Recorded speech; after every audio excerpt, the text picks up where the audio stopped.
A lazy summer afternoon in the countryside. And then, a body is discovered.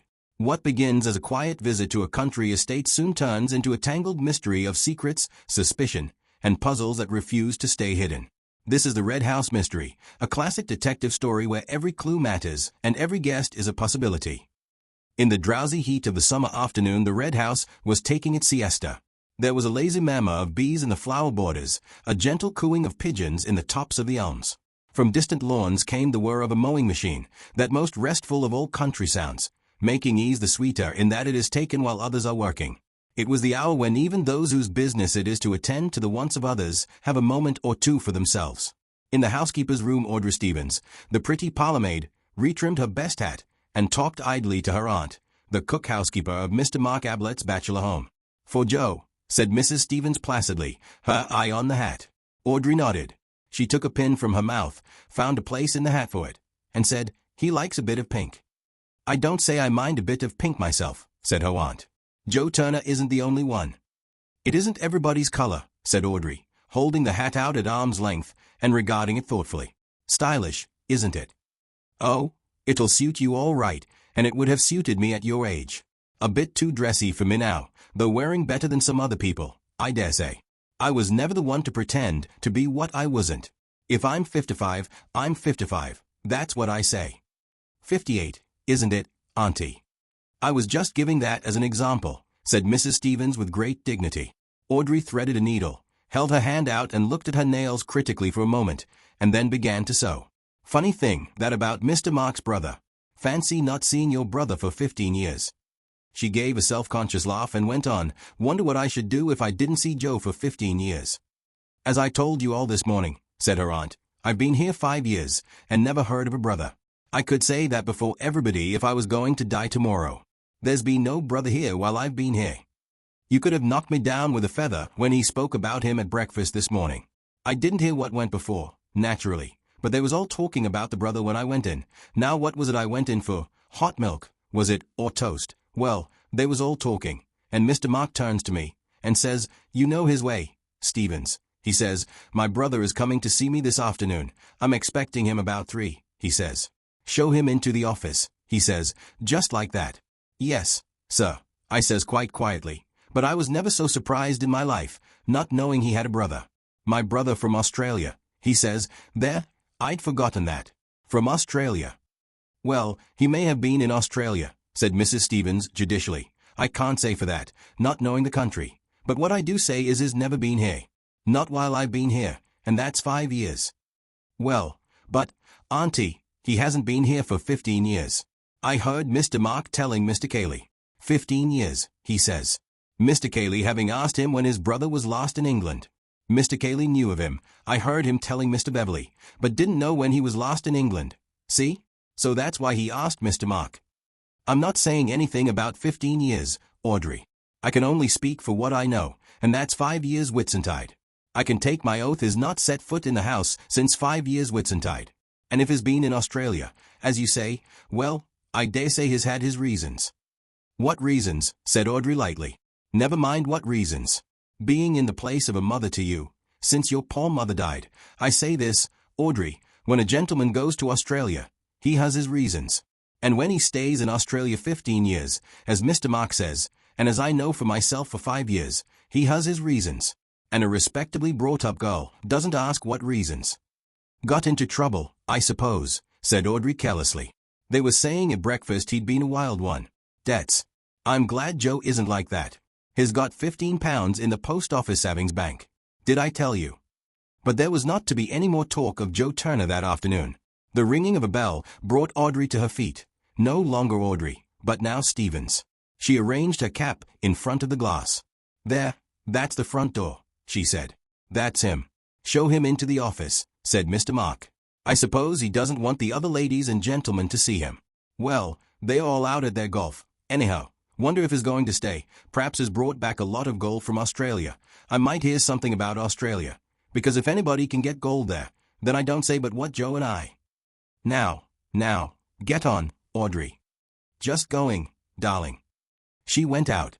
To anyone who had just walked down the drive in the August sun, the open door of the Red House revealed a delightfully inviting hall, of which even the May's sight was cooling. It was a big low-roofed, oak-beam place, with cream-washed walls and diamond-paned windows, blue-curtained. On the right and left were doors leading into other living rooms, but on the side which faced you as you came in were windows again, looking onto a small grass court, and from open windows to open windows such as there was played gently.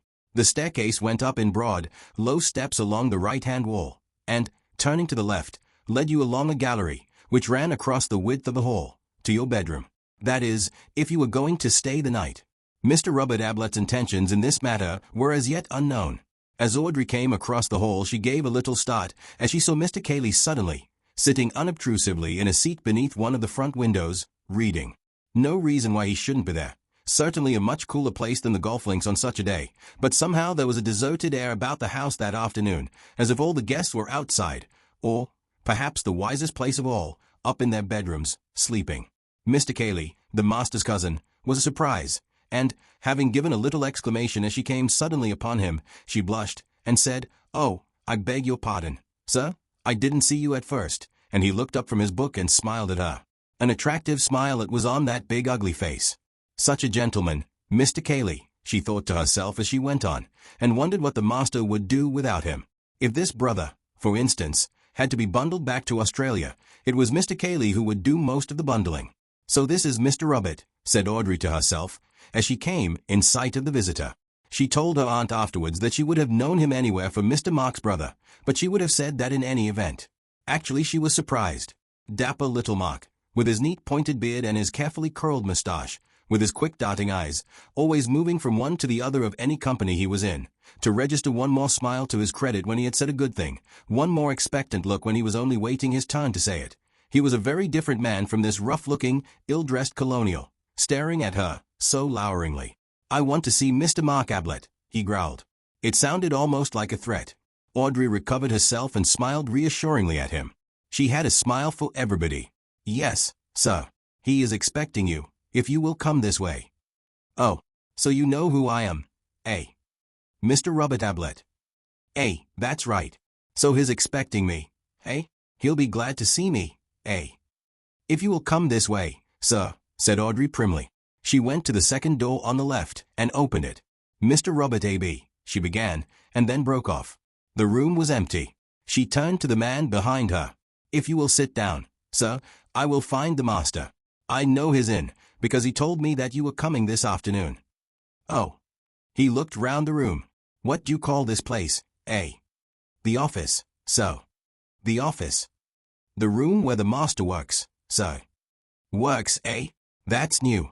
Didn't know he'd ever done a stroke of work in his life." "Where he writes, sir," said Audrey, with dignity. The fact that Mr. Mark wrote, though nobody knew what, was a matter of pride in the housekeeper's room. "Not well dressed enough for the drawing room, eh?" "I will tell the master you are here, sir," said Audrey decisively. She closed the door and left him there. Well, here was something to tell Auntie. Her mind was busy at once, going over all the things which he had said to her, and she had said to him, quiet-like. "Directly I saw him, I said to myself, why, you could have knocked her over with a feather." Feathers, indeed, were a perpetual menace to Audrey. However, the immediate business was to find the master. She walked across the hall to the library, glanced in, came back a little uncertainly, and stood in front of Cayley. "If you please, sir," she said in a low, respectful voice, "can you tell me where the master is?" "It's Mr. Robert called." "What?" said Cayley, looking up from his book. "Who?" Audrey repeated her question. "I don't know. Isn't he in the office? He went up to the temple after lunch. I don't think I've seen him since." "Thank you, sir. I will go up to the temple." Cayley returned to his book. The temple was a brick summer house, in the gardens at the back of the house, about 300 yards away. Here Mark meditated sometimes before retiring to the office to put his thoughts upon paper. The thoughts were not of any great value. Moreover, they were given off at the dinner table more often than they got onto paper, and got onto paper more often than they got into print. But that did not prevent the master of the Red House from being a little pained when a visitor treated the temple carelessly, as if it had been erected for the ordinary purposes of flirtation and cigarette smoking. There had been an occasion when 2 of his guests had been found playing fives in it. Mark had said nothing at the time, save to ask with a little less than his usual point, whether they couldn't find anywhere else for their game, but the offenders were never asked to the Red House again. Audrey walked slowly up to the temple, looked in and walked slowly back. All that walk for nothing. Perhaps the master was upstairs in his room, not well dressed enough for the drawing room. Well, now, Auntie, would you like anyone in your drawing room with a red handkerchief round his neck and great big dusty boots? And, listen, one of the men shooting rabbits. Auntie was partial to a nice rabbit and onion sauce. How hot it was. She wouldn't say no to a cup of tea. Well, one thing, Mr. Robert wasn't staying the night. He hadn't any luggage. Of course Mr. Mark could lend him things. He had clothes enough for 6. She would have known him anywhere for Mr. Mark's brother. She came into the house. As she passed the housekeeper's room on her way to the hall, the door opened suddenly, and a rather frightened face looked out. "Hello, Aud," said Elsie. "It's Audrey," she said, turning into the room. "Come in, Audrey," called Mrs. Stevens. "What's up?" said Audrey, looking in at the door. "Oh, my dear, you gave me such a turn. Where have you been?" "Up to the temple." "Did you hear anything?" "Hear what?" "Bangs and explosions and terrible things." "Oh," said Audrey, rather relieved. "One of the men shooting rabbits. Why, I said to myself as I came along, Auntie's partial to a nice rabbit, I said, and I shouldn't be surprised if—" "Rabbits," said her aunt scornfully. "It was inside the house, my girl." "Straight it was," said Elsie. "She was one of the housemaids. I said to Mrs. Stevens, didn't I, Mrs. Stevens, that was in the house, I said." Audrey looked at her aunt and then at Elsie. "Do you think he had a revolver with him?" she said in a hushed voice. "Who?" said Elsie excitedly. "That brother of his. From Australia. I said as soon as I set eyes on him, you're bad lot, my man." "That's what I said, Elsie, even before he spoke to me. Rude." She turned to her aunt. "Well, I give you my word. If you remember, Audrey, I always said there was no saying with anyone from Australia." Mrs. Stevens lay back in her chair, breathing rather rapidly. "I wouldn't go out of this room now, not if you paid me £100,000. "Oh, Mrs. Stevens," said Elsie, who badly wanted 5 shillings for a new pair of shoes, "I wouldn't go as far as that, not myself, but—" "There!" cried Mrs. Stevens, sitting up with a start. They listened anxiously, the 2 girls instinctively coming closer to the older woman's chair. A door was being shaken, kicked, rattled. "Listen." Audrey and Elsie looked at each other with frightened eyes. They heard a man's voice, loud, angry. "Open the door," it was shouting. "Open the door. I say, open the door." "Don't open the door," cried Mrs. Stevens in a panic, as if it was her door which was threatened. "Audrey, Elsie, don't let him in." "Damn it, open the door," came the voice again. "We all going to be murdered in our beds," she quavered. Terrified, the 2 girls huddled closer, and with an arm round each, Mrs. Stevens sat there, waiting. Whether Mark Ablett was a bore or not depended on the point of view, but it may be said at once that he never bored his company on the subject of his early life. However, stories get about. There is always somebody who knows. It was understood, and this, anyhow, on Mark's own authority, that his father had been a country clergyman. It was said that, as a boy, Mark had attracted the notice and patronage of some rich old spinster of the neighborhood, who had paid for his education, both at school and university. At about the time when he was coming down from Cambridge, his father had died, leaving behind him a few debts as a warning to his family and a reputation for short sermons as an example to his successor. Neither warning nor example seems to have been effective. Mark went to London with an allowance from his patron and, it is generally agreed, made acquaintance with the moneylenders. He was supposed, by his patron and any others who inquired, to be writing, but what he wrote, other than letters asking for more time to pay, has never been discovered. However, he attended the theatres and music halls very regularly, no doubt with a view to some serious articles in the Spectator on the decadence of the English stage. Fortunately, from Mark's point of view, his patron died during his 3rd year in London and left him all the money he wanted. From that moment his life loses its legendary character and becomes more a matter of history. He settled accounts with the moneylenders, abandoned his crop of wild oats to the harvesting of others, and became in his turn a patron. He patronized the arts.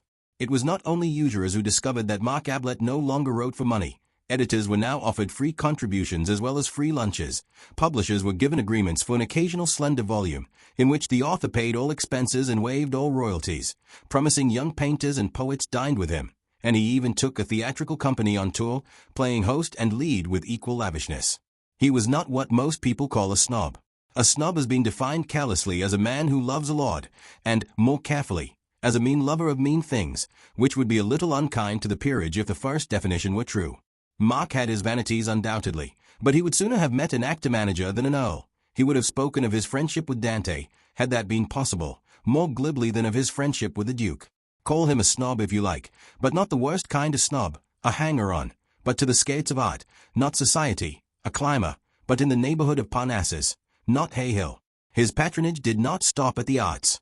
It also included Matthew Cayley, a small cousin of 13, whose circumstances were as limited as had been Mark's own before his patron had rescued him.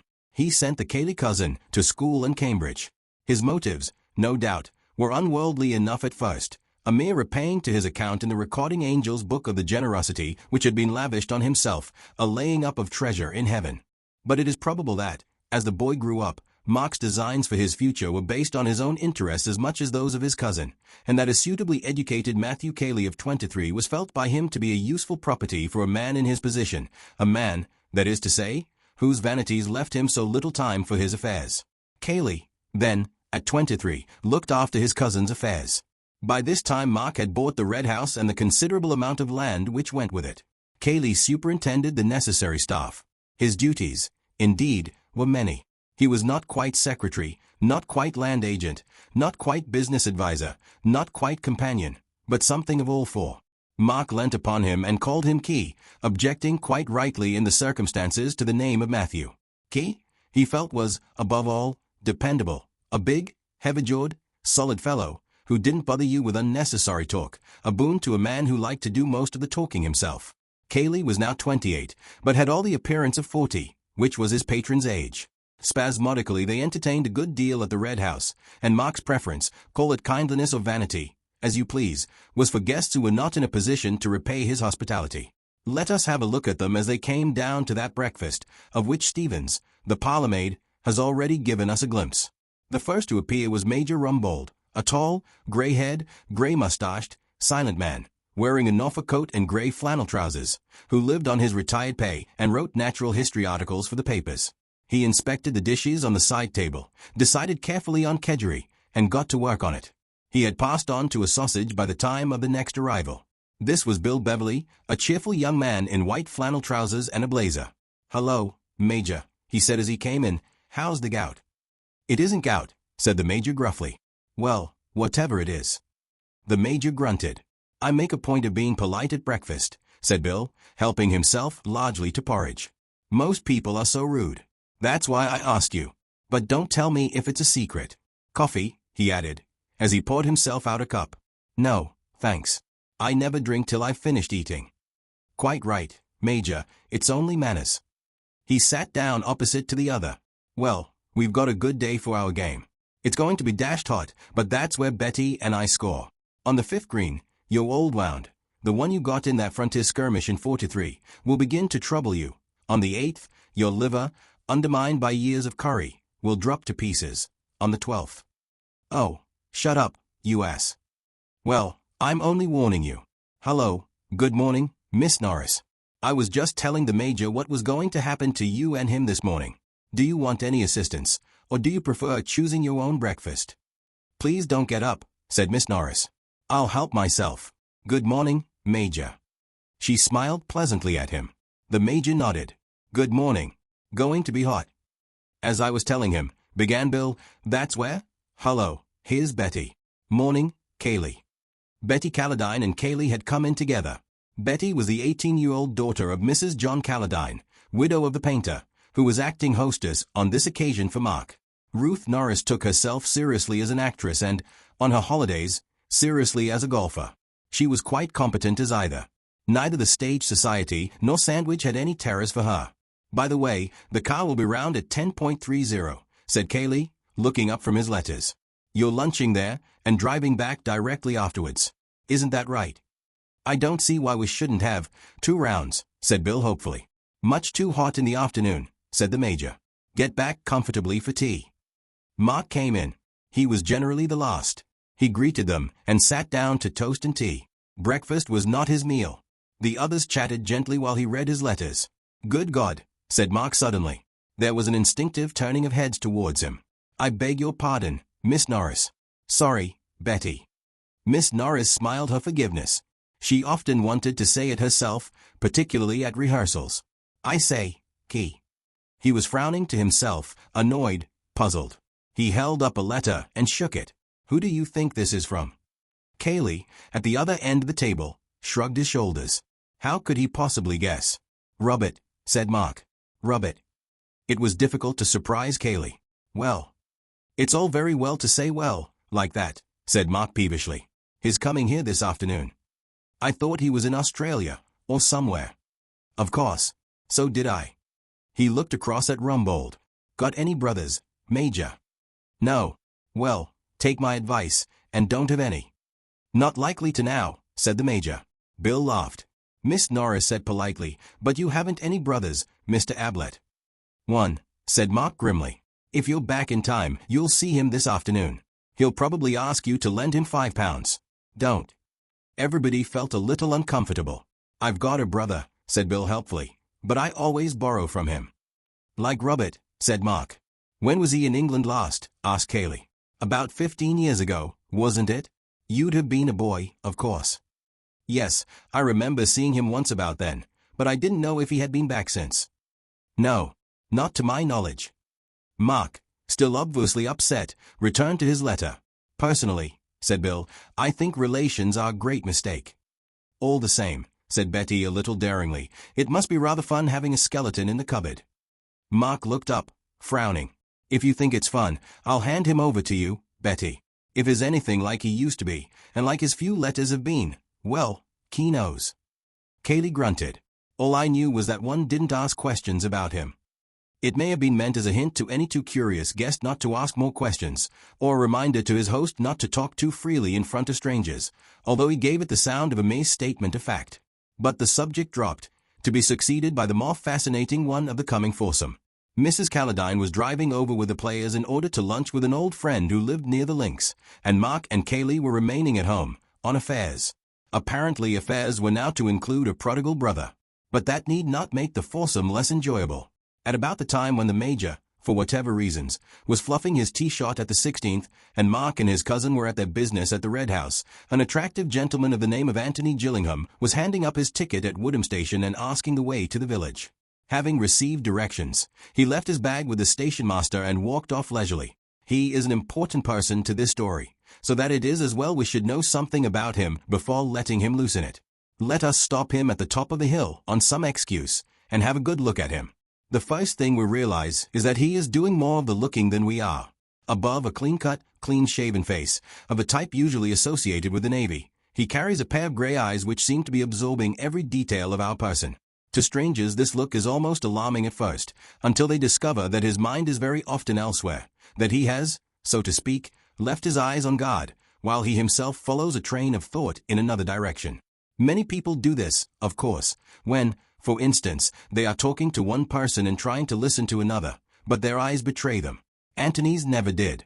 He had seen a good deal of the world with those eyes, though never as a sailor. When at the age of 21 he came into his mother's money, £400 a year, old Gillingham looked up from the Stockbreeders' Gazette to ask what he was going to do. See the world, said Anthony. Well, send me a line from America, or wherever you get to. Right, said Anthony. Old Gillingham returned to his paper. Anthony was a younger son, and, on the whole, not so interesting to his father as the cadets of certain other families, Champion Burketts, for instance. But, then, Champion Burkett was the best Hereford bull he had ever bred. Anthony, however, had no intention of going further away than London. His idea of seeing the world was to see, not countries, but people, and to see them from as many angles as possible.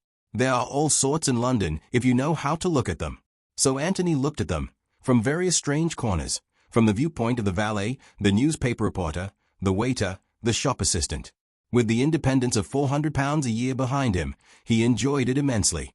He never stayed long in one job, and generally closed his connection with it by telling his employer, contrary to all etiquette as understood between master and servant, exactly what he thought of him.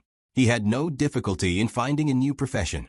Instead of experience and testimonials, he offered his personality and a sporting bet.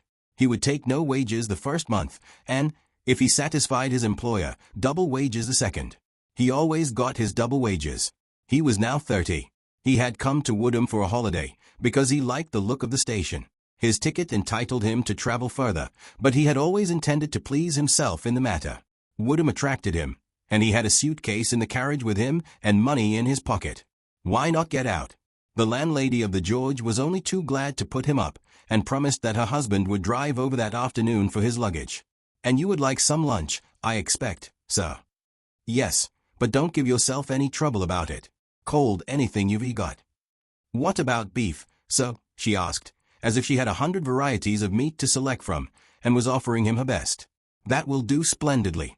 And a pint of beer." While he was finishing his lunch, the landlord came in to ask about the luggage. Anthony ordered another pint, and soon had him talking. "It must be rather fun to keep a country in," he said, thinking that it was about time he started another profession. "I don't know about fun, sir. It gives us a living, and a bit over." "You ought to take a holiday," said Anthony, looking at him thoughtfully. "Funny thing you're saying that," said the landlord, with a smile. "Another gentleman, over from the Red House, was saying that only yesterday. Offered to take my place and all." He laughed rumblingly. "The Red House?" "Not the Red House, Stanton."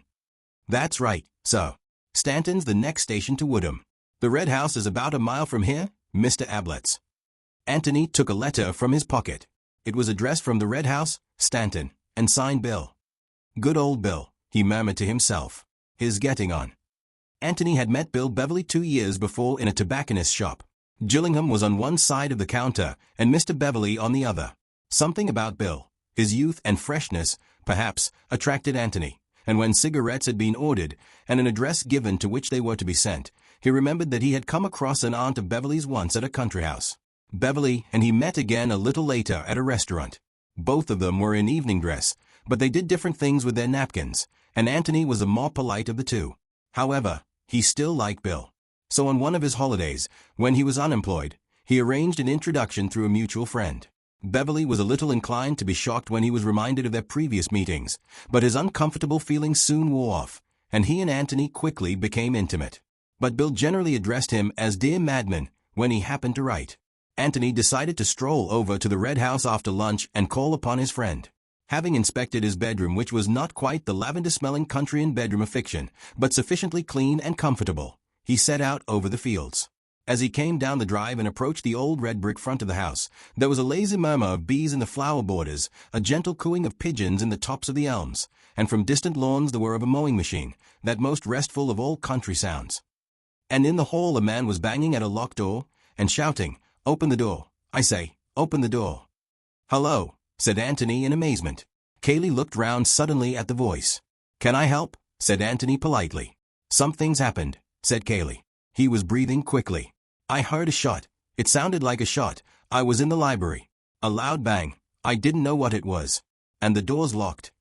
He rattled the handle again, and shook it. "Open the door," he cried. "I say, Mark, what is it? Open the door." "But he must have locked the door on purpose," said Anthony. "So why should he open it just because you ask him to?" Kaylee looked at him in a bewildered way. Then he turned to the door again. "We must break it in," he said, putting his shoulder to it. "Help me. Isn't there a window?" Kaylee turned to him stupidly. "Window? Window. So much easier to break in a window," said Anthony with a smile. He looked very cool and collected, as he stood just inside the hall, leaning on his stick, and thinking, no doubt, that a great deal of fuss was being made about nothing. But then, he had not heard the shot. Window, of course. What an idiot I am. He pushed past Anthony, and began running out into the drive. Anthony followed him. They ran along the front of the house, down a path to the left, and then to the left again over the grass, Kaylee in front, the other close behind him. Suddenly Kaylee looked over his shoulder and pulled up short. "Hey," he said. They had come to the windows of the locked room, French windows which opened on to the lawns at the back of the house. But now they were closed. Anthony couldn't help feeling a thrill of excitement as he followed Kaylee's example, and put his face close up to the glass. For the first time he wondered if there really had been a revolver shot in this mysterious room. It had all seemed so absurd and melodramatic from the other side of the door. But if there had been one shot, why should there not be two more, at the careless fools who were pressing their noses against the panes and asking for it? "My God, can you see it?" said Kaylee in a shaking voice. "Down there. Look." The next moment Anthony saw it. A man was lying on the floor at the far end of the room, his back towards them. A man? Or the body of a man? Who is it? Said Anthony. I don't know, the other whispered. Well, we'd better go and see. He considered the windows for a moment. I should think, if you put your weight into it, just where they join, they'll give all right. Otherwise, we can kick the glass in. Without saying anything, Cayley put his weight into it. The window gave, and they went into the room. Cayley walked quickly to the body, and dropped on his knees by it. For the moment he seemed to hesitate, then with an effort he put a hand onto its shoulder and pulled it over.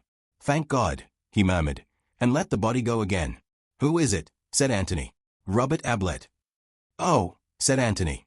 I thought his name was Mark, he added, more to himself than to the other. Yes, Mark Ablett lives here. Robert is his brother. He shuddered, and said, I was afraid it was Mark. Was Mark in the room too? Yes, said Cayley absently. Then, as if resenting suddenly these questions from a stranger, who are you? But Anthony had gone to the locked door, and was turning the handle. I suppose he put the key in his pocket, he said, as he came back to the body again. Who? Anthony shrugged his shoulders. Whoever did this, he said, pointing to the man on the floor. Is he dead? Help me, said Cayley simply.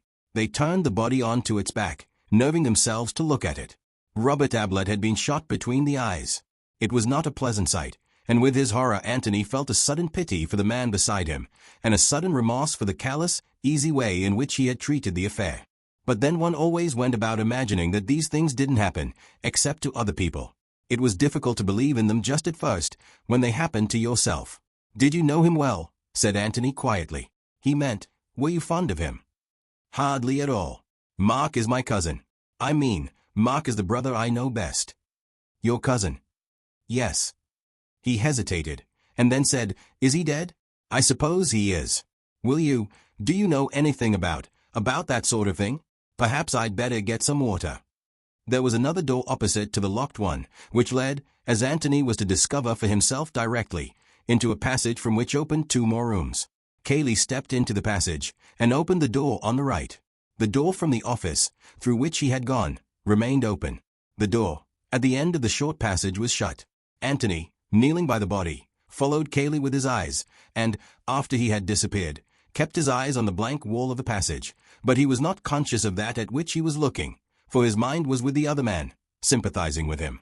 Not that water is any use to a dead body, he said to himself, but the feeling that you're doing something, when there's obviously nothing to be done, is a great comfort. Cayley came into the room again. He had a sponge in one hand, a handkerchief in the other. He looked at Anthony. Anthony nodded. Cayley murmured something, and knelt down to bathe the dead man's face. Then he placed the handkerchief over it. A little sigh escaped Anthony, a sigh of relief. They stood up and looked at each other. If I can be of any help to you, said Anthony, please let me. That's very kind of you. There will be things to do. Police, doctors, I don't know. But you mustn't let me trespass on your kindness. Indeed, I should apologize for having trespassed so much already. I came to see Beverly. He is an old friend of mine. He's out playing golf. He will be back directly. Then, as if he had only just realized it, they will all be back directly. I will stay if I can be of any help. Please do. You see, there are women. It will be rather painful. If you would, he hesitated, and gave Anthony a timid little smile, pathetic in so big and self-reliant a man. Just your moral support, you know. It would be something. Of course. Anthony smiled back at him, and said cheerfully, well, then, I'll begin by suggesting that you should ring up the police. The police? Why, yes. He looked doubtfully at the other. I suppose. Anthony spoke frankly. Now, look here, Mr. Cayley.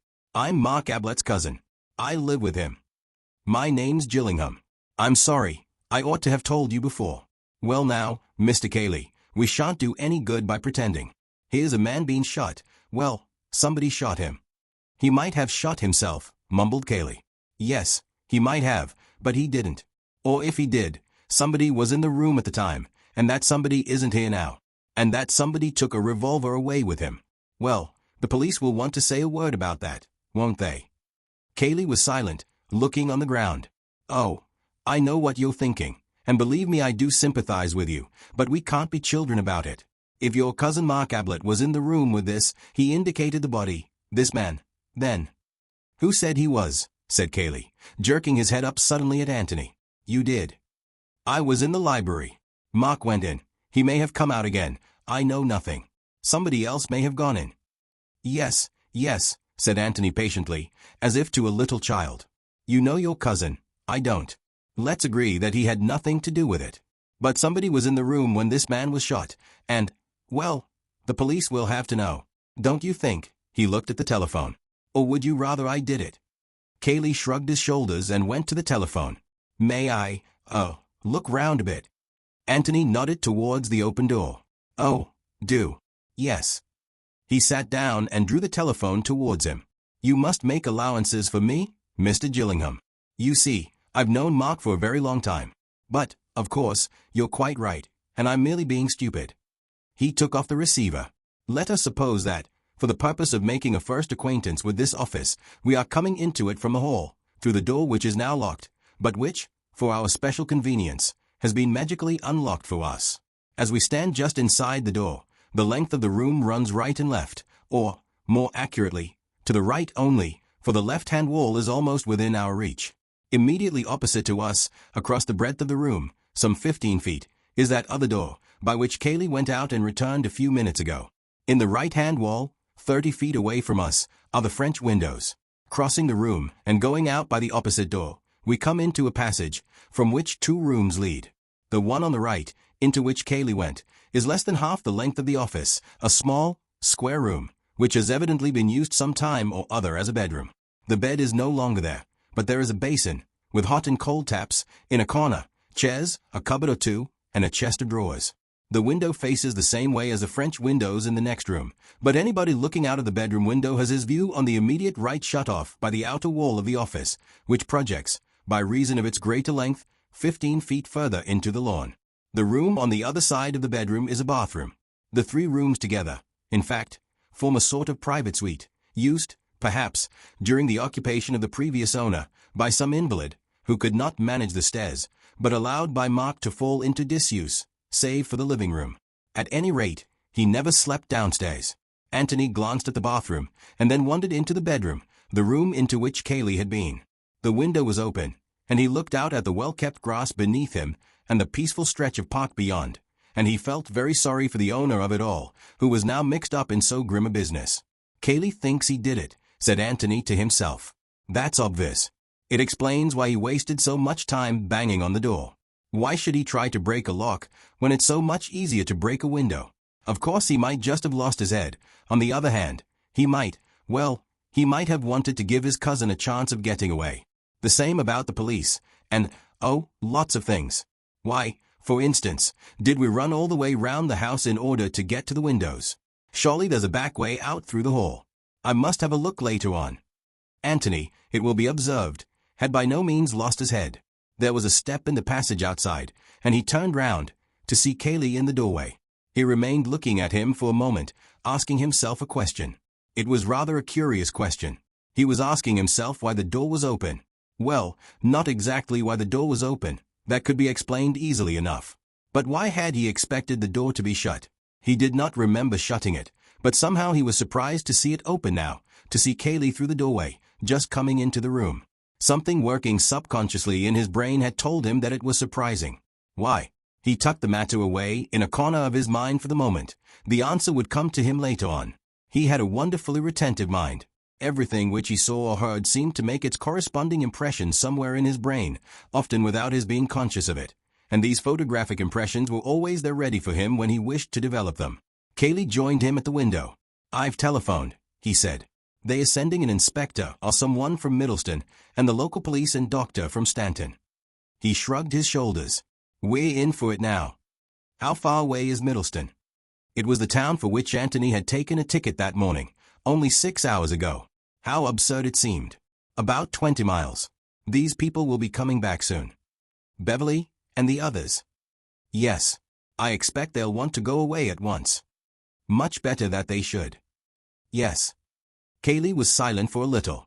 Then he said, You're staying near here. I'm at the George, at Woodham. If you're by yourself, I wish you'd put up here. You see, he went on awkwardly, you'll have to be here, for the inquest and so on. If I may offer you my cousin's hospitality in his, I mean if he doesn't, if he really has. Anthony broke in hastily with his thanks and acceptance. That's good. Perhaps Beverly will stay on, if he's a friend of yours. He's a good fellow. Anthony felt quite sure, from what Kaylee had said and had hesitated to say, that Mark had been the last to see his brother alive. It didn't follow that Mark Ablett was a murderer.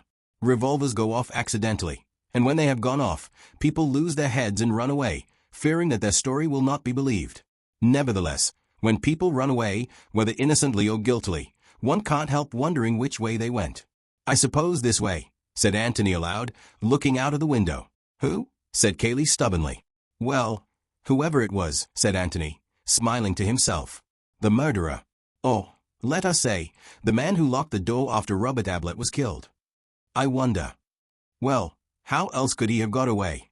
He didn't go by the windows in the next room, because they were shut. Isn't that rather odd? Well, I thought so at first, but, he pointed to the wall jutting out on the right. You see, you're protected from the rest of the house if you get out here, and you're quite close to the shrubbery. If you go out at the French windows, I imagine you're much more visible.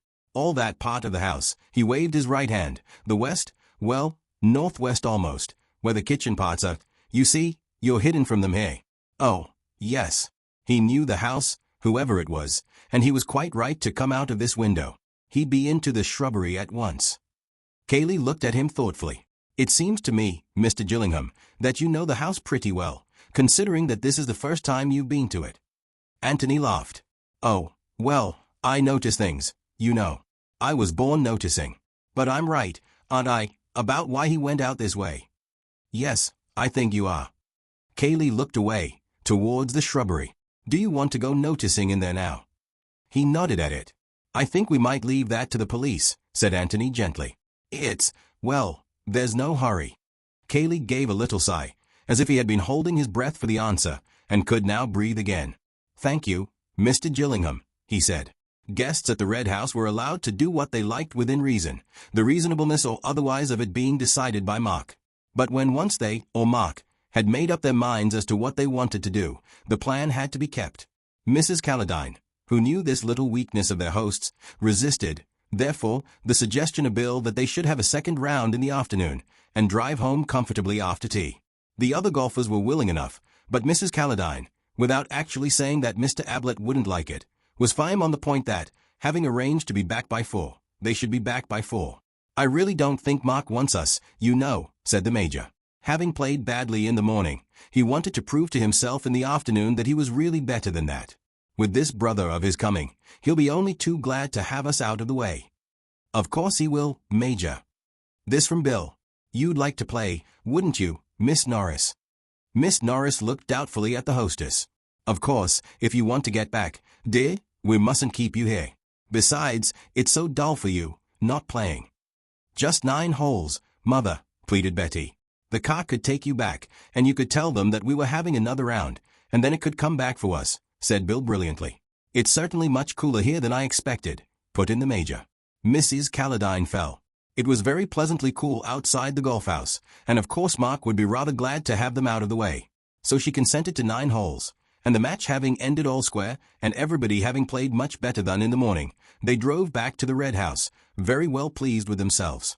Hello, said Bill to himself, as they approached the house. Isn't that old Tony? Anthony was standing in front of the house, waiting for them. Bill waved, and he waved back. Then as the car drew up, Bill, who was in front with the chauffeur, jumped down and greeted him eagerly. Hello, you madman. Have you come to stay, or what?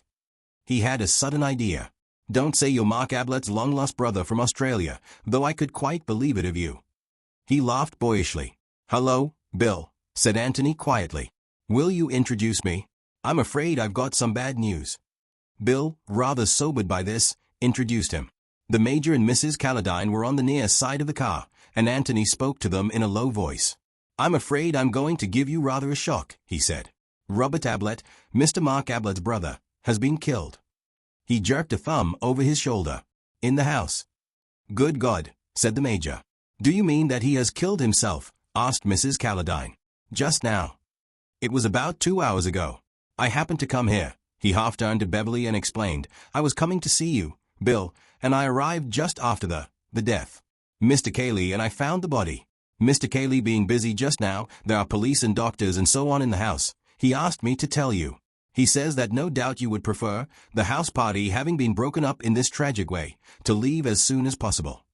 He gave a pleasant apologetic little smile and went on, I am putting it badly, but what he means, of course, is that you must consult your own feelings in the matter entirely, and please make your own arrangements about ordering the car for whatever train you wish to catch. There is one this evening, I understand, which you could go by if you wished it. Bill gazed with open mouth at Anthony.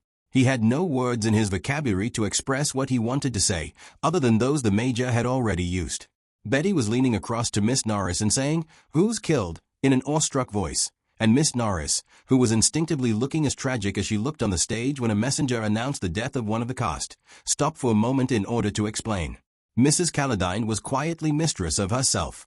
We shall be in the way, yes, I quite understand, she said, but we can't just shake the dust of the place off our shoes because something terrible has happened there. I must see Mark, and we can arrange later what to do. He must know how very deeply we feel for him. Perhaps she hesitated. The Major and I might be useful anyway, said Bill. Isn't that what you mean, Mrs. Calladine? Where is Mark? Said the Major suddenly, looking hard at Anthony.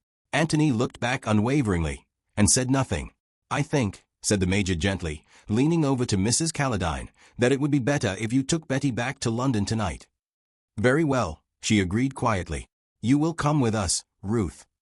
I'll see you safely there, said Bill in a meek voice. He didn't quite know what was happening, and, having expected to stay at the Red House for another week, he had nowhere to go to in London, but London seemed to be the place that everyone was going to, and when he could get Tony alone for a moment, Tony no doubt would explain. Cayley wants you to stay, Bill. You have to go anyhow, tomorrow, Major Rumbold. Yes. I'll come with you, Mrs. Calladine. Mr. Cayley would wish me to say again that you will please not hesitate to give your own orders, both as regard the car and as regard any telephoning or telegraphing that you want done. He smiled again and added, Please forgive me if I seem to have taken a good deal upon myself, but I just happened to be handy as a mouthpiece for Cayley. He bowed to them and went into the house. Well, said Miss Norris dramatically. As Anthony re-entered the hall, the inspector from Middleston was just crossing into the library with Cayley. The latter stopped and nodded to Anthony. Wait a moment, Inspector. Here's Mr. Gillingham. He'd better come with us. And then to Anthony. This is Inspector Birch. Birch looked inquiringly from one to the other.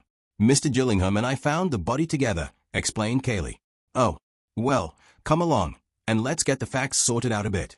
I like to know where I am, Mr. Gillingham. We all do. Oh. He looked at Anthony with interest. Do you know where you are in this case? I know where I'm going to be. Where's that? Put through it by Inspector Birch, said Anthony with a smile. The inspector laughed genially. Well, I'll spare you as much as I can. Come along.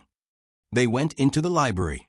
The inspector seated himself at a writing table, and Cayley sat in a chair by the side of it. Anthony made himself comfortable in an armchair and prepared to be interested. We'll start with the dead man, said the inspector. Robert Ablett, didn't you say? He took out his notebook. Yes, brother of Mark Ablett, who lives here. Ah. He began to sharpen a pencil. Staying in the house. Oh, no. Anthony listened attentively, while Cayley explained all that he knew about Robert. This was news to him. I see. Sent out of the country in disgrace. What had he done?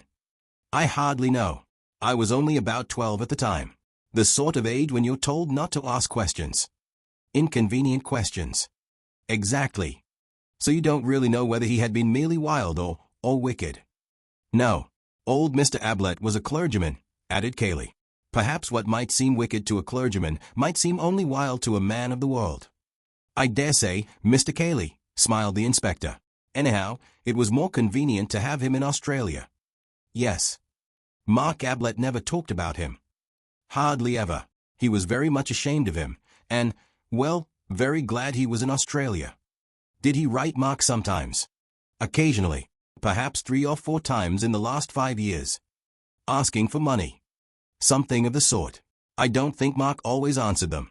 As far as I know, he never sent any money. Now your own private opinion, Mr. Cayley. Do you think that Mark was unfair to his brother? Unduly hard on him? They'd never liked each other as boys. There was never any affection between them. I don't know whose fault it was in the first place, if anybody's. Still, Mark might have given him a hand. I understand, said Cayley, that Robert spent his whole life asking for hands. The inspector nodded. I know that sort. Well, now, we'll go on to this morning. This letter that Mark got, did you see it? Not at the time. He showed it to me afterwards. Any address? No. A half sheet of rather dirty paper. Where is it now? I don't know. In Mark's pocket, I expect. Ah. He pulled at his beard. Well, we'll come to that. Can you remember what it said? As far as I remember, something like this. Mark, your loving brother is coming to see you tomorrow, all the way from Australia. I give you warning so that you will be able to conceal your surprise, but not, I hope, your pleasure. Expect him at 3, or thereabouts. Ah. The inspector copied it down carefully. Did you notice the postmark? London. And what was Mark's attitude? Annoyance, disgust, Cayley hesitated. Apprehension. And no, not exactly. Or, rather, apprehension of an unpleasant interview, not of any unpleasant outcome for himself. You mean that he wasn't afraid of violence or blackmail or anything of that sort? He didn't appear to be. Right. Now then, he arrived, you say, about 3 o'clock. Yes, about that. Who was in the house then? Mark and myself, and some of the servants. I don't know which. Of course, you will ask them directly, no doubt. With your permission. No guests. They were out all day playing golf, explained Cayley. Oh, by the way, he put in, if I may interrupt a moment, will you want to see them at all?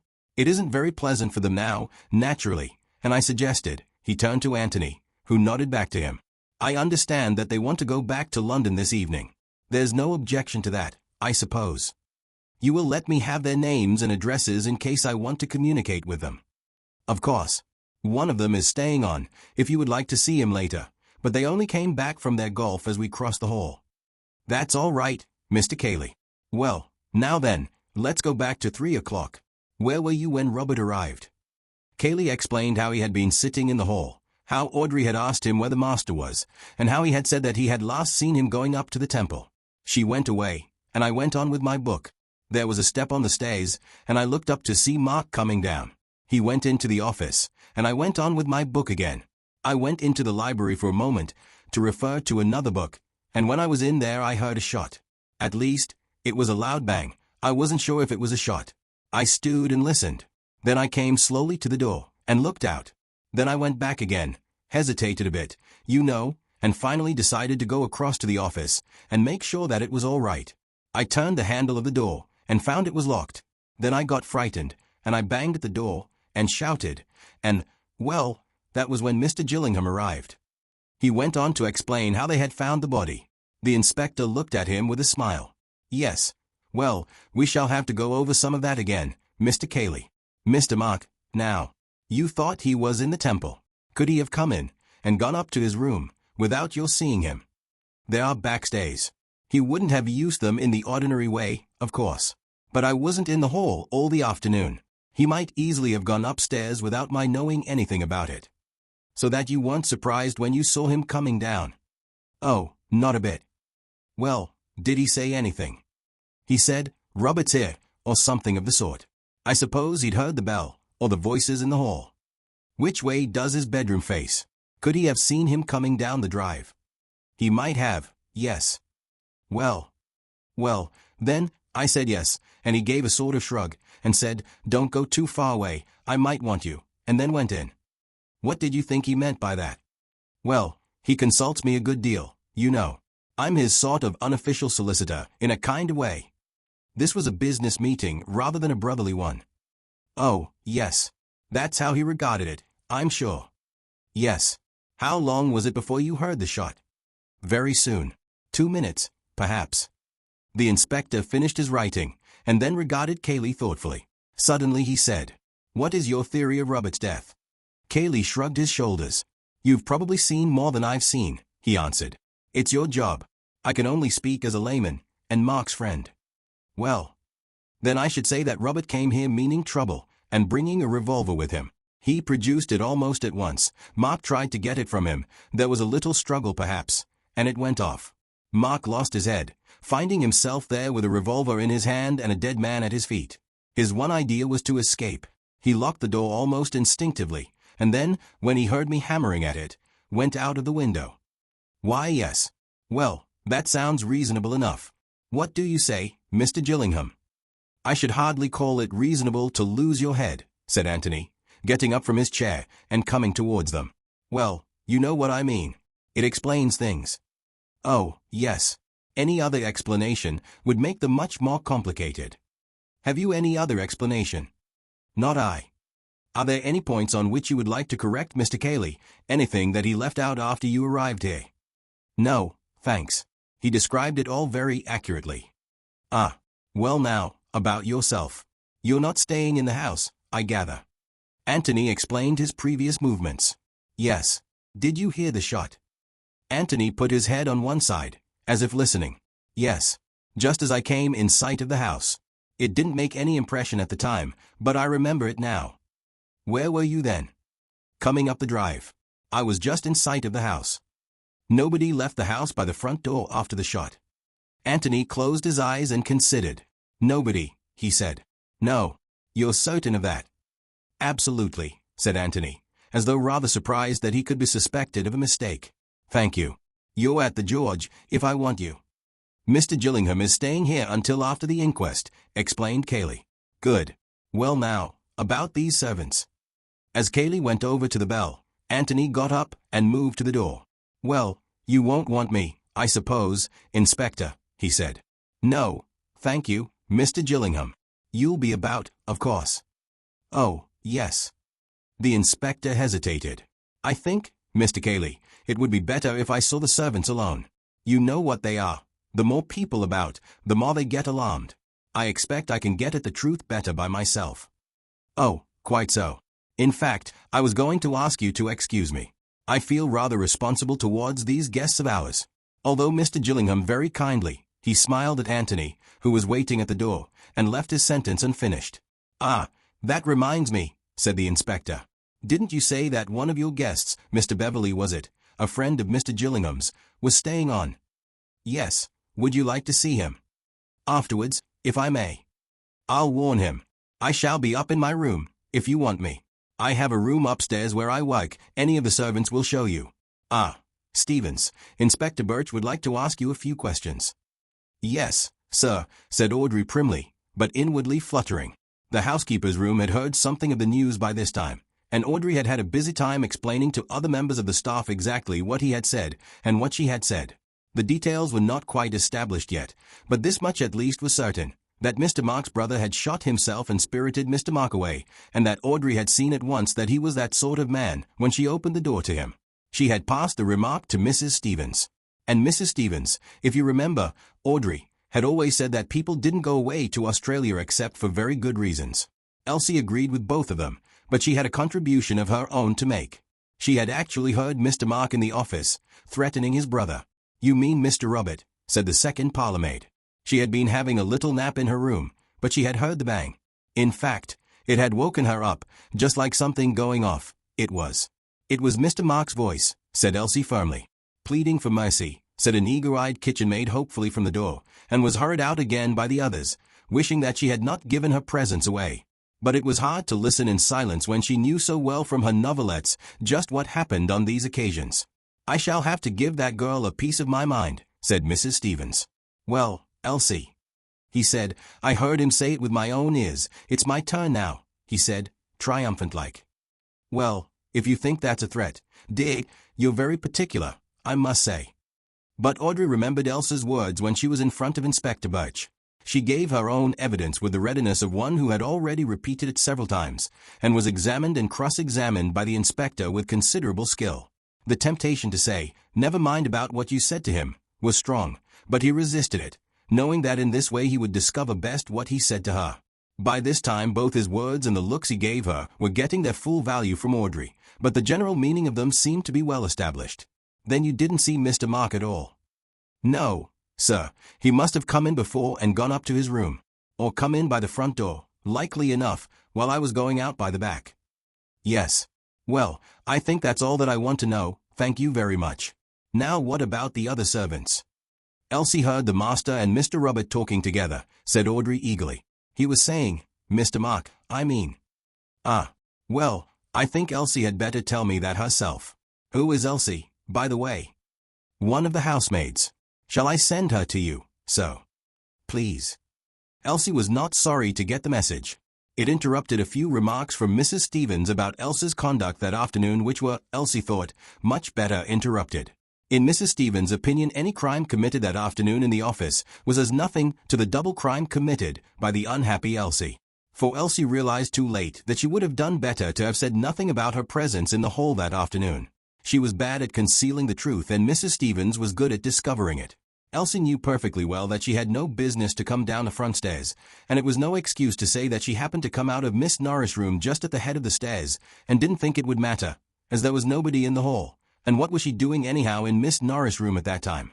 Returning a magazine? Lent by Miss Norris, might she ask? Well, not exactly lent. Really, Elsie, and this in a respectable house.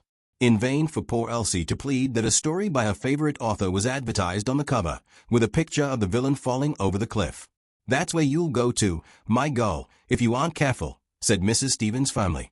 But, of course, there was no need to confess all these crimes to Inspector Birch.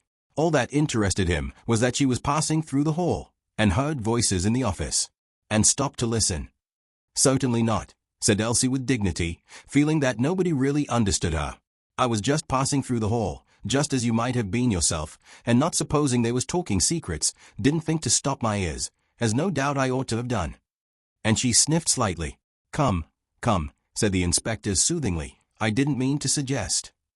Everyone is very unkind to me, said Elsie between sniffs, and there's that poor man lying dead there, and sorry they'd have been, if it had been me, to have spoken to me as they have done this day. Nonsense, we're going to be very proud of you. I shouldn't be surprised if your evidence were of very great importance. Now then, what was it you heard? Try to remember the exact words. Something about working in a passage, thought Elsie. Yes, but who said it? Mr. Robert. How do you know it was Mr. Robert? Had you heard his voice before? I don't take it upon myself to say that I had any acquaintance with Mr. Robert, but seeing that it wasn't Mr. Mark, nor yet Mr. Cayley, nor any other of the gentlemen, and Miss Stevens had shown Mr. Robert into the office not 5 minutes before. Quite so, said the inspector hurriedly. Mr. Robert, undoubtedly. Working in a passage. That was what it sounded like, sir. H.M. Working a passage over. Could that have been it? That's right, sir, said Elsie eagerly. He'd worked his passage over. Well. And then Mr. Mark said loudly, sort of triumphant-like, it's my turn now. You wait. Triumphantly. As much as to say his chance had come. And that's all you heard? That's all, sir, not standing there listening, but just passing through the hall, as it might be any time. Yes. Well, that's really very important, Elsie. Thank you. Elsie gave him a smile, and returned eagerly to the kitchen. She was ready for Mrs. Stevens or anybody now. Meanwhile Anthony had been exploring a little on his own. There was a point which was puzzling him. He went through the hall to the front of the house and stood at the open door, looking out onto the drive. He and Cayley had run round the house to the left. Surely it would have been quicker to have run round to the right? The front door was not in the middle of the house, it was to the end. Undoubtedly they went the longest way round. But perhaps there was something in the way, if one went to the right, a wall, say. He strolled off in that direction, followed a path round the house and came in sight of the office windows. Quite simple, and about half the distance of the other way. He went on a little farther, and came to a door just beyond the broken-in windows. It opened easily, and he found himself in a passage. At the end of the passage was another door. He opened it and found himself in the hall again. And, of course, that's the quickest way of the three, he said to himself. Through the hall, and out at the back, turn to the left and there you are. Instead of which, we ran the longest way round the house. Why? Was it to give Mark more time in which to escape? Only, in that case, why run? Also, how did Cayley know then that it was Mark who was trying to escape? If he had guessed, well, not guessed, but been afraid, that one had shot the other, it was much more likely that Robert had shot Mark. Indeed, he had admitted that this was what he thought. The first thing he had said when he turned the body over was, "Thank God, I was afraid it was Mark." But why should he want to give Robert time in which to get away? And again, why run, if he did want to give him time? Anthony went out of the house again to the lawns at the back, and sat down on a bench in view of the office windows. "Now then," he said, "let's go through Kaylee's mind carefully, and see what we get." Kaylee had been in the hall when Robert was shown into the office. The servant goes off to look for Mark, and Kaylee goes on with his book. Mark comes down the stairs, warns Kaylee to stand by in case he is wanted, and goes to meet his brother. What does Kaylee expect? Possibly that he won't be wanted at all, possibly that his advice may be wanted in the matter, say, of paying Robert's debts, or getting him a passage back to Australia, possibly that his physical assistance may be wanted to get an obstreperous Robert out of the house. Well, he sits there for a moment, and then goes into the library. Why not? He is still within reach, if wanted. Suddenly he hears a pistol shot.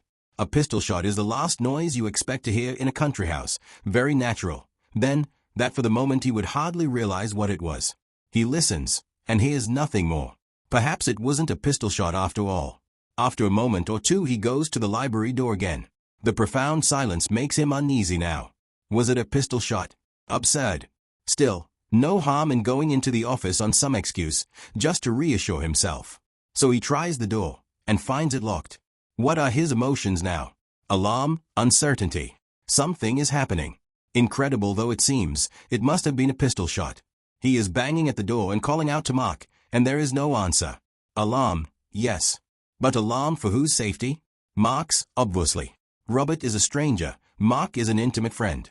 Robert has written a letter that morning, the letter of a man in a dangerous temper. Robert is the tough customer, Mark the highly civilized gentleman.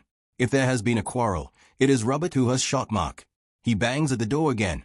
Of course, to Anthony, coming suddenly upon this scene, Kaylee's conduct had seemed rather absurd, but then, just for the moment, Kaylee had lost his head.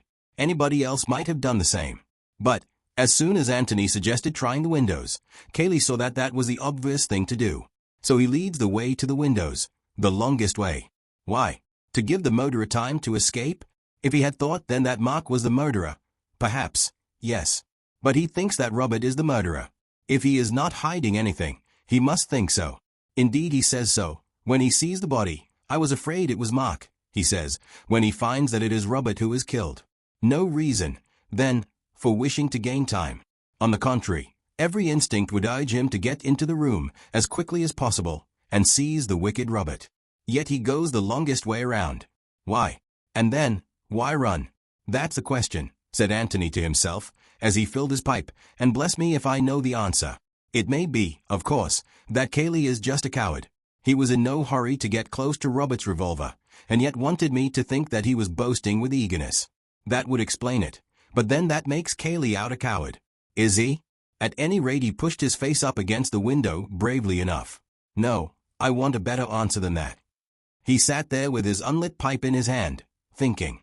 There were one or two other things in the back of his brain, waiting to be taken out and looked at. For the moment he left them undisturbed. They would come back to him later when he wanted them. He laughed suddenly, and lit his pipe. I was wanting a new profession, he thought, and now I found it. Anthony Gillingham, our own private sleuthhound. I shall begin today. Whatever Anthony Gillingham's other qualifications for his new profession, he had at any rate a brain which worked clearly and quickly. And this clear brain of his had already told him that he was the only person in the house at that moment who was handicapped in the search for truth. The inspector had arrived in it to find a man dead and a man missing.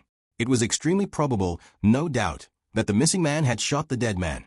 But it was more than extremely probable. It was almost certain that the inspector would start with the idea that this extremely probable solution was the one true solution, and that, in consequence, he would be less disposed to consider without prejudice any other solution.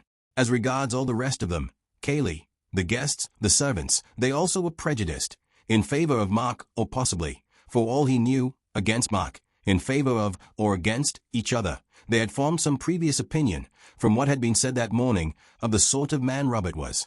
No one of them could consider the matter with an unbiased mind. But Anthony could. He knew nothing about Mark. He knew nothing about Robert.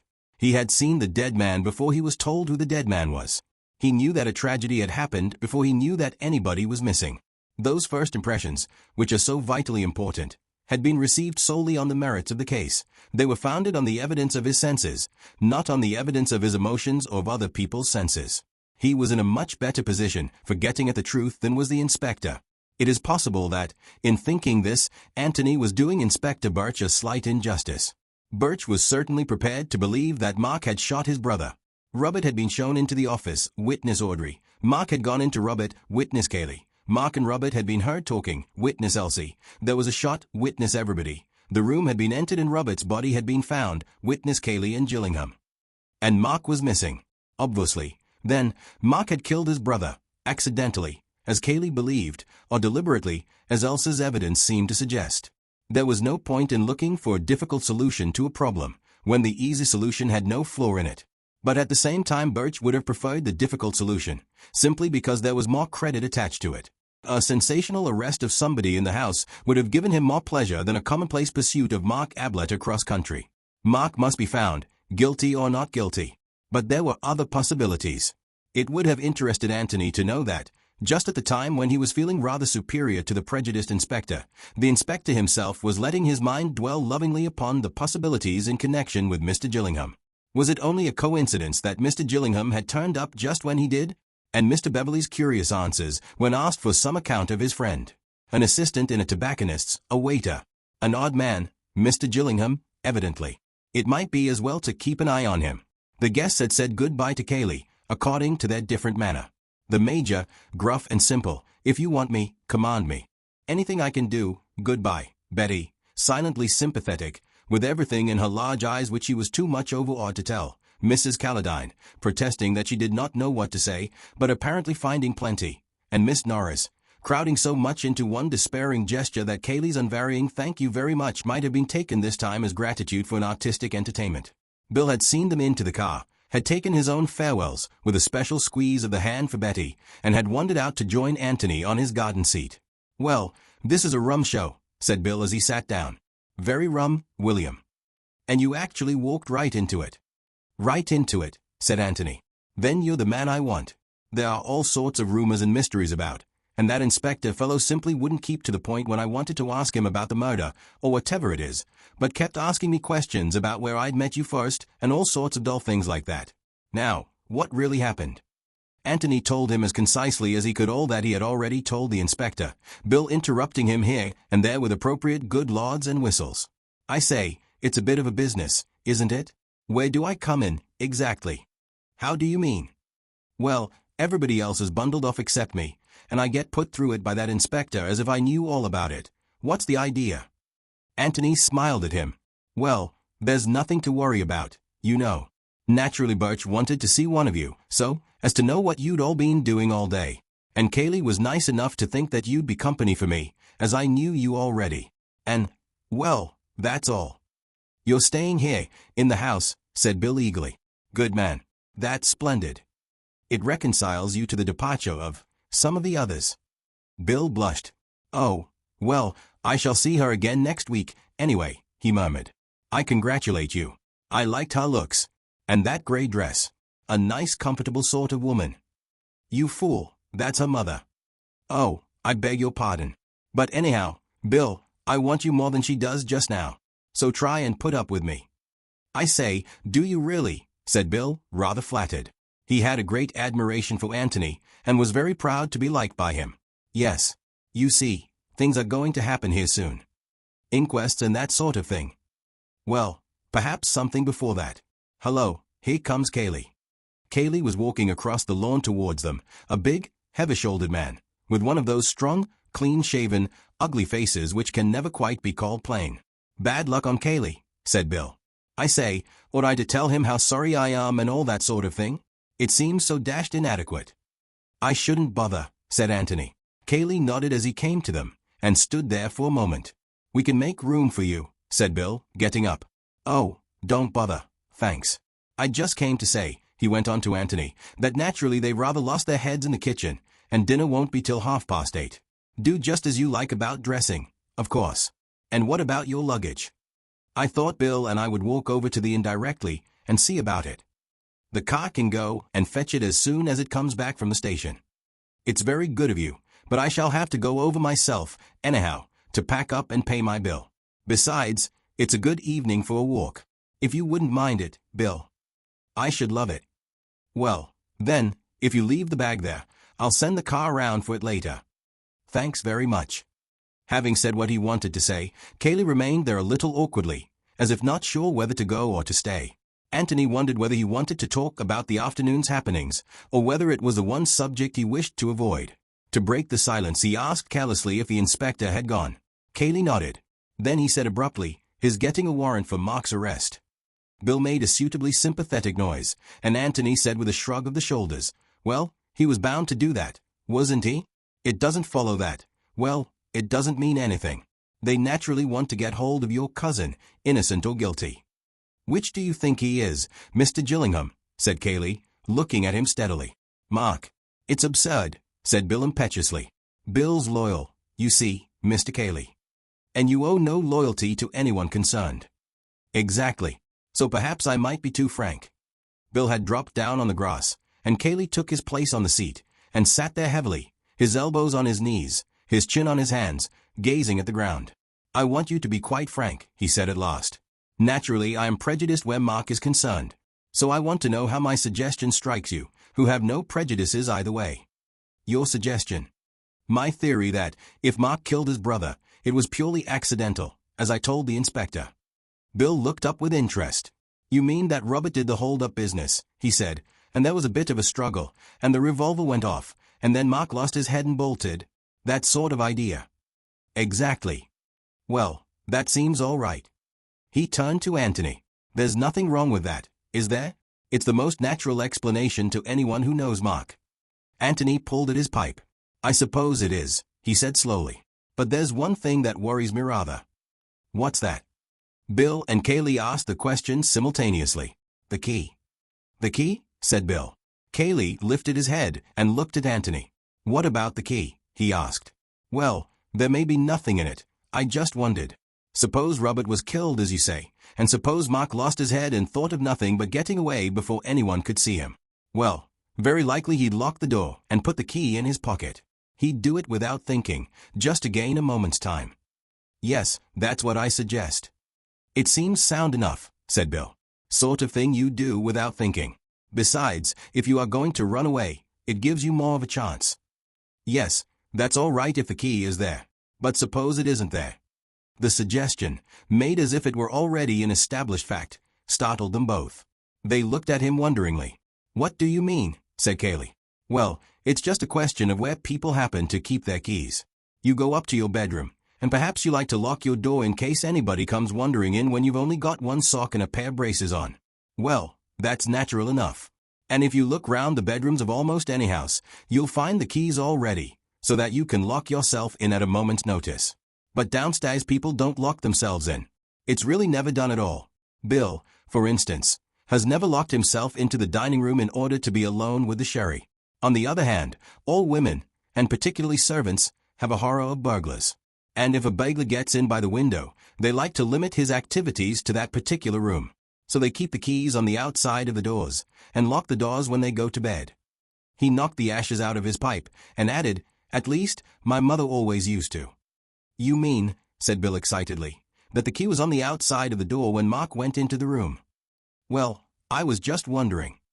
"Have you noticed the other rooms, the billiard room, and library, and so on?" said Kaylee. "I've only just thought about it while I've been sitting out here. You live here, haven't you ever noticed them?" Kaylee sat considering, with his head on one side. "It seems rather absurd, you know, but I can't say that I have." He turned to Bill. "Have you?" "Good Lord, no.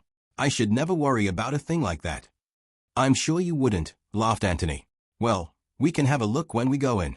If the other key's outside, then this one was probably outside too, and in that case, well, it makes it more interesting." Kaylee said nothing. Bill chewed a piece of grass, and then said, "Does it make much difference?" "It makes it more hard to understand what happened in there. Take your accidental theory, and see where you get to. No instinctive turning of the key now, is there? He's got to open the door to get it, and opening the door means showing his head to anybody in the hall. His cousin, for instance, whom he left there 2 minutes ago, is a man in Mark's state of mind, frightened to death lest he should be found with the body, going to do anything so foolhardy as that." "He needn't have been afraid of me," said Kaylee. "Then why didn't he call for you? He knew you were about. You could have advised him. Heaven knows he wanted advice." But the whole theory of Mark's escape is that he was afraid of you and of everybody else, and that he had no other idea but to get out of the room himself and prevent you or the servants from coming into it. If the key had been on the inside, he would probably have locked the door. If it were on the outside, he almost certainly wouldn't. Yes, I expect you're right, said Bill thoughtfully. Unless he took the key in with him and locked the door at once. Exactly. But in that case you have to build up a new theory entirely. You mean that it makes it seem more deliberate? Yes, that, certainly. But it also seems to make Mark out an absolute idiot. Just suppose for a moment that, for urgent reasons which neither of you know anything about, he had wished to get rid of his brother. Would he have done it like that? Just killed him and then run away? Why, that's practically suicide. Suicide whilst of unsound mind. No. If you really wanted to remove an undesirable brother, you would do it a little bit more cleverly than that.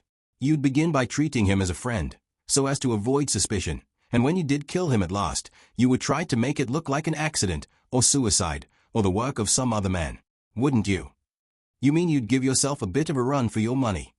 Yes, that's what I mean. If you were going to do it deliberately, that is to say, and lock yourself in before you began. Cayley had been silent, apparently thinking over this new idea. With his eyes still on the ground, he said, "Now, I hold to my opinion that it was purely accidental, and that Mark lost his head and ran away." "But what about the key?" asked Bill. "We don't know yet that the keys were outside. I don't at all agree with Mr. Gillingham, that the keys of the downstairs rooms are always outside the doors.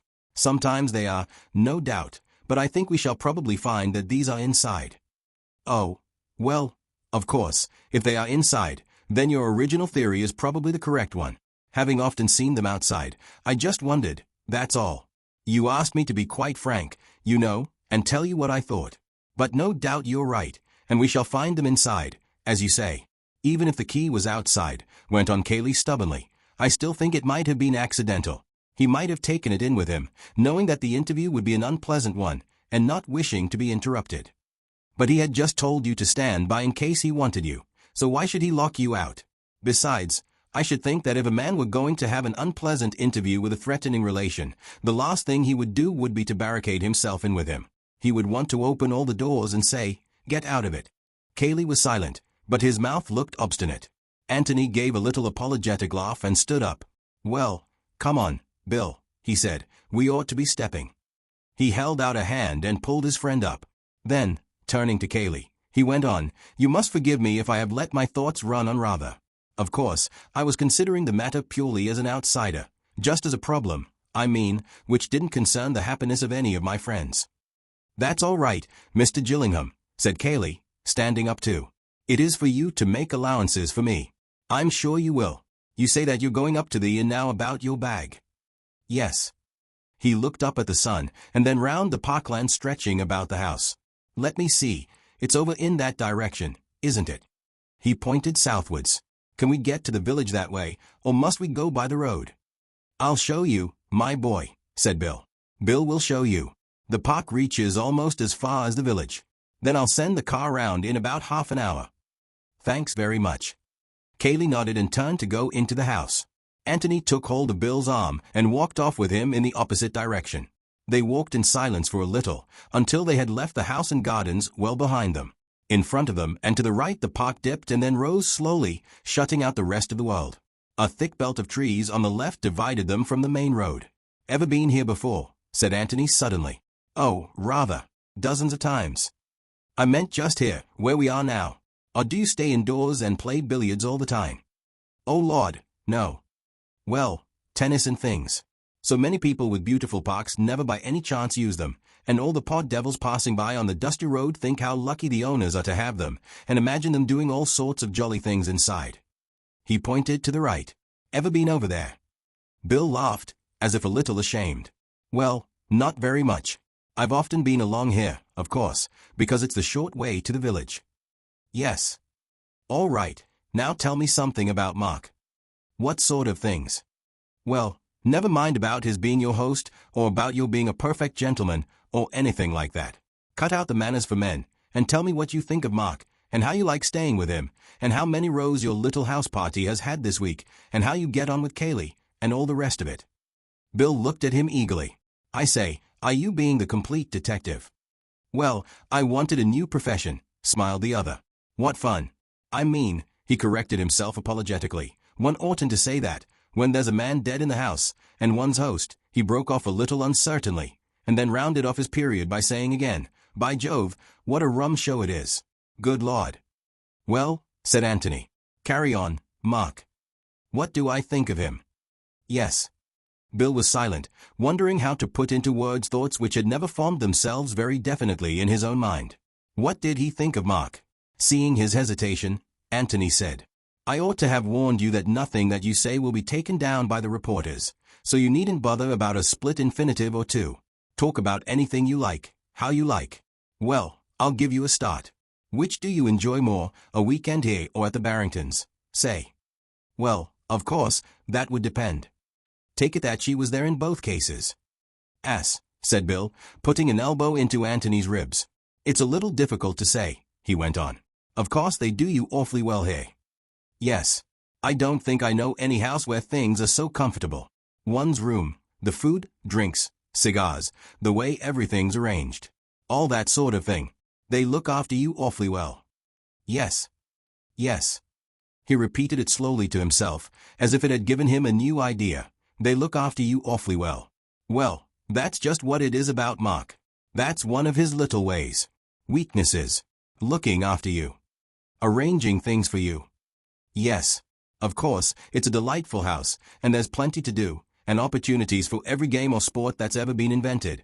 And, as I say, one gets awfully well done. But with it all, Tony, there's a faint sort of feeling that, well, that one is on parade, as it were. You've got to do as you're told. How do you mean? Well, Mark fancies himself rather at arranging things. He arranges things, and it's understood that the guests fall in with the arrangement. For instance, Betty, Miss Calladine, and I were going to play a single just before tea, the other day. Tennis. She's frightfully hot stuff at tennis, and backed herself to take me on level. I'm rather erratic, you know. Mark saw us going out with our rackets and asked us what we were going to do. Well, he got up a little tournament for us after tea. Handicaps all arranged by him, and everything ruled out neatly in red and black ink, prizes and all, quite decent ones, you know. He'd had the lawn specially cut and marked for it. Well, of course Betty and I wouldn't have spoilt the court, and would have been quite ready to play again after tea. I had to give her half 15 according to his handicap, but somehow, Bill stopped and shrugged his shoulders. It didn't quite fit in. No, it spoilt the effect of his tournament. Took the edge off it just a little, I suppose he felt. So we didn't play. He laughed, and added, it would have been as much as our place was worth to have played. Do you mean you wouldn't have been asked here again? Probably. Well, I don't know. Not for some time, anyway. Really, Bill? Oh, rather. Here's a devil for taking offense. That Miss Norris, did you see her? She's done for herself. I don't mind betting what you like that she never comes here again. Why? Bill laughed to himself. We were all in it, really. At least, Betty and I were. There's supposed to be a ghost attached to the house. Lady in Patten. Ever heard of her? Never. Mark told us about her at dinner one night. He rather liked the idea of there being a ghost in his house, you know, except that he doesn't believe in ghosts. I think he wanted all of us to believe in her, and yet he was annoyed with Betty and Mrs. Calladine for believing in ghosts at all. Rum chapter. Well, anyhow, Miss Norris, she's an actress, some actress too, dressed up as the ghost and played the fool a bit. And poor Mark was frightened out of his life. Just for a moment, you know. What about the others? Well, Betty and I knew. In fact, I told her, Miss Norris I mean, not to be a silly ass. Knowing Mark. Mrs. Calladine wasn't there. Betty wouldn't let her be. As for the Major, I don't believe anything would frighten him. Where did the ghost appear? Down by the bowling green. That's supposed to be its haunt, you know. We were all down there in the moonlight, pretending to wait for it. Do you know the bowling green? No. I'll show it to you after dinner. I wish you would. Was Mark very angry afterwards? Oh, Lord, yes. Sulked for a whole day. Well, he's just like that. Was he angry with all of you? Oh, yes, sulky, you know. This morning. Oh, no. He got over it. He generally does. He's just like a child. That's really it, Tony. He's like a child in some ways. As a matter of fact, he was unusually bucked with himself this morning. And yesterday. Yesterday. Rather. We all said we'd never seen him in such form. Is he generally in form? He's quite good company, you know, if you take him the right way. He's rather vain and childish, well, like I've been telling you, and self-important, but quite amusing in his way, and, Bill broke off suddenly. I say, you know, it really is the limit, talking about your host like this. Don't think of him as your host. Think of him as a suspected murderer with a warrant out against him. Oh, but that's all right, you know. It's the fact, Bill. Yes, but I mean, he didn't do it. He wouldn't murder anybody. It's a funny thing to say, but, well, he's not big enough for it. He's got his faults, like all of us, but they aren't on that scale. One can kill anybody in a childish fit of temper. Bill grunted assent, but without prejudice to Mark. All the same, he said, I can't believe it. That he would do it deliberately, I mean. Suppose it was an accident, as Kaylee says, would he lose his head and run away? Bill considered for a moment. Yes, I really think he might, you know. He nearly ran away when he saw the ghost. Of course, that's different, rather. Oh, I don't know. In each case it's a question of obeying your instinct instead of your reason. They had left the open land and were following a path through the bordering trees. Two abreast was uncomfortable, so Anthony dropped behind, and further conversation was postponed until they were outside the boundary fence and in the high road. The road sloped gently down to the village of Woodham, a few red-roof cottages, and the grey tower of a church showing above the green. Well, now, said Anthony, as they stepped out more quickly, what about Kaylee? How do you mean, what about him? I want to see him. I can see Mark perfectly, thanks to you, Bill. You were wonderful. Now let's have Kaylee's character. Kaylee from within. Bill laughed in pleased embarrassment, and protested that he was not a blooming novelist. Besides, he added, Mark's easy. Kaylee's one of these heavy, quiet people, who might be thinking about anything. Mark gives himself away. Ugly, black-jawed devil, isn't he? Some women like that type of ugliness. Yes, that's true. Between ourselves, I think there's one here who does. Rather a pretty girl at Jallan's. He waved his left hand, down that way. What's Jallan's? Well, I suppose it used to be a farm, belonging to a bloke called Jalland, but now it's a country cottage belonging to a widow called Norbury. Mark and Kaylee used to go there a good deal together. Miss Norbury, the girl, has been here once or twice for tennis, seemed to prefer Kaylee to the rest of us. But of course he hadn't much time for that sort of thing. What sort of thing? Walking about with a pretty girl, and asking her if she's been to any theatres lately. He nearly always had something to do. Mark kept him busy. Yes. Mark never seemed quite happy unless he had Kaylee doing something for him. He was quite lost and helpless without him. And, funnily enough, Kaylee seemed lost without Mark. He was fond of him. Yes, I should say so. In a protective kind of way. He'd sized Mark up, of course. His vanity, his self-importance, his amateurishness and all the rest of it. But he liked looking after him. And he knew how to manage him. Yes. What sort of terms was he on with the guests, you and Miss Norris and all of them? Just polite and rather silent, you know. Keeping himself to himself. We didn't see so very much of him, except at meals. We were here to enjoy ourselves, and, well, he wasn't. He wasn't there when the ghost walked. No. I heard Mark calling for him when he went back to the house. I expect Kaylee stroked down his feathers a bit, and told him that girls will be girls. Hello, here we are. They went into the inn, and while Bill made himself pleasant to the landlady, Anthony went upstairs to his room. It appeared that he had not very much packing to do, after all. He returned his brushes to his bag, glanced round to see that nothing else had been taken out, and went down again to settle his bill. He had decided to keep on his room for a few days, partly to save the landlord and his wife the disappointment of losing a guest so suddenly, partly in case he found it undesirable later on to remain at the Red House. For he was taking himself seriously as a detective. Indeed, he took himself seriously, while getting all the fun out of it which was possible, at every new profession he adopted, and he felt that there might come a time, after the inquest, say when he could not decently remain at the Red House as a guest, a friend of Bill's, enjoying the hospitality of Mark or Kaylee, whichever was to be regarded as his host, without forfeiting his independent attitude towards the events of that afternoon. At present he was staying in the house merely as a necessary witness, and, since he was there, Kaylee could not object to him using his eyes, but if, After the inquest, it appeared that there was still work for a pair of independent and very keen eyes to do. Then he must investigate, either with his host's approval or from beneath the roof of some other host, the landlord of the George, for instance, who had no feelings in the matter. For of one thing Anthony was certain. Cayley knew more than he professed to know. That is to say, he knew more than he wanted other people to know he knew. Anthony was one of the other people. If, therefore, he was for trying to find out what it was that Cayley knew, he could hardly expect Cayley's approval of his labors. It would be the George, then, for Anthony after the inquest. What was the truth? Not necessarily discreditable to Cayley, even though he were hiding something. All that could be said against him at the moment was that he had gone the longest way round to get into the locked office, and that this did not fit in with what he had told the inspector. But it did fit in with the theory that he had been an accessory after the event, and that he wanted, while appearing to be in a hurry, to give his cousin as much time as possible in which to escape.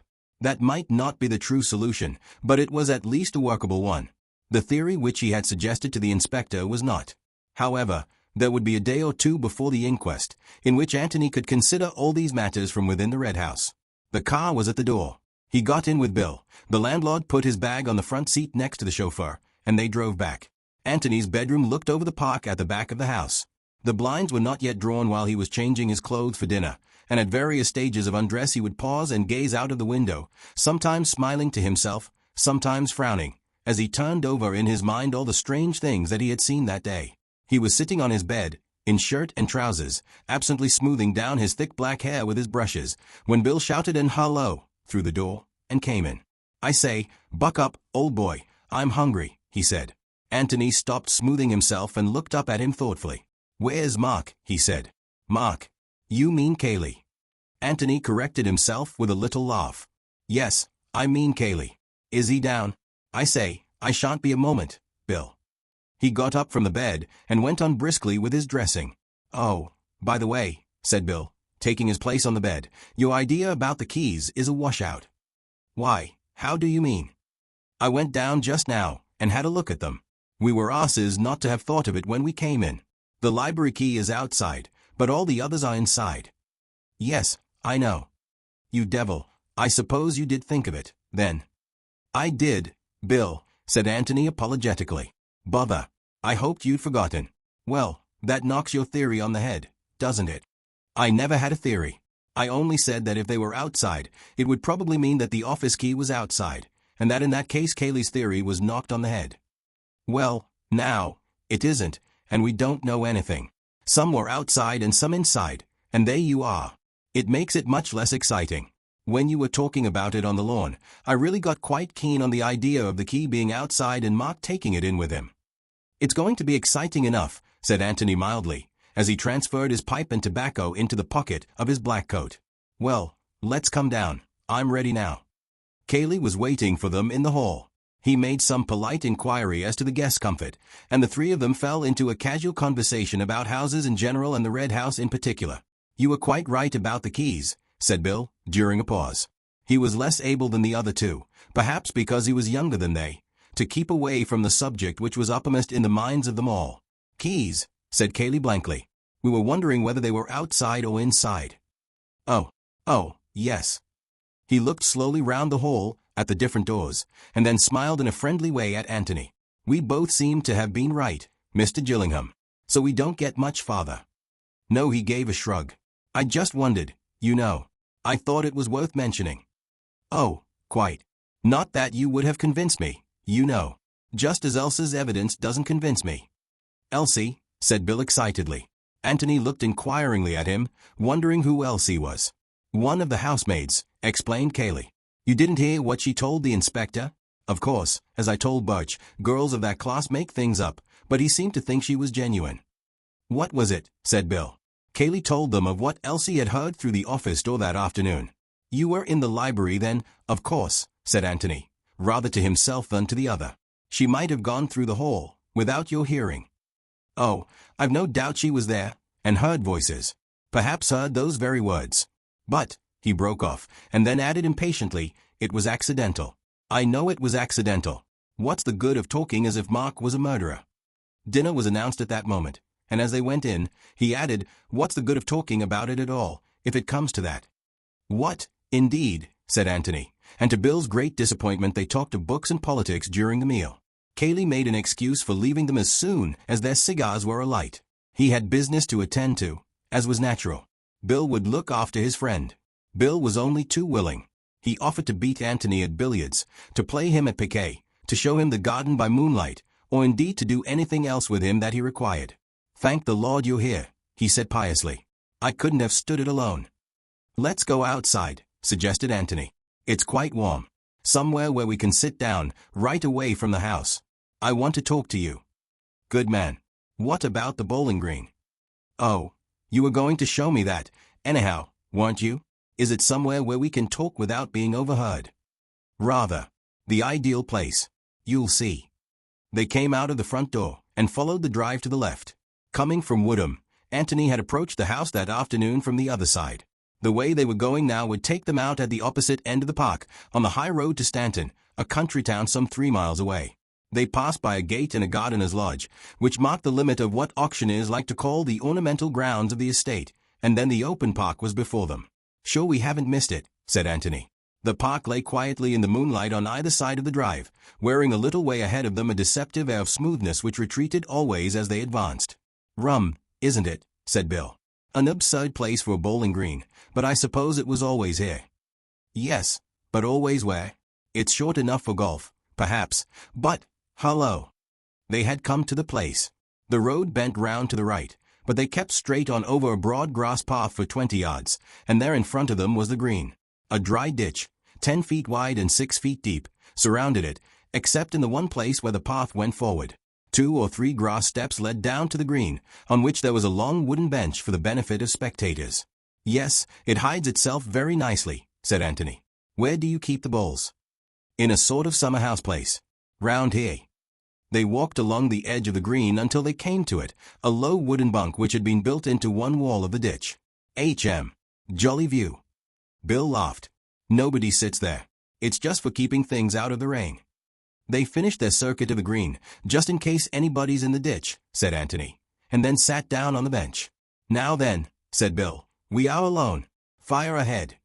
Anthony smoked thoughtfully for a little. Then he took his pipe out of his mouth and turned to his friend. "Are you prepared to be the complete Watson?" he asked. "Watson? Do you follow me, Watson? That one. Are you prepared to have quite obvious things explained to you, to ask futile questions, to give me chances of scoring off you, to make brilliant discoveries of your own 2 or 3 days after I have made them myself, all that kind of thing? Because it all helps." "My dear Tony," said Bill delightedly, "need you ask?" Anthony said nothing, and Bill went on happily to himself. "I perceive from the strawberry mark on your shirt front that you had strawberries for dessert. Holmes, you astonish me." "Tut, tut, you know my methods." "Where is the tobacco?" "The tobacco is in the Persian slipper." "Can I leave my practice for a week?" "I can." Anthony smiled and went on smoking. After waiting hopefully for a minute or two, Bill said in a firm voice, "Well then, Holmes, I feel bound to ask you if you have deduced anything. Also, whom do you suspect?" Anthony began to talk. "Do you remember," he said, "one of Holmes's little scores over Watson about the number of steps up to the Baker Street lodging? Poor old Watson had been up and down them 1,000 times, but he had never thought of counting them, whereas Holmes had counted them as a matter of course, and knew that there were 17. And that was supposed to be the difference between observation and non-observation. Watson was crushed again, and Holmes appeared to him more amazing than ever. Now, it always seemed to me that in that matter Holmes was the ass, and Watson the sensible person. What on earth is the point of keeping in your head an unnecessary fact like that? If you really want to know at any time the number of steps to your lodging, you can ring up your landlady and ask her. I've been up and down the steps of the club 1,000 times, but if you asked me to tell you at this moment how many steps there I couldn't do it. Could you? "I certainly couldn't," said Bill. "But if you really wanted to know," said Anthony casually, with a sudden change of voice, "I could find out for you without even bothering to ring up the hall porter." Bill was puzzled as to why they were talking about the club steps, but he felt it his duty to say that he did want to know how many they were. "Right," said Anthony. "I'll find out." He closed his eyes. "I'm walking up St. James Street," he said slowly. "Now I've come to the club and I'm going past the smoking room. Windows, 1, 2, 3, 4. Now I'm at the steps. I turn in and begin going up them. 1, 2, 3, 4, 5, 6. Then a broad step. 6, 7, 8, 9. Another broad step. 9, 10, 11. 11. I'm inside. Good morning, Rogers. Fine day again. With a little start he opened his eyes and came back again to his present surroundings. He turned to Bill with a smile. 11, he said. Count them the next time you're there. 11, and now I hope I shall forget it again. Bill was distinctly interested. That's rather hot, he said. Expound. Well, I can't explain it, whether it's something in the actual eye, or something in the brain, or what, but I have got rather an uncanny habit of recording things unconsciously. You know that game where you look at a tray full of small objects for 3 minutes, and then turn away and try to make a list of them. It means a devil of a lot of concentration for the ordinary person, if he wants to get his list complete, but in some odd way I manage to do it without concentration at all. I mean that my eyes seem to do it without the brain consciously taking any part. I could look at the tray, for instance, and talk to you about golf at the same time, and still get my list right. I should think that's rather a useful gift for an amateur detective. You ought to have gone into the profession before. Well, it is rather useful. It's rather surprising, you know, to a stranger. Let's surprise Cayley with it, shall we? How? Well, let's ask him. Anthony stopped and looked at Bill comically. Let's ask him what he's going to do with the key of the office. For a moment Bill did not understand. Key of the office, he said vaguely. You don't mean, Tony. What do you mean? Good God. Do you mean that, Cayley? But what about Mark? I don't know where Mark is, that's another thing I want to know, but I'm quite certain that he hasn't got the key of the office with him. Because Cayley's got it. Are you sure? Quite. Bill looked at him wonderingly. I say, he said, almost pleadingly, don't tell me that you can see into people's pockets and all that sort of thing, as well. Anthony laughed and denied it cheerfully. Then how do you know? You're the perfect Watson, Bill. You take to it quite naturally. Properly speaking, I oughtn't to explain till the last chapter, but I always think that that's so unfair. So here goes. Of course, I don't really know that he's got it, but I do know that he had it. I know that when I came on him this afternoon, he had just locked the door and put the key in his pocket. You mean you saw him at the time, but that you've only just remembered it, reconstructed it, in the way you were explaining just now? No, I didn't see him, but I did see something. I saw the key of the billiard room. Where? Outside the billiard room door. Outside? But it was inside when we looked just now. Exactly. Who put it there? Obviously Cayley. But let's go back to this afternoon. I don't remember noticing the billiard room key at the time. I must have done so without knowing. Probably when I saw Cayley banging at the door, I may have wondered subconsciously whether the key of the room next to it would fit. Something like that, I dare say. Well, when I was sitting out by myself on that seat just before you came along, I went over the whole scene in my mind, and I suddenly saw the billiard room key there, outside. And I began to wonder if the office key had been outside too. When Cayley came up, I told you my idea and you were both interested. But Cayley was just a shade too interested. I dare say you didn't notice it, but he was. By Jove. Well, of course that proved nothing, and the key business didn't really prove anything, because whatever side of the door the other keys were, Mark might have locked his own private room from the inside sometimes. But I piled it on, and pretended that it was enormously important, and quite altered the case altogether. And having got Cayley thoroughly anxious about it, I told him that we should be well out of the way for the next hour or so, and that he would be alone in the house to do what he liked about it. And, as I expected, he couldn't resist it. He altered the keys and gave himself away entirely. But the library key was still outside. Why didn't he alter that? Because he's a clever devil. For one thing, the inspector had been in the library, and might possibly have noticed it already. And for another, Anthony hesitated. What? Said Bill, after waiting for him to go on. It's only guesswork. But I fancy that Cayley was thoroughly upset about the key business. He suddenly realized that he had been careless, and he hadn't got time to think it all over. So he didn't want to commit himself definitely to the statement that the key was either outside or inside. He wanted to leave it vague. It was safest that way. I see, said Bill slowly. But his mind was elsewhere. He was wondering suddenly about Cayley. Cayley was just an ordinary man, like himself. Bill had had little jokes with him sometimes. Not that Cayley was much of a hand at joking. Bill had helped him to sausages, played tennis with him, borrowed his tobacco, lent him a putter. And here was Anthony saying that he was, what? Well, not an ordinary man, anyway. A man with a secret. Perhaps a murderer. No, not a murderer, Not Kaylee. That was rot, anyway. Why, they had played tennis together. Now then, Watson, said Anthony suddenly. It's time you said something. I say, Tony, do you really mean it? Mean what? About Kaylee. I mean what I said, Bill. No more. Well, what does it amount to? Simply that Robert Ablett died in the office this afternoon, and that Kaylee knows exactly how he died. That's all. It doesn't follow that Kaylee killed him. No, of course it doesn't. Bill gave a sigh of relief. He's just shielding Mark. What? I wonder. Well, isn't that the simplest explanation? It's the simplest if you're a friend of Kaylee and want to let him down lightly. But then I'm not, you see. Why isn't it simple, anyhow? Well, let's have the explanation then, and I'll undertake to give you a simpler one afterwards. Go on. Only remember, the key is on the outside of the door to start with. Yes, well, I don't mind that. Mark goes in to see his brother, and they quarrel and all the rest of it, just as Kaylee was saying. Kaylee hears the shot, and in order to give Mark time to get away, locks the door, puts the key in his pocket and pretends that Mark has locked the door, and that he can't get in. How's that? Hopeless, Watson, hopeless. Why? How does Kaylee know that it is Mark who has shot Robert, and not the other way around? Oh, said Bill, rather upset. Yes. He thought for a moment. All right. Say that Kaylee has gone into the room first, and seen Robert on the ground. Well, there you are. And what does he say to Mark? That it's a fine afternoon, and could he lend him a pocket handkerchief? Or does he ask him what's happened? Well, of course, I suppose he asks what happened, said Bill reluctantly. And what does Mark say? Explains that the revolver went off accidentally during a struggle. Whereupon Kaylee shields him by doing what, Bill? Encouraging him to do the damn silliest thing that any man could possibly do, confess his guilt by running away. No, that's rather hopeless, isn't it? Bill thought again. Well, he said reluctantly, suppose Mark confessed that he'd murdered his brother. That's better, Bill. Don't be afraid of getting away from the accident idea. Well then, your new theory is this.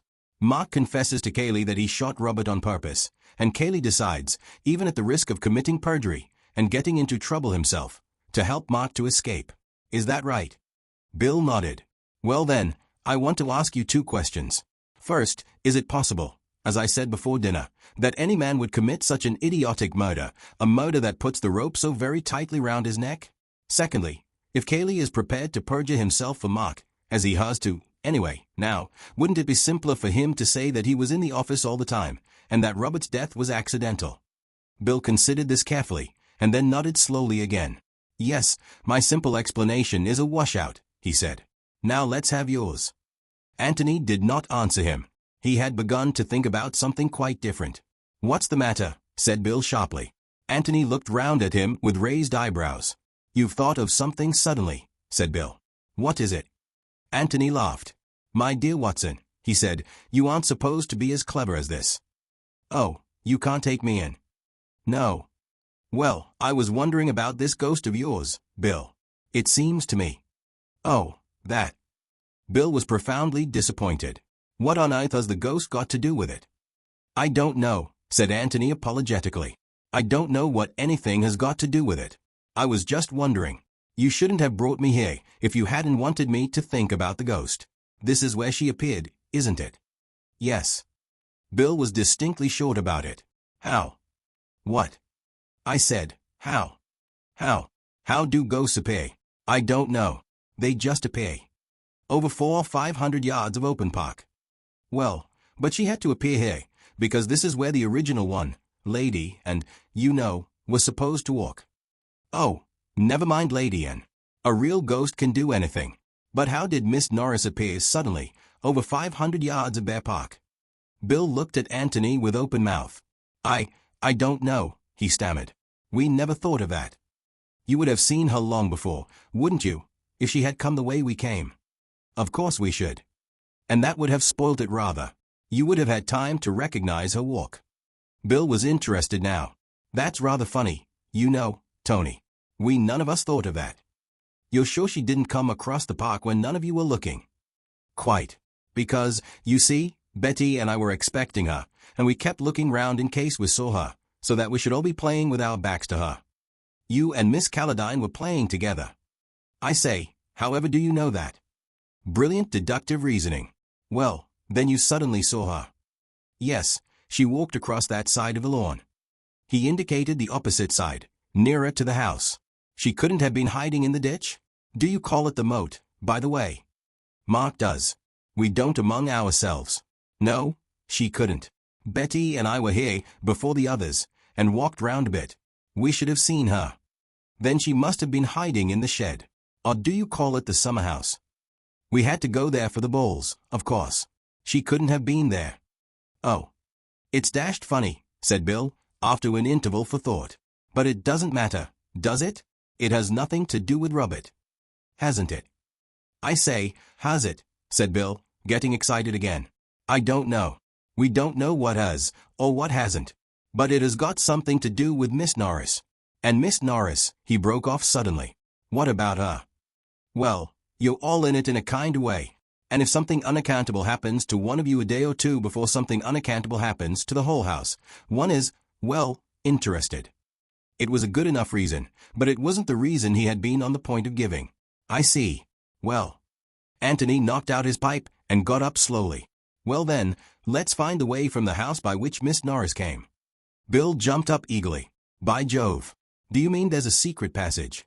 A secluded passage, anyway. There must be. I say, what fun. I love secret passages. Good Lord. And this afternoon I was playing golf just like an ordinary merchant. What a life. Secret passages. They made their way down into the ditch. If an opening was to be found which led to the house, it would probably be on the house side of the green and on the outside of the ditch. The most obvious place at which to begin the search was the shed where the bowls were kept. It was a tidy place, as anything in Mark's establishment would be. There were 2 boxes of croquet things, one of them with the lid open, as if the balls and mallets and hoops, neatly enough put away, though, had been recently used, a box of bowls, a small lawnmower, a roller, and so forth. A seat ran along the back of it, whereon the bowls players could sit when it rained. Anthony tapped the wall at the back. This is where the passage ought to begin. It doesn't sound very hollow, does it?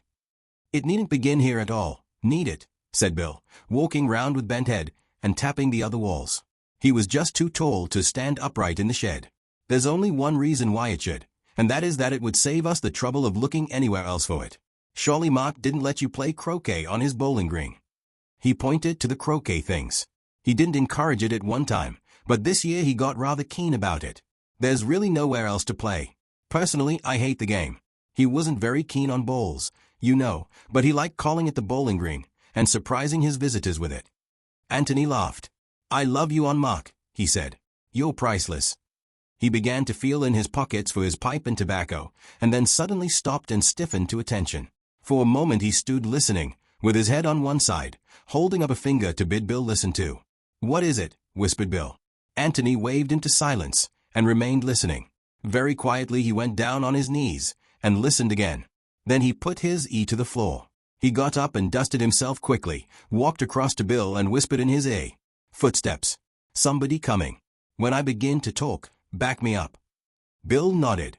Anthony gave him an encouraging pat on the back, and stepped firmly across to the box of bowls, whistling loudly to himself. He took the bowls out, dropped one with a loud bang on the floor, said, "Oh, Lord," and went on. I say, Bill, I don't think I want to play bowls, after all. Well, why did you say you did? Grumbled Bill. Anthony flashed a smile of appreciation at him. Well, I wanted to when I said I did, and now I don't want to. Then what do you want to do? Talk. Oh, right-o, said Bill eagerly. There's a seat on the lawn, I saw it. Let's bring these things along in case we want to play, after all. Right-o, said Bill again.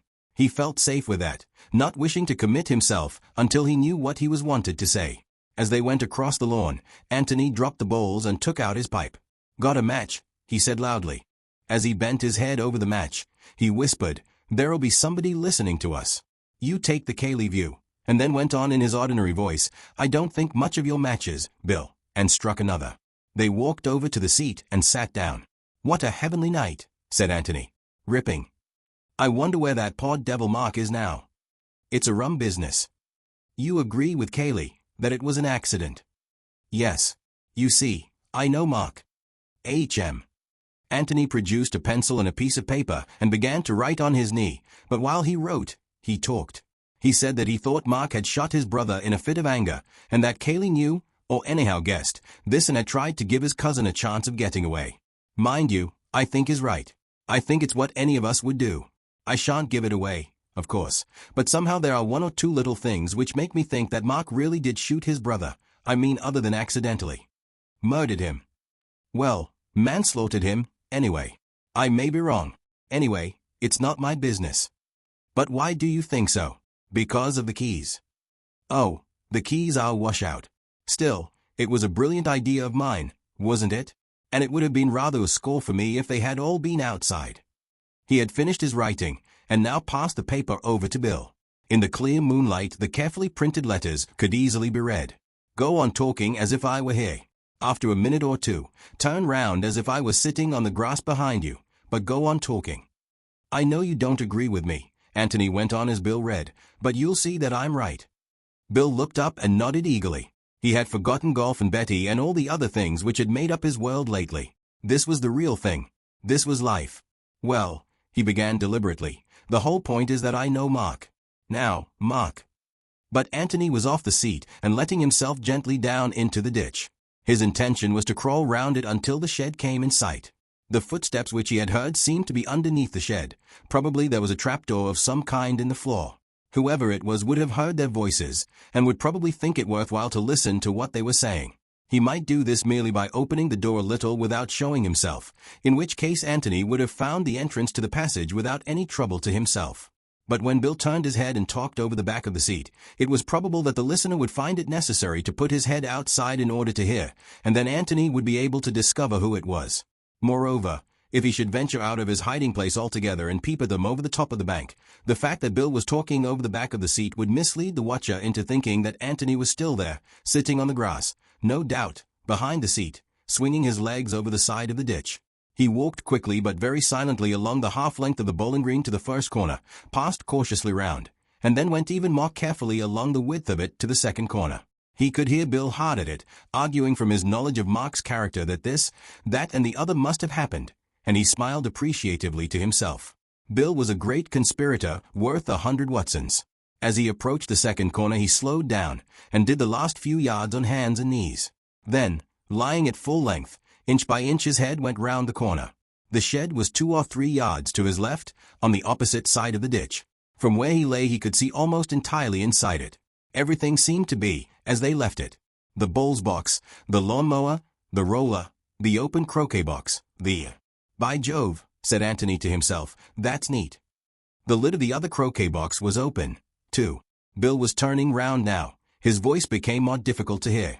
You see what I mean, he was saying. If Kaylee. And out of the second croquet box came Kaylee's black head. Anthony wanted to shout his applause. It was neat, devilish neat. For a moment he gazed, fascinated, at that wonderful new kind of croquet ball which had appeared so dramatically out of the box, and then reluctantly wriggled himself back. There was nothing to be gained by staying there, and a good deal to be lost, for Bill showed signs of running down. As quickly as he could Anthony hurried round the ditch and took up his place at the back of the seat. Then he stood up with a yawn, stretched himself and said carelessly, well, don't worry yourself about it, Bill, old man. I dare say you're right. You know Mark, and I don't, and that's the difference. Shall we have a game, or shall we go to bed? Bill looked at him for inspiration, and, receiving it, said, oh, just let's have one game, shall we? Right you are, said Anthony. But Bill was much too excited to take the game, which followed very seriously. Anthony, on the other hand, seemed to be thinking of nothing but bowls. He played with great deliberation for 10 minutes, and then announced that he was going to bed. Bill looked at him anxiously. It's all right, laughed Anthony. You can talk if you want to. Just let's put Em away first, though. They made their way down to the shed, and while Bill was putting the bowls away, Anthony tried the lid of the closed croquet box. As he expected, it was locked. Now then, said Bill, as they were walking back to the house again, I'm simply bursting to know. Who was it? Kaylee. Good Lord. Where? Inside one of the croquet boxes. Don't be an ass. It's quite true, Bill. He told the other what he had seen. But aren't we going to have a look at it? Asked Bill, in great disappointment. I'm longing to explore. Aren't you? Tomorrow and tomorrow and tomorrow. We shall see Kaylee coming along this way directly. Besides, I want to get in from the other end, if I can. I doubt very much if we can do it this end without giving ourselves away. Look, there's Kaylee. They could see him coming along the drive towards them. When they were a little closer, they waved to him and he waved back. I wondered where you were, he said, as he got up to them. I rather thought you might be along this way. What about bed? Bed it is, said Anthony. We've been playing bowls, added Bill, and talking, and playing bowls. Ripping night, isn't it? But he left the rest of the conversation as they wandered back to the house, to Anthony. He wanted to think. There seemed to be no doubt now that Kaylee was a villain. Bill had never been familiar with a villain before. It didn't seem quite fair of Kaylee. Somehow, he was taking rather a mean advantage of his friends. Lot of funny people there were in the world, funny people with secrets. Look at Tony. That first time he had met him in a tobacconist's shop. Anybody would have thought he was a tobacconist's assistant. And Kaylee. Anybody would have thought that Kaylee was an ordinary decent sort of person. And Mark. Dash it. One could never be sure of anybody. Now, Robert was different. Everybody had always said that Robert was a shady fellow. But what on earth had Miss Norris got to do with it? What had Miss Norris got to do with it? This was a question which Anthony had already asked himself that afternoon, and it seemed to him now that he had found the answer. As he lay in bed that night he reassembled his ideas, and looked at them in the new light which the events of the evening threw upon the dark corners in his brain. Of course it was natural that Kaylee should want to get rid of his guests as soon as the tragedy was discovered. He would want this for their own sake, as well as for his. But he had been a little too quick about suggesting it, and about seeing the suggestion carried out. They had been bustled off as soon as they could be packed. The suggestion that they were in his hands, to go or stay as he wished, could have been left safely to them. As it was, they had been given no alternative, and Miss Norris, who had proposed to catch an after-dinner train at the junction, in the obvious hope that she might have in this way a dramatic cross-examination at the hands of some keen-eyed detective, was encouraged tactfully, but quite firmly, to travel by the earlier train with the others. Anthony had felt that Kaylee, in the tragedy which had suddenly befallen the house, ought to have been equally indifferent to her presence or absence. But he was not, and Anthony assumed from this that Kaylee was very much alive to the necessity for her absence. Why? Well, that question was not to be answered offhand. But the fact that it was so had made Anthony interested in her, and it was for this reason that he had followed up so alertly Bill's casual mention of her in connection with the dressing-up business. He felt that he wanted to know a little more about Miss Norris and the part she had played in the Red House circle. By sheer luck, as it seemed to him, he had stumbled on the answer to his question. Miss Norris was hurried away because she knew about the secret passage. The passage, then, had something to do with the mystery of Robert's death. Miss Norris had used it in order to bring off a dramatic appearance as the ghost. Possibly she had discovered it for herself. Possibly Mark had revealed it to her secretly one day, never guessing that she would make so unkind a use of it later on. Possibly Kaylee, having been let into the joke of the dressing-up, had shown her how she could make her appearance on the bowling green even more mysterious and supernatural. One way or another, she knew about the secret passage. So she must be hurried away. Why? Because if she stayed and talked, she might make some innocent mention of it. And Kaylee did not want any mention of it. Why, again? Obviously because the passage, or even the main knowledge of its existence, might provide a clue. I wonder if Mark's hiding there, thought Anthony. And he went to sleep. Anthony came down in a very good humor to breakfast next morning, and found that his host was before him. Kaylee looked up from his letters and nodded. Any word of Mr. Ablett, of Mark, said Anthony, as he poured out his coffee. No. The inspector wants to drag the lake this afternoon. Oh, is there a lake? There was just the flicker of a smile on Kaylee's face, but it disappeared as quickly as it came. Well, it's really a pond, he said, but it was called the lake. By Mark, thought Anthony. Aloud he said, what do they expect to find? They think that Mark, he broke off and shrugged his shoulders, may have drowned himself, knowing that he couldn't get away, and knowing that he had compromised himself by trying to get away at all. Yes, I suppose so, said Kaylee slowly. I should have thought he would have given himself more of a run for his money. After all, he had a revolver. If he was determined not to be taken alive, he could always have prevented that. Couldn't he have caught a train to London before the police knew anything about it?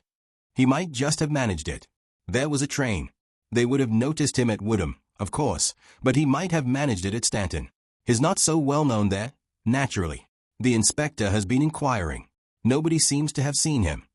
There are sure to be people who will say they did, Later on. There was never a missing man, yet but a dozen people come forward who swear to have seen him at a dozen different places at the same time. Kaylee smiled. Yes. That's true. Anyhow, he wants to drag the pond first. He added dryly, from what I've read of detective stories, inspectors always do want to drag the pond first. Is it deep? Quite deep enough, said Kaylee as he got up. On his way to the door he stopped and looked at Anthony. I'm so sorry that we're keeping you here like this, but it will only be until tomorrow. The inquest is tomorrow afternoon. Do amuse yourself how you like till then. Beverly will look after you. Thanks very much. I shall really be quite all right. Anthony went on with his breakfast. Perhaps it was true that inspectors like dragging ponds, but the question was, did Kaylee's like having them dragged? Was Kaylee anxious about it, or quite indifferent? He certainly did not seem to be anxious, but he could hide his feelings very easily beneath that heavy, solid face, and it was not often that the real Kaylee peeped out. Just a little too eager once or twice, perhaps, but there was nothing to be learnt from it this morning. Perhaps he knew that the pond had no secrets to give up. After all, inspectors were always dragging ponds. Bill came in noisily. Bill's face was an open book. Excitement was written all over it. Well, he said eagerly, as he sat down to the business of the meal, what are we going to do this morning? Not talk so loudly, for one thing, said Anthony. Bill looked about him apprehensively. Was Kaylee under the table, for example? After last night one never knew. He raised his eyebrows. No. But one doesn't want to shout. One should modulate the voice, my dear William, while breathing gently from the hips. Thus one avoids those chest notes which have betrayed many a secret. In other words, pass the toast. You seem bright this morning. I am. Very bright. Kaylee noticed it. Kaylee said, were it not that I have other business, I would come gathering nuts in May with thee. Fain would I gyrate round the mulberry bush and hop upon the little hills. But the waters of Jordan encompass me, and Inspector Birch tarries outside with his shrimping net. My friend William Beverly will attend thee anon. Farewell, a long farewell to all, thy grape nuts. He then left up center. Enter W. Beverly. Are you often like this at breakfast? Almost invariably, said he with his mouth full. Exit W. Beverly, L. It's a touch of the sun, I suppose, said Bill, shaking his head sadly. It's the sun and the moon and the stars, all acting together on an empty stomach. Do you know anything about the stars, Mr. Beverly? Do you know anything about Orion's belt, for instance? And why isn't there a star called Beverly's Belt? Or a novel? Said he masticating. Re-enter W. Beverly through trapdoor. Talking about trapdoors.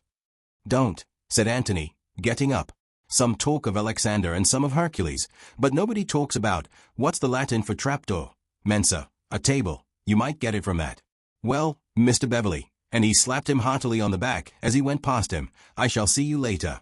Kaylee says that you will amuse me, but so far you have not made me laugh once. You must try, and be more amusing when you have finished your breakfast. But don't hurry. Let the upper mandibles have time to do the work. With those words Mr. Gillingham then left the spacious apartment. Bill continued his breakfast with a slightly bewildered air. He did not know that Kaylee was smoking a cigarette outside the windows behind him, not listening, perhaps, possibly not even overhearing, but within sight of Anthony, who was not going to take any risks. So he went on with his breakfast, reflecting that Anthony was a rum fellow, and wondering if he had dreamed only of the amazing things which had happened the day before. Anthony went up to his bedroom to fetch his pipe. It was occupied by a housemaid, and he made a polite apology for disturbing her. Then he remembered. Is it Elsie? He asked, giving her a friendly smile. Yes, sir, she said, shy but proud. She had no doubts as to why it was that she had achieved such notoriety. It was you who heard Mr. Mark yesterday, wasn't it? I hope the inspector was nice to you. Yes, thank you, sir. It's my turn now.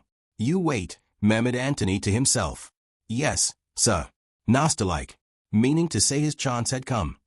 I wonder. Well, that's what I heard, so, truly. Anthony looked at her thoughtfully and nodded. Yes. I wonder why. Why what, so? Oh, lots of things, Elsie. It was quite an accident, your being outside just then. Elsie blushed. She had not forgotten what Mrs. Stevens had said about it. Quite, sir. In the general way I use the other stairs. Of course. He had found his pipe and was about to go downstairs again when she stopped him. I beg your pardon, sir, But will there be an inquest? Oh, yes. Tomorrow, I think. Shall I have to give my evidence, sir? Of course. There's nothing to be frightened of. I did hear it, sir. Truly. Why, of course you did. Who says you didn't? Some of the others, sir, Mrs. Stevens and all. Oh, that's just because they are jealous, said Anthony with a smile. He was glad to have spoken to her, because he had recognized at once the immense importance of her evidence. To the inspector, no doubt it had seemed only of importance, in that it had shown Mark to have adopted something of a threatening attitude towards his brother. To Anthony it had much more significance. It was the only trustworthy evidence that Mark had been in the office at all that afternoon. For who saw Mark go into the office? Only Kaylee. And if Kaylee had been hiding the truth about the keys, why should he not be hiding the truth about Mark's entry into the office? Obviously all Kaylee's evidence went for nothing. Some of it no doubt was true, but he was giving it, both truth and falsehood, with a purpose. What the purpose was Anthony did not know as yet. To shield Mark, to shield himself, even to betray Mark, it might be any of these. But since his evidence was given for his own ends, it was impossible that it could be treated as the evidence of an impartial and trustworthy onlooker. Such, for instance, as Elsie appeared to be. Elsa's evidence, however, seemed to settle the point. Mark had gone into the office to see his brother. Elsie had heard them both talking, and then Anthony and Kaylee had found the body of Robert. And the inspector was going to drag the pond. But certainly Elsa's evidence did not prove anything more than the mere presence of Mark in the room. It's my turn now, you wait. That was not an immediate threat, it was a threat for the future. If Mark had shot his brother immediately afterwards, it must have been an accident, the result of a struggle, say, provoked by that nasty-like tone of voice. Nobody would say you wait to a man who was just going to be shot. You wait meant you wait, and see what's going to happen to you later on. The owner of the Red House had had enough of his brother's sponging, his brother's blackmail. Now it was Mark's turn to get a bit of his own back. Let Robert just wait a bit, and he would see. The conversation which Elsie had overheard might have meant something like this. It couldn't have meant murder. Anyway, not murder of Robert, by Mark. It's a funny business, thought Anthony. The one obvious solution is so easy and yet so wrong. And I've got 100 things in my head, and I can't fit them together. And this afternoon will make 101. I mustn't forget this afternoon. He found Bill in the hall, and proposed a stroll. Bill was only too ready. Where do you want to go? He asked. I don't mind much. Show me the park. Righto. They walked out together. Watson, old man, said Anthony, as soon as they were away from the house, you really mustn't talk so loudly indoors. There was a gentleman outside, just behind you, all the time. Oh, I say, said Bill, going pink. I'm awfully sorry. So that's why you were talking such rot? Partly, yes. And partly because I do feel rather bright this morning. We're going to have a busy day. Are we really? What are we going to do? They are going to drag the pond, beg its pardon, the lake. Where is the lake? We're on the way to it now, if you'd like to see it. We may as well look at it. Do you haunt the lake much in the ordinary way? Oh, no, rather not. There's nothing to do there. You can't bathe. Well, I shouldn't care to. Too dirty. I see. This is the way we came yesterday, isn't it? The way to the village. Yes. We go off a bit to the right directly. What are they dragging it for? Mark. Oh, rot, said Bill uneasily. He was silent for a little, and then, forgetting his uncomfortable thoughts in his sudden remembrance of the exciting times they were having, said eagerly, I say, when are we going to look for that passage? We can't do very much while Kaylee's in the house. What about this afternoon when they are dragging the pond? He's sure to be there. Anthony shook his head. There's something I must do this afternoon, he said. Of course we might have time for both. Has Kaylee got to be out of the house for the other thing too? Well, I think he ought to be. I say, is it anything rather exciting? I don't know. It might be rather interesting. I daresay I could do it at some other time, but I rather fancy it at 3 o'clock. Somehow. I've been specially keeping it back for then. I say, what fun. You do want me, don't you? Of course I do. Only, Bill, don't talk about things inside the house unless I begin. There's a good Watson. I won't. I swear I won't. They had come to the pond, Mark's Lake, and they walked silently round it. When they had made the circle, Anthony sat down on the grass and relit his pipe. Bill followed his example. Well, Mark isn't there, said Anthony. No, said Bill. At least, I don't quite see why you know he isn't. It isn't knowing, it's guessing, said Anthony rapidly. It's much easier to shoot yourself than to drown yourself, and if Mark had wanted to shoot himself in the water, with some idea of not letting the body be found, he'd have put big stones in his pockets, and the only big stones are near the water's edge, and they would have left marks, and they haven't, and therefore he didn't, and, oh, bother the pond. That can wait till this afternoon. Bill, where does the secret passage begin? Well, that's what we've got to find out, isn't it? Yes. You see, my idea is this.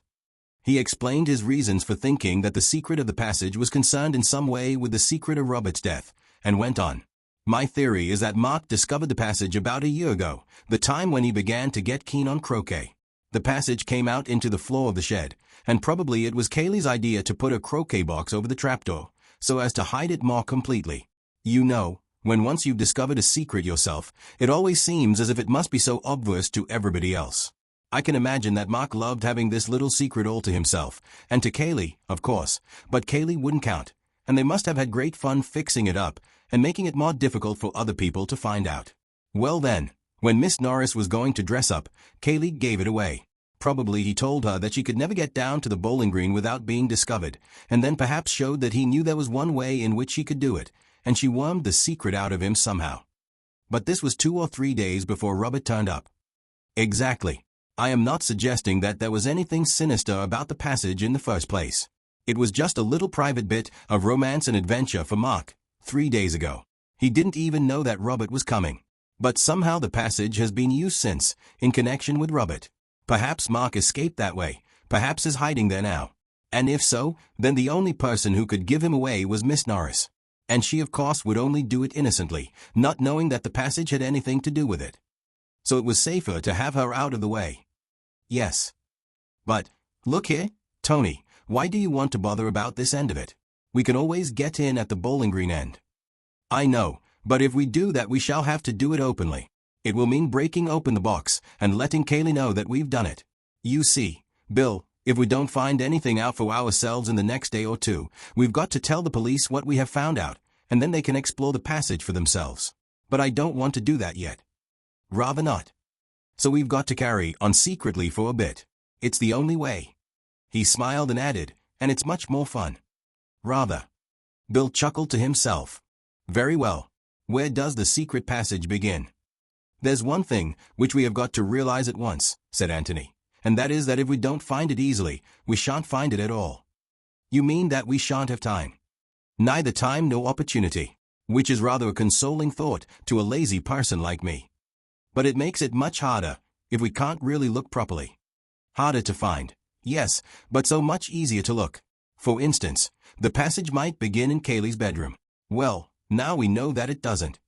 We don't know anything of the sort, protested Bill. We know for the purposes of our search. Obviously we can't go tailing into Kaylee's bedroom and tapping his wardrobes, and obviously, therefore, if we are going to look for it at all, we must assume that it doesn't begin there. Oh, I see. Bill chewed a piece of grass thoughtfully. Anyhow, it wouldn't begin on an upstairs floor, would it? Probably not. Well, we're getting on. You can wash out the kitchen and all that part of the house, said Bill, after more thought. We can't go there. Right. And the cellars, if there are any. Well, that doesn't leave us much. No. Of course it's only 100 to 1 chance that we find it, but what we want to consider is which is the most likely place of the few places in which we can look safely. All it amounts to, said Bill, is the living rooms downstairs, dining room, library, hall, billiard room, and the office rooms. Yes, that's all. Well, the office is the most likely, isn't it? Yes, except for one thing. What's that? Well, it's on the wrong side of the house. One would expect the passage to start from the nearest place to which it is going.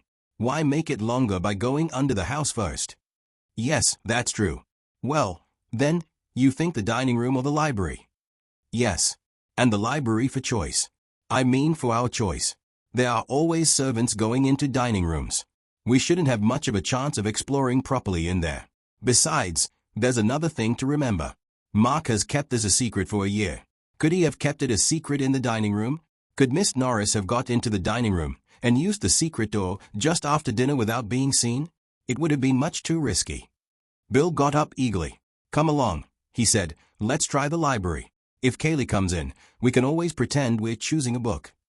Anthony got up slowly, took his arm and walked back to the house with him. The library was worth going into, passages or no passages. Anthony could never resist another person's bookshelves. As soon as he went into the room, he found himself wandering round it to see what books the owner read, or, more likely, did not read, but kept for the heir which they lent to the house.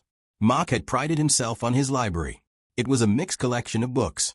Books which he had inherited both from his father and from his patron, books which he had bought because he was interested in them or, if not in them, in the authors to whom he wished to lend his patronage, books which he had ordered in beautifully bound editions, partly because they looked well on his shelves, lending a noble color to his rooms, partly because no man of culture should ever be without them, old editions, new editions, expensive books, cheap books, a library in which everybody, whatever his taste, could be sure of finding something to suit him.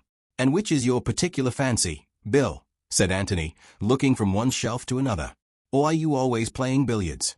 "I have a look at badminton sometimes," said Bill. "It's over in that corner there." He waved a hand. "Over here," said Anthony, going to it. "Yes." He corrected himself suddenly. "Oh, no, it's not. It's over there on the right now." Mark had a grand rearrangement of his library about a year ago. "It took him more than a week, he told us. He's got such a frightful lot, hasn't he?" "Now that's very interesting," said Anthony, and he sat down and filled his pipe again. There was indeed a frightful lot of books. The four walls of the library were plastered with them from floor to ceiling, save only where the door and the two windows insisted on living their own life, even though an illiterate one. To Bill it seemed the most hopeless room of any in which to look for a secret opening. "We shall have to take every blessed book down," he said, "before we can be certain that we haven't missed it." "Anyway," said Anthony, "if we take them down one at a time, nobody can suspect us of sinister designs. After all, what does one go into a library for, except to take books down? But there's such a frightful lot." Anthony's pipe was now going satisfactorily, and he got up and walked leisurely to the end of the wall opposite the door. "Well, let's have a look," he said, "and see if they are so very frightful. Hello, here's your badminton. You often read that, you say?" "If I read anything." "Yes." He looked down and up the shelf. "Sport and travel chiefly. I like books of travel, don't you? They are pretty dull as a rule." "Well, anyhow, some people like them very much," said Anthony, reproachfully. He moved on to the next row of shelves. "The drama. The Restoration dramatists. You can have most of them. Still, as you well remark, many people seem to love them. Shaw, Wilde, Robertson. I like reading plays, Bill. There are not many people who do, but those who do are usually very keen. Let us pass on." "I say, we haven't too much time," said Bill restlessly. "We haven't. That's why we aren't wasting any. Poetry. Who reads poetry nowadays? Bill, when did you last read Paradise Lost?" "Never." "I thought not. And when did Miss Calladine last read The Excursion aloud to you?" "As a matter of fact, Betty, Miss Calladine, happens to be jolly keen on, what's the beggar's name?" "Never mind his name. You have said quite enough. We pass on." He moved on to the next shelf. Biography. "Oh, lots of it. I love biographies. Are you a member of the Johnson Club? I bet Mark is. Memories of Manycourts. I'm sure Mrs. Calladine reads that. Anyway, biographies are just as interesting as most novels, so why linger? We pass on." He went to the next shelf, and then gave a sudden whistle. "Hello, hello." "What's the matter?" said Bill rather peevishly. "Stand back there. Keep the crowd back, Bill. We are getting amongst it. Sermons, as I live. Sermons. Was Mark's father a clergyman, or does Mark take to them naturally?" "His father was a parson, I believe." "Oh, yes, I know he was." "Ah, then these are father's books. Half Hours with the Infinite.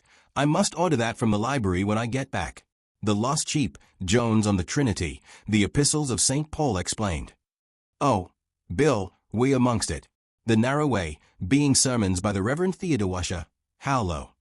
What is the matter?" "William, I am inspired. Stand by."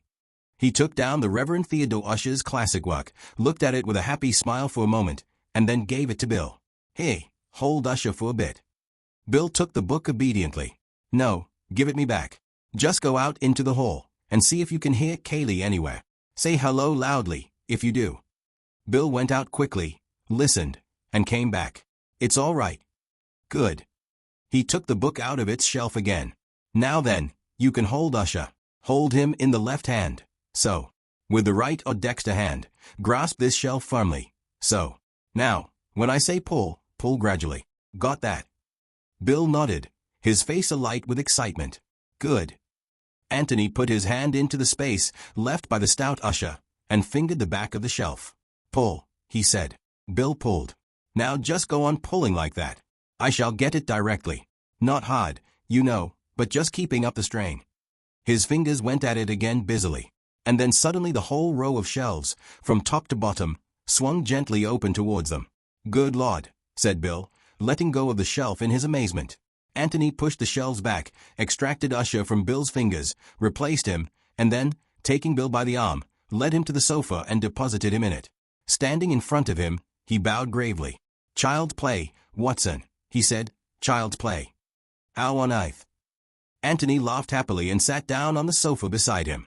You don't really want it explained, he said, smacking him on the knee. You're just being Watsonish. It's very nice of you, of course, and I appreciate it. No, but really, Tony.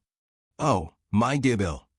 He smoked silently for a little, and then went on. It's what I was saying just now. A secret is a secret until you have discovered it, and as soon as you have discovered it, you wonder why everybody else isn't discovering it, and how it could ever have been a secret at all. This passage has been here for years, with an opening at one end into the library, and at the other end into the shed. Then Mark discovered it, and immediately he felt that everybody else must discover it. So he made the shed end more difficult by putting the croquet box there, and this end more difficult by, he stopped and looked at the other by what? Bill. But Bill was being Watsonish. What? Obviously by rearranging his books. He happened to take out the life of Nelson or Three Men in a Boat, or whatever it was, and by the merest chance discovered the secret. Naturally he felt that everybody else would be taking down the life of Nelson or Three Men in a Boat. Naturally he felt that the secret would be safer if nobody ever interfered with that shelf at all. When you said that the books had been rearranged a year ago, just about the time the croquet box came into existence, of course, I guessed why. So I looked about for the dullest books I could find, the books nobody ever read. Obviously the collection of sermon books of a mid-Victorian clergyman was the shelf we wanted. Yes, I see. But why were you so certain of the particular place? Well, he had to mark the particular place by some book. I thought that the joke of putting the narrow way just over the entrance to the passage might appeal to him. Apparently it did. Bill nodded to himself thoughtfully several times. Yes, that's very neat, he said. You're a clever devil, Tony. Tony laughed. You encourage me to think so, which is bad for me, but very delightful. Well, come on, then, said Bill, and he got up and held out a hand.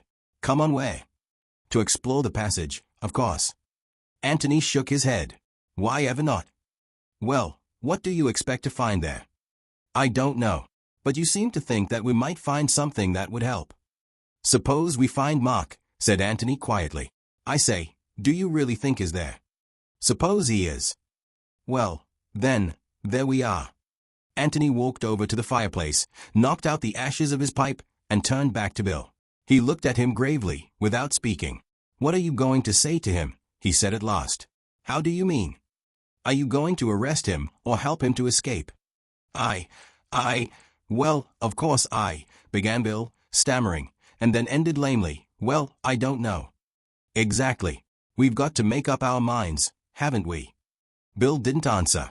Very much disturbed in his mind, he walked restlessly about the room, frowning to himself, stopping now and then at the newly discovered door, and looking at it, as if he were trying to learn what lay behind it. Which side was he on, if it came to choosing sides, Mark's or the law's? You know, you can't just say, hello, to him, said Anthony, breaking rather appropriately into his thoughts. Bill looked up at him with a start. No, went on Anthony. Can you say, this is my friend Mr. Gillingham, who is staying with you? We were just going to have a game of bowls. Yes, it's dashed difficult. I don't know what to say. I've been rather forgetting about Mark. He wandered over to the window and looked out onto the lawns. There was a gardener clipping the grass edges. No reason why the lawn should be untidy just because the master of the house had disappeared. It was going to be a hot day again. Dash it, of course he had forgotten Mark. How could he think of him as an escaped murderer, a fugitive from justice, when everything was going on just as it did yesterday, and the sun was shining just as it did when they all drove off to their golf, only 24 hours ago. How could he help feeling that this was not real tragedy, but merely a jolly kind of detective game that he and Anthony were playing? He turned back to his friend. "All the same," he said, "you wanted to find the passage, and now you found it. Aren't you going into it at all?" Anthony took his arm. "Let's go outside again," he said. "We can't go into it now, anyhow. It's too risky, with Kaylee about. Bill, I feel like you, just a little bit frightened. But what I'm frightened of I don't quite know. Anyway, you want to go on with it, don't you?" "Yes," said Bill firmly. "We must. Then we'll explore the passage this afternoon, if we get the chance. And if we don't get the chance, then we'll try it tonight." They walked across the hall and out into the sunlight again. "Do you really think we might find Mark hiding there?" asked Bill. "It's possible," said Anthony. "Either Mark or—" He pulled himself up quickly. "No," he murmured to himself, "I won't let myself think that. Not yet, anyway. It's too horrible." In the 20 hours or so at his disposal, Inspector Birch had been busy. He had telegraphed to London a complete description of Mark in the brown flannel suit which he had last been seen wearing. He had made inquiries at Stanton as to whether anybody answering to this description had been seen leaving by the 4.20, and though the evidence which had been volunteered to him had been inconclusive, it made it possible that Mark had indeed caught that train, and had arrived in London before the police at the other end had been ready to receive him. But the fact that it was market day at Stanton, and that the little town would be more full than usual of visitors, made it less likely that either the departure of Mark by the 4.20 or the arrival of Robert by the 2.10 earlier in the afternoon would have been particularly noticed. As Anthony had said to Kaylee, there would always be somebody ready to hand the police a circumstantial story of the movements of any man in whom the police were interested. That Robert had come by the 2.10 seemed fairly certain. To find out more about him in time for the inquest would be difficult. All that was known about him in the village where he and Mark had lived as boys bore out the evidence of Kaylee. He was an unsatisfactory son, and he had been hurried off to Australia, nor had he been seen since in the village. Whether there were any more substantial grounds of quarrel between the two brothers than that the younger one was at home and well-to-do, while the elder was poor and an exile, was not known, nor, as far as the inspector could see, was it likely to be known until Mark was captured. The discovery of Mark was all that mattered immediately. Dragging the pond might not help towards this, but it would certainly give the impression in court tomorrow that Inspector Birch was handling the case with zeal. And if only the revolver with which the deed was done was brought to the surface, his trouble would be well repaid. Inspector Birch produces the weapon would make an excellent headline in the local paper. He was feeling well satisfied with himself, therefore, as he walked to the pond, where his men were waiting for him, and quite in the mood for a little pleasant talk with Mr. Gillingham and his friend, Mr. Beverley. He gave them a cheerful good afternoon, and added with a smile, "Coming to help us." "You don't really want us," said Anthony, smiling back at him. "You can come if you like." Anthony gave a little shudder. "You can tell me afterwards what you find," he said. "By the way," he added, "I hope the landlord at the George gave me a good character." The inspector looked at him quickly. "Now how on earth do you know anything about that?" Anthony bowed to him gravely. "Because I guessed that you were a very efficient member of the force." The inspector laughed. "Well, you came out all right, Mr. Gillingham. You got a clean bill. But I had to make certain about you." "Of course you did. Well, I wish you luck. But I don't think you'll find much at the pond. It's rather out of the way, isn't it, for anybody running away?" "That's just what I told Mr. Cayley when he called my attention to the pond. However, we shan't do any harm by looking. It's the unexpected that's the most likely in this sort of case." "You're quite right, Inspector. Well, we mustn't keep you. Good afternoon," and Anthony smiled pleasantly at him. "Good afternoon, sir." "Good afternoon," said Bill. Anthony stood looking after the inspector as he strode off, silent for so long that Bill shook him by the arm at last, and asked him rather crossly what was the matter. Anthony shook his head slowly from side to side. "I don't know, really I don't know. It's too devilish what I keep thinking. He can't be as cold-blooded as that." "Who?" Without answering, Anthony led the way back to the garden seat on which they had been sitting. He sat there with his head in his hands. "Oh, I hope they find something," he murmured. "Oh, I hope they do." "In the pond?" "Yes." "But what?" "Anything, Bill, anything."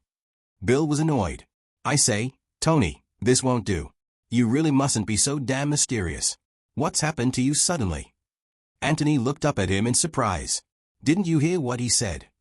"What, particularly?" That it was Kaylee's idea to drag the pond. Oh, I say. Bill was rather excited again. You mean that he's hidden something there? Some false clue which he wants the police to find? I hope so, said Anthony earnestly, but I'm afraid. He stopped short. Afraid of what? Afraid that he hasn't hidden anything there. Afraid that. Well, what's the safest place in which to hide anything very important? Somewhere where nobody will look.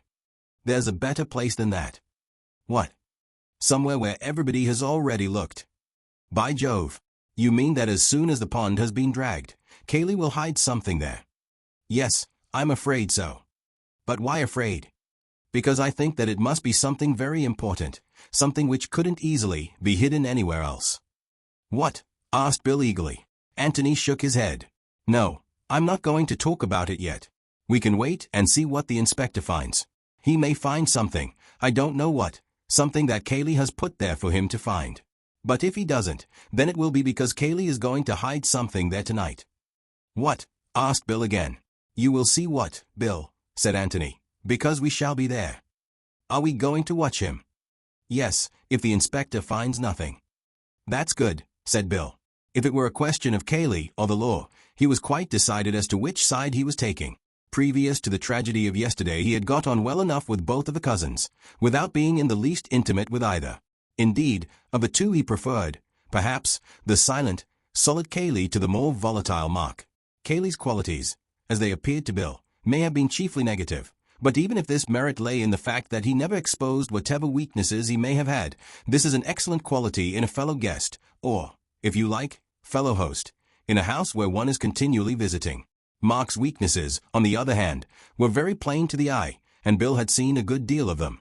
Yet, though he had hesitated to define his position that morning in regard to Mark, he did not hesitate to place himself on the side of the law against Kaylee. Mark, after all, had done him no harm, but Kaylee had committed an unforgivable offense. Kaylee had listened secretly to a private conversation between himself and Tony. Let Kaylee hang, if the law demanded it. Anthony looked at his watch and stood up. Come along, he said. It's time for that job I spoke about. The passage, said Bill eagerly. No, the thing which I said that I had to do this afternoon. Oh, of course. What is it? Without saying anything, Anthony led the way indoors to the office. It was 3 o'clock, and at 3 o'clock yesterday Anthony and Kaylee had found the body.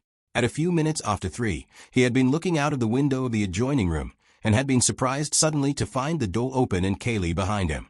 He had vaguely wondered at the time why he had expected the door to be shut, but he had had no time then to worry the thing out, and he had promised himself to look into it at his leisure afterwards.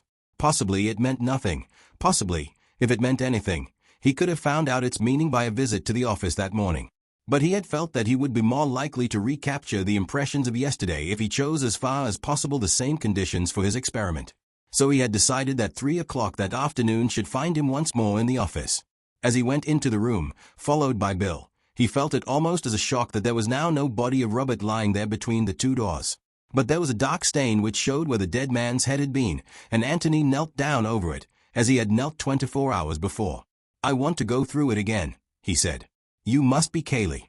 Kaylee said he would get some water. I remember thinking that water wasn't much good to a dead man, and that probably he was only too glad to do anything rather than nothing. He came back with a wet sponge and a handkerchief. I suppose he got the handkerchief from the chest of drawers. Wait a bit.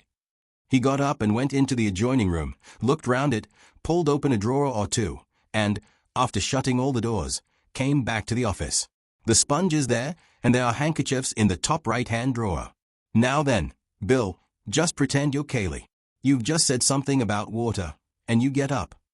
Feeling that it was all a little uncanny, Bill, who had been kneeling beside his friend, got up and walked out. Anthony, as he had done on the previous day, looked up after him as he went. Bill turned into the room on the right, opened the drawer and got the handkerchief, damped the sponge and came back. Well, he said wonderingly. Anthony shook his head. It's all different, he said. For one thing, you made a devil of a noise and Kaylee didn't. Perhaps you weren't listening when Kaylee went in. I wasn't. But I should have heard him if I could have heard him, and I should have remembered afterwards. Perhaps Kaylee shut the door after him. Wait. He pressed his hand over his eyes and thought. It wasn't anything which he had heard, but something which he had seen. He tried desperately hard to see it again. He saw Kaylee getting up, opening the door from the office, leaving it open and walking into the passage, turning to the door on the right, opening it, going in, and then, what did his eyes see after that? If they would only tell him again. Suddenly he jumped up, his face alight. "Bill, I've got it," he cried. "What?" "The shadow on the wall. I was looking at the shadow on the wall." "Oh, ass, and 10 times ass." Bill looked uncomprehendingly at him.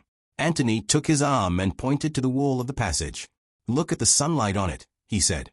"That's because you've left the door of that room open. The sun comes straight in through the windows. Now, I'm going to shut the door. Look, do you see how the shadow moves across?" That's what I saw, the shadow moving across as the door shut behind him. "Bill, go in and shut the door behind you, quite naturally. Quick." Bill went out and Anthony knelt, watching eagerly. "I thought so," he cried. "I knew it couldn't have been that." "What happened?" said Bill, coming back. "Just what you would expect. The sunlight came, and the shadow moved back again, all in one movement." "And what happened yesterday?" "The sunlight stayed there, and then the shadow came very slowly back, and there was no noise of the door being shut." Bill looked at him with startled eyes. "By Jove! You mean that Kaylee closed the door afterwards as an afterthought, and very quietly, so that you couldn't hear?" Anthony nodded. "Yes.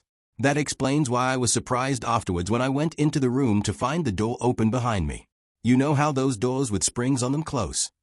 The sort which old gentlemen have to keep out drafts." "Yes. Just at first they hardly move at all, and then very, very slowly they swing to. Well, that was the way the shadow moved, and subconsciously I must have associated it with the movement of that sort of door. By Jove!" He got up and dusted his knees. "Now, Bill, just to make sure, go in and close the door like that, as an afterthought, you know, and very quietly, so that I don't hear the click of it." Bill did as he was told, and then put his head out eagerly to hear what had happened. "That was it," said Anthony, with absolute conviction. "That was just what I saw yesterday." He came out of the office, and joined Bill in the little room. "And now," he said, "let's try and find out what it was that Mr. Cayley was doing in here, and why he had to be so very careful that his friend Mr. Gillingham didn't overhear him." Anthony's first thought was that Cayley had hidden something, perhaps, which he had found by the body, but that was absurd. In the time at his disposal, he could have done no more than put it away in a drawer, where it would be much more open to discovery by Anthony than if he had kept it in his pocket. In any case, he would have removed it by this time, and hidden it in some more secret place. Besides, why in this case bother about shutting the door? Bill pulled open a drawer in the chest, and looked inside. "Is it any good going through these, do you think?" he asked. Anthony looked over his shoulder. "Why did he keep clothes here at all?" he asked. "Did he ever change down here?" "My dear Tony, he had more clothes than anybody in the world. He just kept them here in case they might be useful, I expect. When you and I go from London to the country, we carry our clothes about with us. Mark never did. In his flat in London he had everything all over again which he has here. It was a hobby with him, collecting clothes. If he'd had half a dozen houses, they would all have been full of a complete gentleman's town and country outfit." "I see. Of course, it might be useful sometimes, when he was busy in the next room, not to have to go upstairs for a handkerchief or a more comfortable coat." "I see. Yes." He was walking round the room as he answered, and he lifted the top of the linen basket which stood near the wash basin and glanced in. "He seems to have come in here for a collar lately." Bill peered in. There was one collar at the bottom of the basket. "Yes, I dare say he would," he agreed, "if he suddenly found that the one he was wearing was uncomfortable or a little bit dirty, or something. He was very finicking." Anthony leant over and picked it out. "It must have been uncomfortable this time," he said, after examining it carefully. "It couldn't very well be cleaner." He dropped it back again. "Anyway, he did come in here sometimes." "Oh, yes, rather." "Yes, but what did Cayley come in for so secretly?"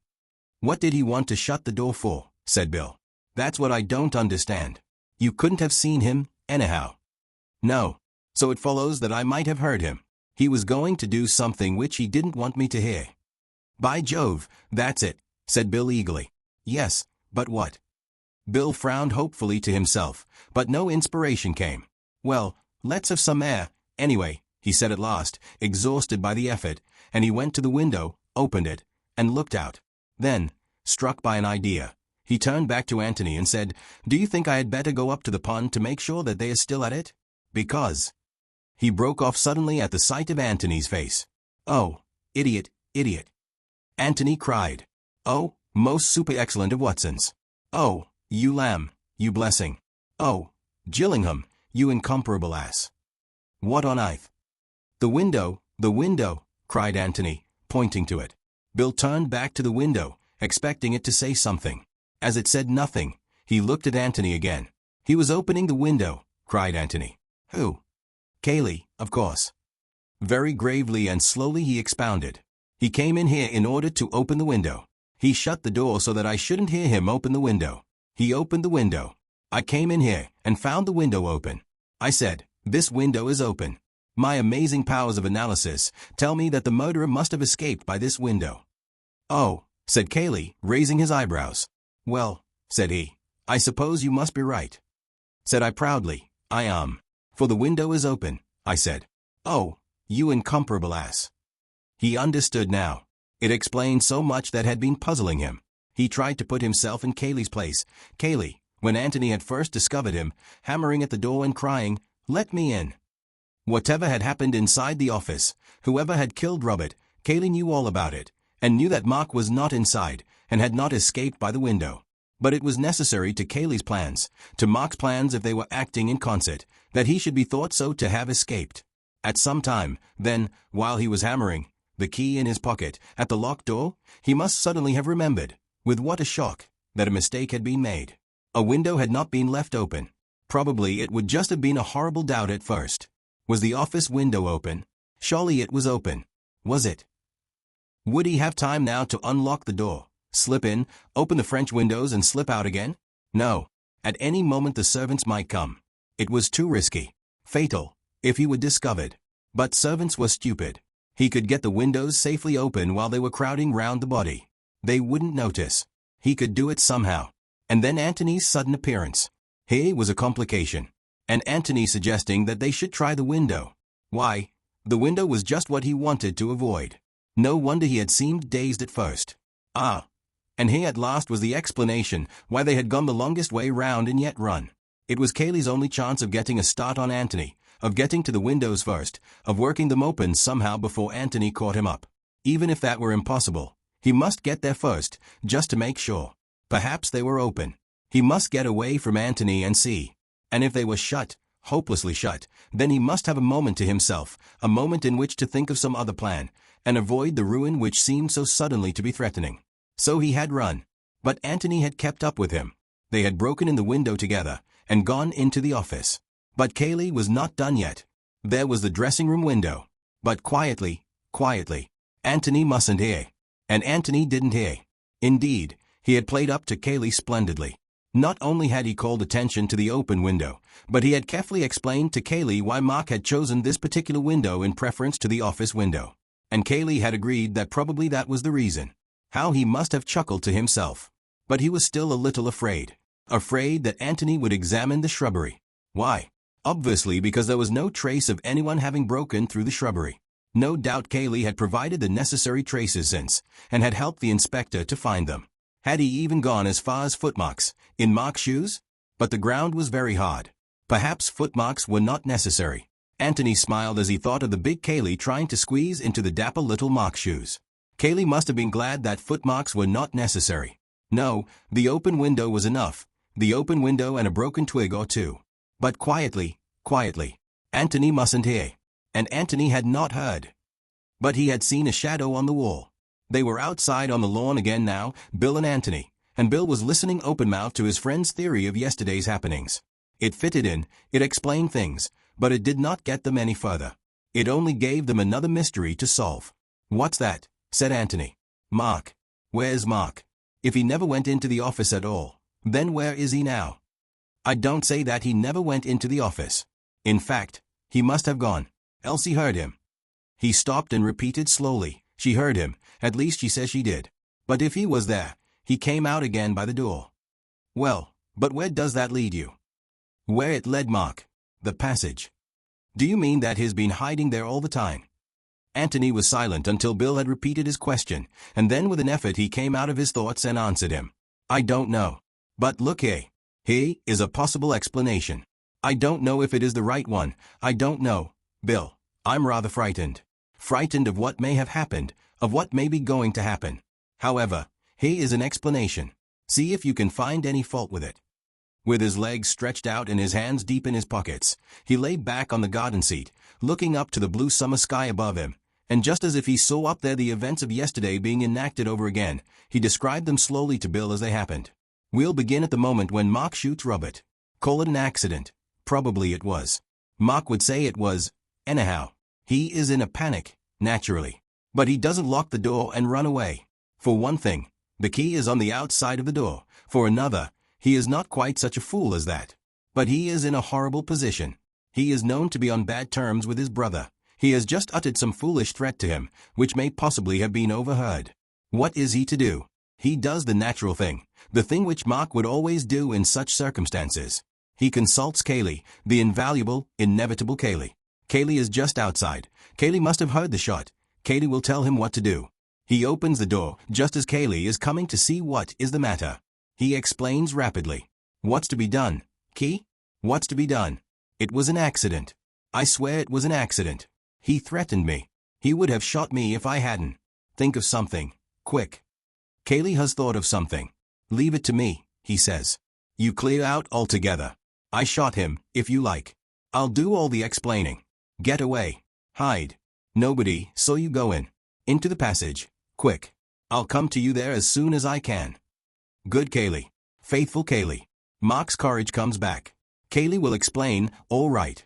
Kaylee will tell the servants that it was an accident. He will ring up the police. Nobody will suspect Kaylee. Kaylee has no quarrel with Robert. And then Kaylee will come into the passage and tell him that it is all right, and Mark will go out by the other end, and saunter slowly back to the house. He will be told the news by one of the servants. Robert accidentally shot? Good heavens. So, greatly reassured, Mark goes into the library, and Kaylee goes to the door of the office, and locks it. And then he bangs on the door and shouts, "Let me in." Anthony was silent. Bill looked at him and shook his head. Yes, Tony, but that doesn't make sense. What's the point of Kaylee behaving like that? Anthony shrugged his shoulders without answering. And what has happened to Mark since? Anthony shrugged his shoulders again. Well, the sooner we go into that passage, the better, said Bill. You're ready to go? Quite, said Bill, surprised. You're quite ready for what we may find. You're being dashed mysterious, old boy. I know I am. He gave a little laugh, and went on, perhaps I'm being an ass, just a melodramatic ass. Well, I hope I am. He looked at his watch. It's safe, is it? They are still busy at the pond. We'd better make certain. Could you be a sleuth hound? Bill, one of those that travel on their stomachs very noiselessly? I mean, could you get near enough to the pond to make sure that Kaylee is still there, without letting him see you? Rather. He got up eagerly. You wait. Anthony's head shot up suddenly. Why, that was what Mark said, he cried. Mark? Yes. What else he heard him say? Oh, that. Yes, I suppose she couldn't have made a mistake, Bill. She did hear him. She couldn't have mistaken his voice, if that's what you mean. Oh. Mark had an extraordinary characteristic voice. Oh. Rather high-pitched, you know, and, well, one can't explain, but. Yes. Well, rather like this, you know, or even more so if anything. He rattled these words off in Mark's rather monotonous, high-pitched voice, and then laughed, and added in his natural voice, I say, that was really rather good. Anthony nodded quickly. That was like it, he said. Exactly. Yes.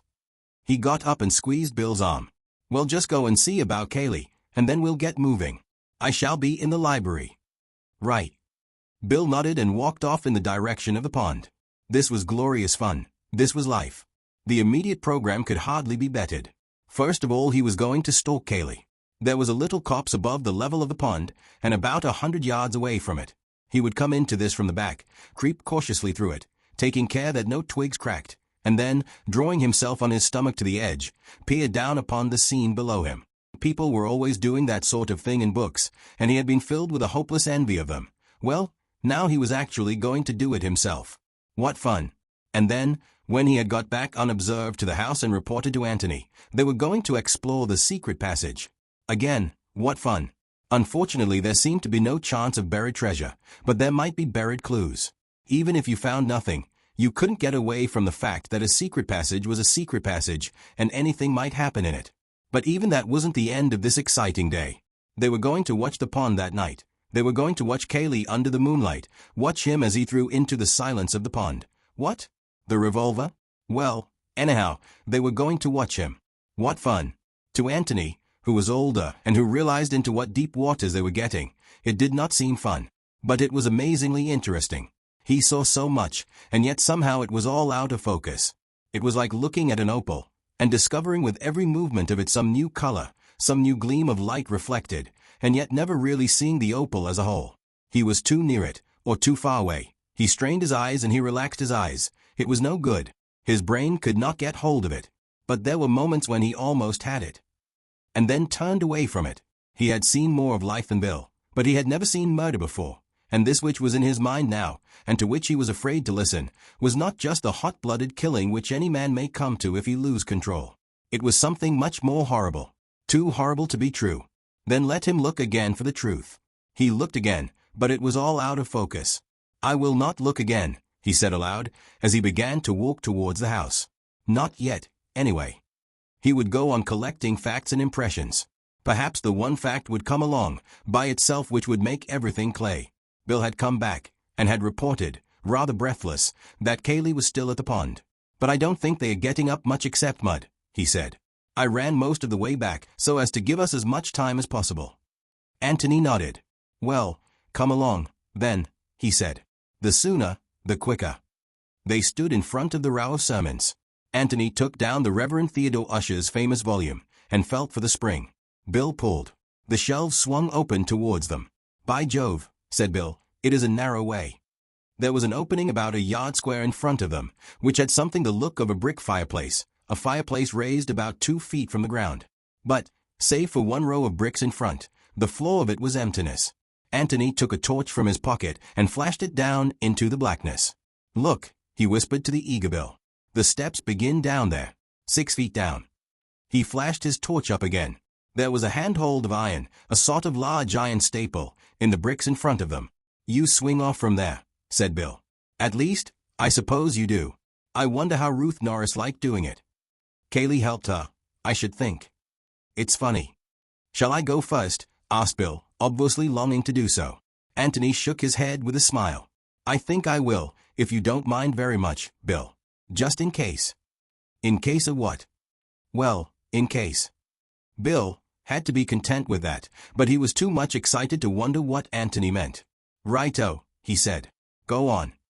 "Well, we'll just make sure we can get back again, first.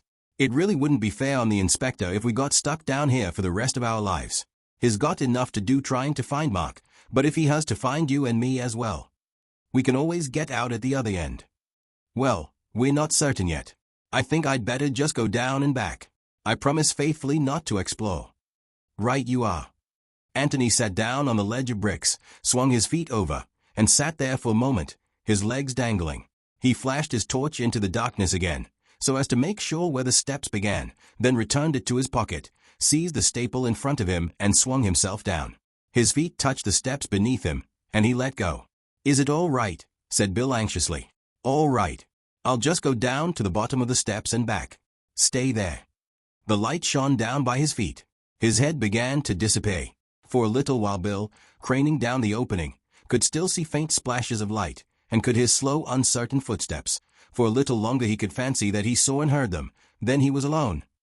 Well, not quite alone. There was a sudden voice in the hall outside. "Good Lord," said Bill, turning round with a start. "Cayley." If he was not so quick in thought as Anthony, he was quick enough in action. Thought was not demanded now. To close the secret door safely but noiselessly, to make sure that the books were in the right places, to move away to another row of shelves so as to be discovered deep in Badminton or Baedeker or whomever the kind gods should send to his aid. The difficulty was not to decide what to do, but to do all this in 5 seconds rather than in 6. "Ah, there you are," said Cayley from the doorway. "Hello," said Bill, in surprise, looking up from the 4th volume of the Life and Works of Samuel Taylor Coleridge. "Have they finished?" "Finished what?" "The pond," said Bill, wondering why he was reading Coleridge on such a fine afternoon. Desperately, he tried to think of a good reason. Verifying a quotation, an argument with Antony, that would do. But what quotation? Oh, no. They are still at it. Where's Gillingham? The ancient mariner, water, water, everywhere. Or was that something else?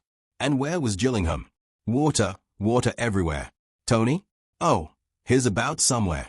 We're just going down to the village.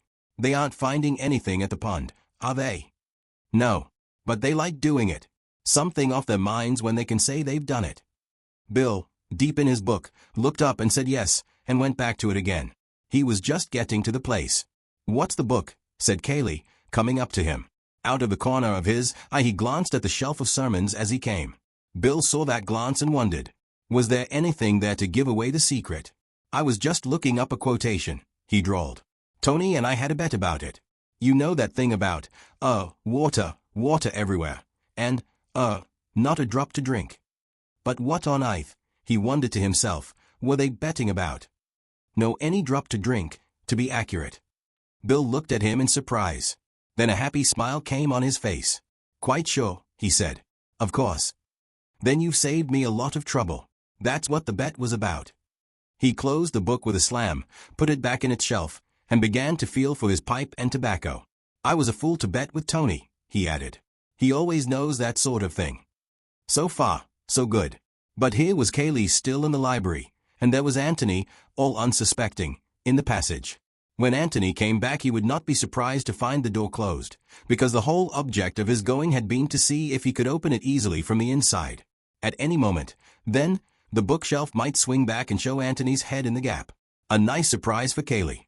Come with us, he said casually, as he struck a match. He pulled vigorously at the flame as he waited for the answer, hoping to hide his anxiety, for if Cayley assented, he was done.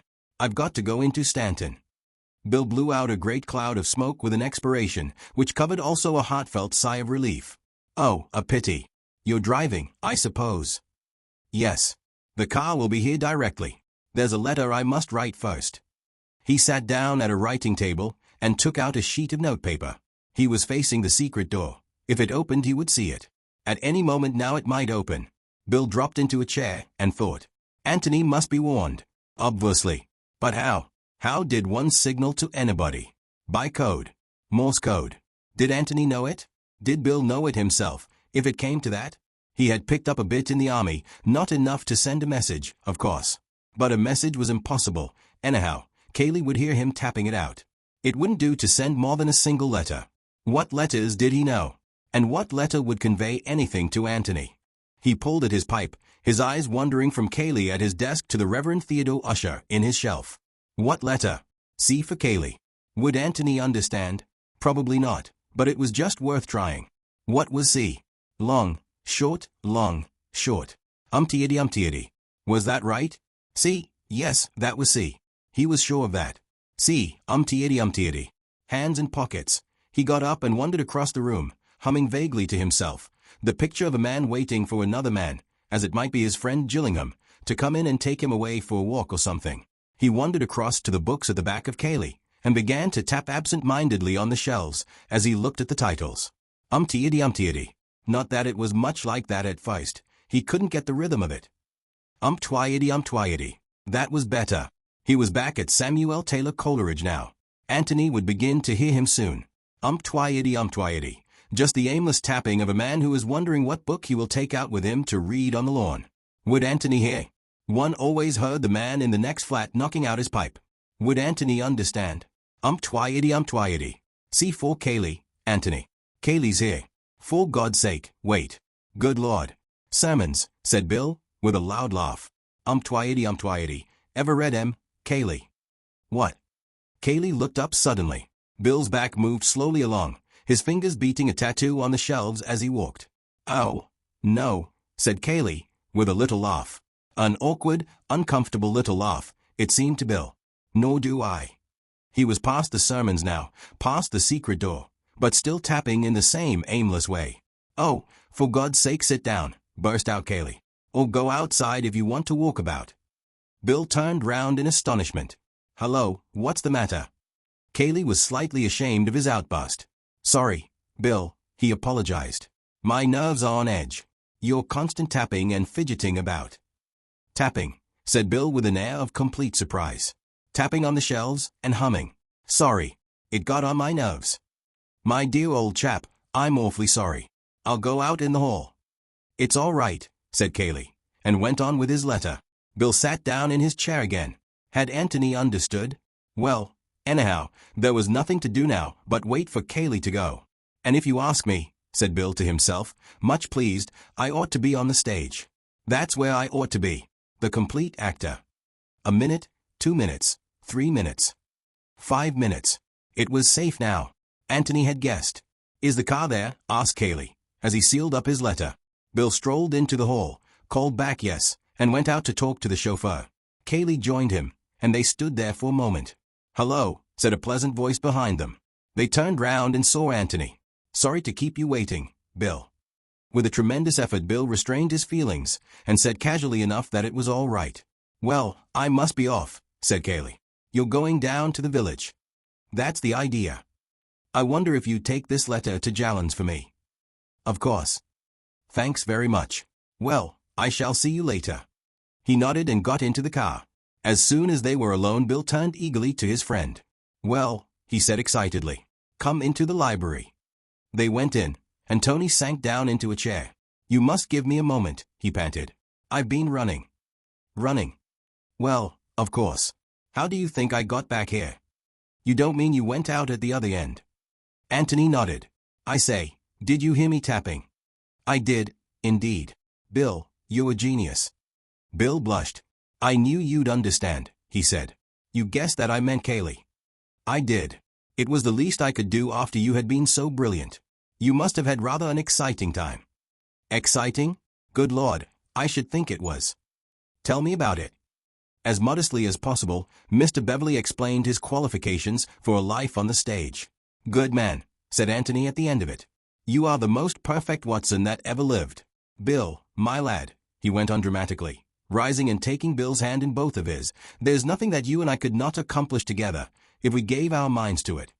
Silly old ass. That's what you always say when I'm being serious. Well, anyway, thanks awfully. You really saved us this time. Were you coming back? Yes. At least I think I was.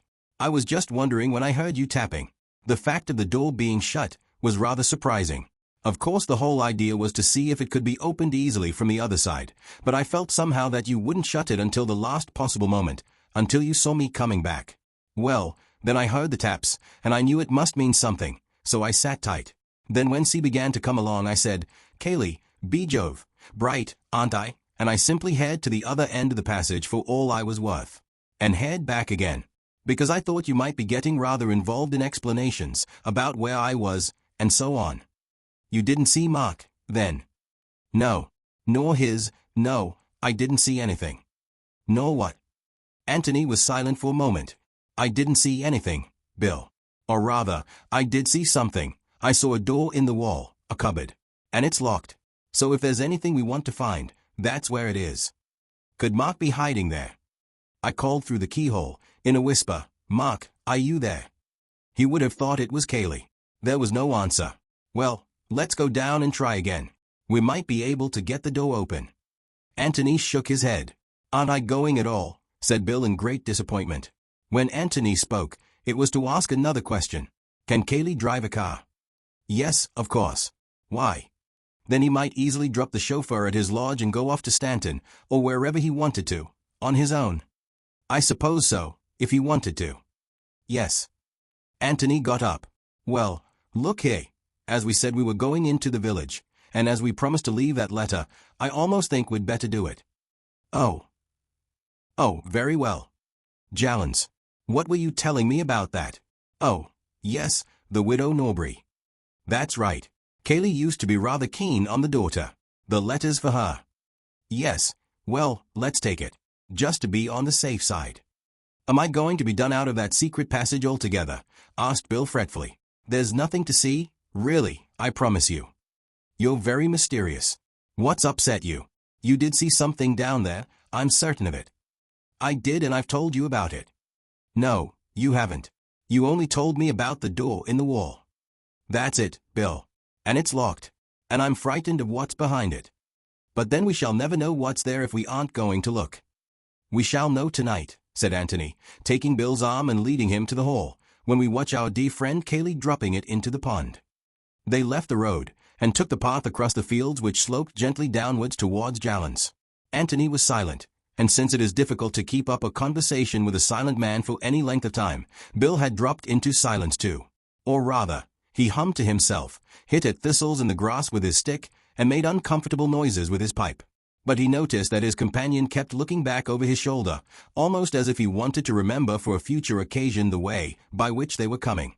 Yet there was no difficulty about it, for they remained all the time in view of the road, and the belt of trees above the long park wall which bordered its further side stood out clearly against the sky. Anthony, who had just looked round again, turned back with a smile. "What's the joke?" said Bill, glad of the more social atmosphere. "Kaylee, didn't you see?" "See what?"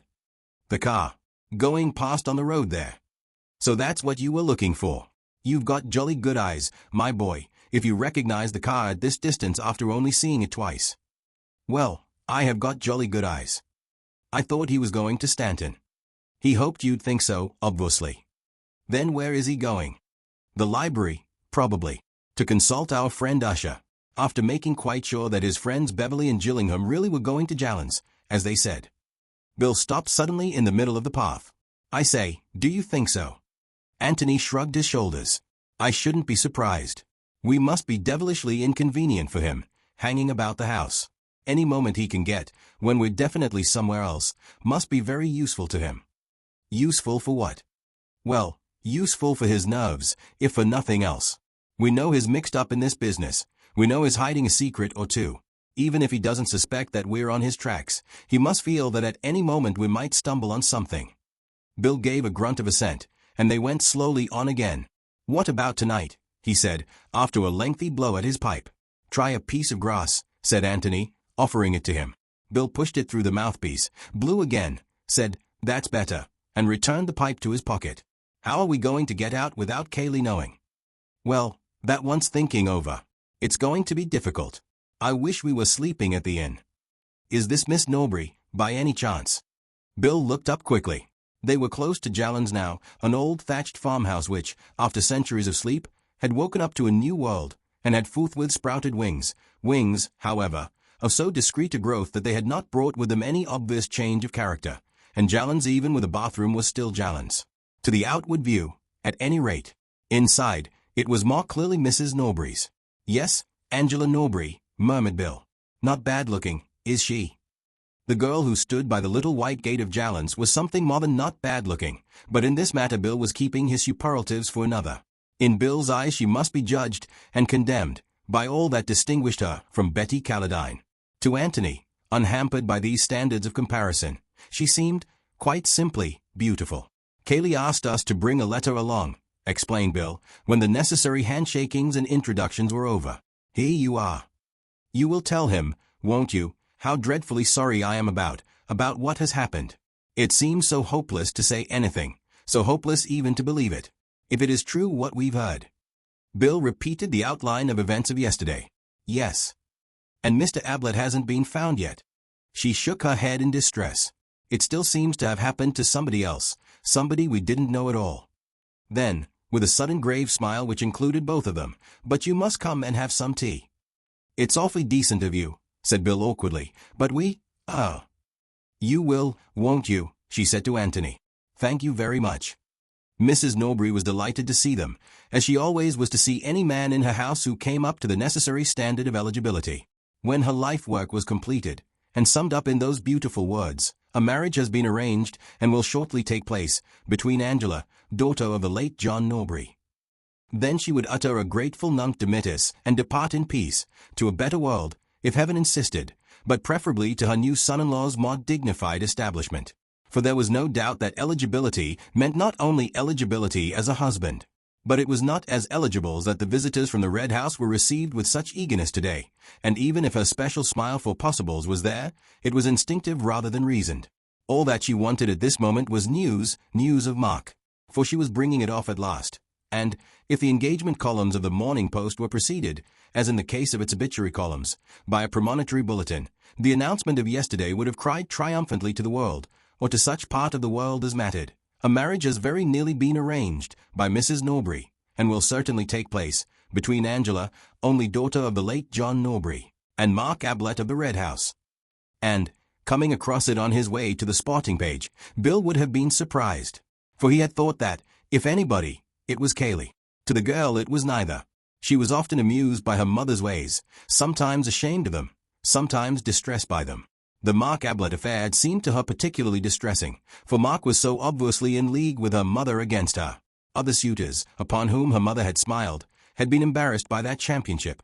Mark appeared to depend on it as much as on his own attractions, great though he thought these to be. They went a-wooing together. It was a pleasure to turn to Kaylee, that hopeless ineligible. But alas, Kaylee had misunderstood her. She could not imagine Kaylee in love until she saw it, and tried, too late, to stop it. That was 4 days ago. She had not seen him since, and now here was this letter. She dreaded opening it. It was a relief to feel that at least she had an excuse for not doing so while her guests were in the house. Mrs. Norbury recognized at once that Anthony was likely to be the more sympathetic listener, and when tea was over, and Bill and Angela had been dispatched to the garden with the promptness and efficiency of the expert, dear Mr. Gillingham found himself on the sofa beside her, listening to many things which were of even greater interest to him than she could possibly have hoped. "It is terrible, terrible," she said. "And to suggest that dear Mr. Ablett." Anthony made suitable noises. "You've seen Mr. Ablett for yourself. A kinder, more warm-hearted man." Anthony explained that he had not seen Mr. Ablett. "Of course, yes, I was forgetting. But, believe me, Mr. Gillingham, you can trust a woman's intuition in these matters." Anthony said that he was sure of this. "Think of my feelings as a mother." Anthony was thinking of Miss Norbury's feelings as a daughter, and wondering if she guessed that her affairs were now being discussed with a stranger. Yet what could he do? What, indeed, did he want to do except listen, in the hope of learning? Mark engaged, or about to be engaged? Had that any bearing on the events of yesterday? What, for instance, would Mrs. Norbury have thought of Brother Robert, that family skeleton? Was this another reason for wanting Brother Robert out of the way? "I never liked him, never." "Never liked," said Anthony, bewildered. "That cousin of his, Mr. Cayley." "Oh. I ask you, Mr. Gillingham, am I the sort of woman to trust my little girl to a man who would go about shooting his only brother?" "I'm sure you wouldn't, Mrs. Norbury. If there has been any shooting done, it has been done by somebody else." Anthony looked at her inquiringly. "I never liked him," said Mrs. Norbury firmly. "Never." However, thought Anthony to himself, that didn't quite prove that Cayley was a murderer. "How did Miss Norbury get on with him?" he asked cautiously. "There was nothing in that at all," said Miss Norbury's mother emphatically. "Nothing. I would say so to anybody." "Oh, I beg your pardon. I never meant." "Nothing. I can say that for dear Angela with perfect confidence." Whether he made advances, she broke off with a shrug of her plump shoulders. Anthony waited eagerly. Naturally they met. Possibly he might have, I don't know. But my duty as a mother was clear, Mr. Gillingham. Mr. Gillingham made an encouraging noise. I told him quite frankly that, how shall I put it, that he was trespassing. Tactfully, of course. But frankly. "You mean," said Anthony, trying to speak calmly, "that you told him that, Mr. Ablett and your daughter." Mrs. Norbury nodded several times. "Exactly, Mr. Gillingham. I had my duty as a mother." "I am sure, Mrs. Norbury, that nothing would keep you from doing your duty. But it must have been disagreeable, particularly if you weren't quite sure." He was attracted, Mr. Gillingham. Obviously attracted. "Who would not be?" said Anthony, with a charming smile. "It must have been something of a shock to him too. It was just that which made me so glad that I had spoken. I saw at once that I had not spoken a moment too soon." "There must have been a certain awkwardness about the next meeting," suggested Anthony. "Naturally. He has not been here since. No doubt they would have been bound to meet up at the Red House sooner or later." "Oh, this was only quite lately." "Last week, Mr. Gillingham. I spoke just in time." "Ah," said Anthony, under his breath. He had been waiting for it. He would have liked now to have gone away, so that he might have thought over the new situation by himself, or, perhaps preferably, to have changed partners for a little while with Bill. Miss Norbury would hardly be ready to confide in a stranger with the readiness of a mother, but he might have learnt something by listening to her. For which of them had she the greater feeling, Cayley or Mark? Was she really prepared to marry Mark? Did she love him, or the other, or neither? Mrs. Norbury was only a trustworthy witness in regard to her own actions and thoughts. He had learnt all that was necessary of those, and only the daughter now had anything left to tell him. But Mrs. Norbury was still talking. "Girls are so foolish, Mr. Gillingham," she was saying. "It is fortunate that they have mothers to guide them. It was so obvious to me from the beginning that dear Mr. Ablett was just the husband for my little girl." "You never knew him?" Anthony said again that he had not seen Mr. Ablett. Such a gentleman. So nice-looking, in his artistic way. A regular Velasquez, I should say Van Dyke. Angela would have it that she could never marry a man with a beard. As if that mattered, when, she broke off, and Anthony finished her sentence for her. "The Red House is certainly charming," he said. "Charming. Quite charming. And it is not as if Mr. Ablett's appearance were in any way undistinguished. Quite the contrary. I'm sure you agree with me." Anthony said that he had never had the pleasure of seeing Mr. Ablett. Yes. And quite the center of the literary and artistic world. So desirable in every way. She gave a deep sigh and communed with herself for a little. Anthony was about to snatch the opportunity of leaving, when Mrs. Norbury began again. "And then there's this scapegrace brother of his. He was perfectly frank with me, Mr. Gillingham. He would be. He told me of this brother, and I told him that I was quite certain it would make no difference to my daughter's feelings for him. After all, the brother was in Australia." "When was this?" "Yesterday." Anthony felt that, if Mark had only mentioned it after his brother's announcement of a personal call at the Red House, this perfect frankness had a good deal of wisdom behind it. "It couldn't have been yesterday, Mr. Gillingham." "Yesterday," she shuddered, and shook her head. "I thought perhaps he had been down here in the morning." "Oh, no. There is such a thing, Mr. Gillingham, as being too devoted a lover. Not in the morning, no. We both agreed that dear Angela, oh, no, the day before yesterday, when he happened to drop in about tea time." It occurred to Anthony that Mrs. Norbury had come a long way from her opening statement that Mark and Miss Norbury were practically engaged. She was now admitting that dear Angela was not to be rushed, that dear Angela had, indeed, no heart for the match at all. The day before yesterday. As it happened, dear Angela was out. Not that it mattered. He was driving to Middleston. He hardly had time for a cup of tea, so that even if she had been in. Anthony nodded absently. This was something new. Why did Mark go to Middleston the day before yesterday? But, after all, why shouldn't he? 100 reasons unconnected with the death of Robert might have taken him there. He got up to go. He wanted to be alone, at least, with Bill. Mrs. Norbury had given him many things to think over, but the great outstanding fact which had emerged was this, that Cayley had reason to hate Mark. Mrs. Norbury had given him that reason. To hate? Well, to be jealous, anyhow. But that was enough. "You see," he said to Bill, as they walked back, "we know that Cayley is perjuring himself and risking himself over this business, and that must be for one of two reasons. Either to save Mark or to endanger him. That is to say, he is either wholeheartedly for him or wholeheartedly against him. Well, now we know that he is against him, definitely against him." "But, I say, you know," protested Bill, "one doesn't necessarily try to ruin one's rival in love."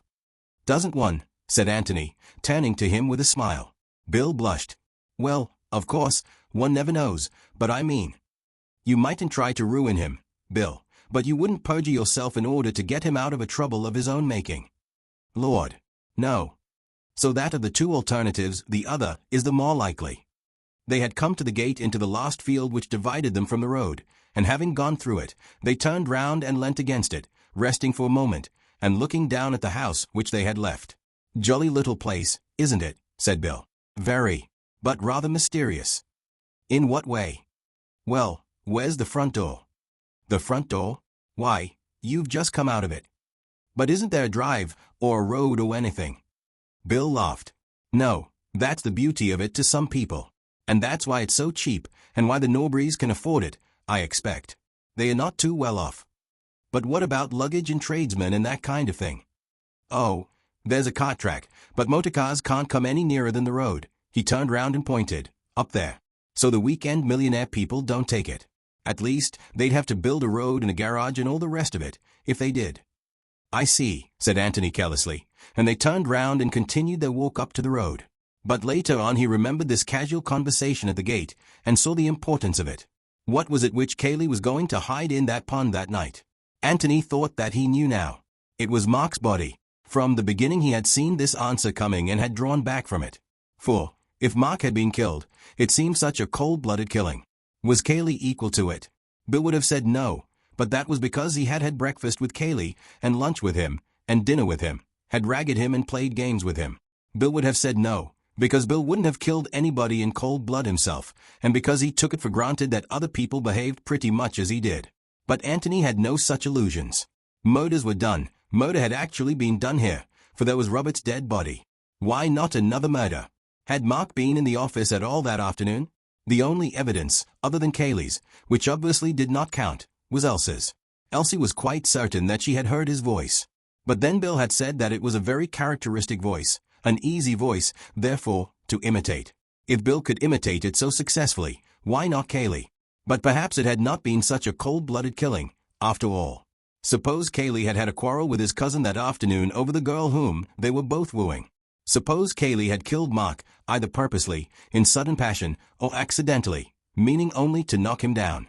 Suppose that this had happened in the passage, say about 2 o'clock, either because Kaylee had deliberately led him there, or because Mark had casually suggested a visit to it.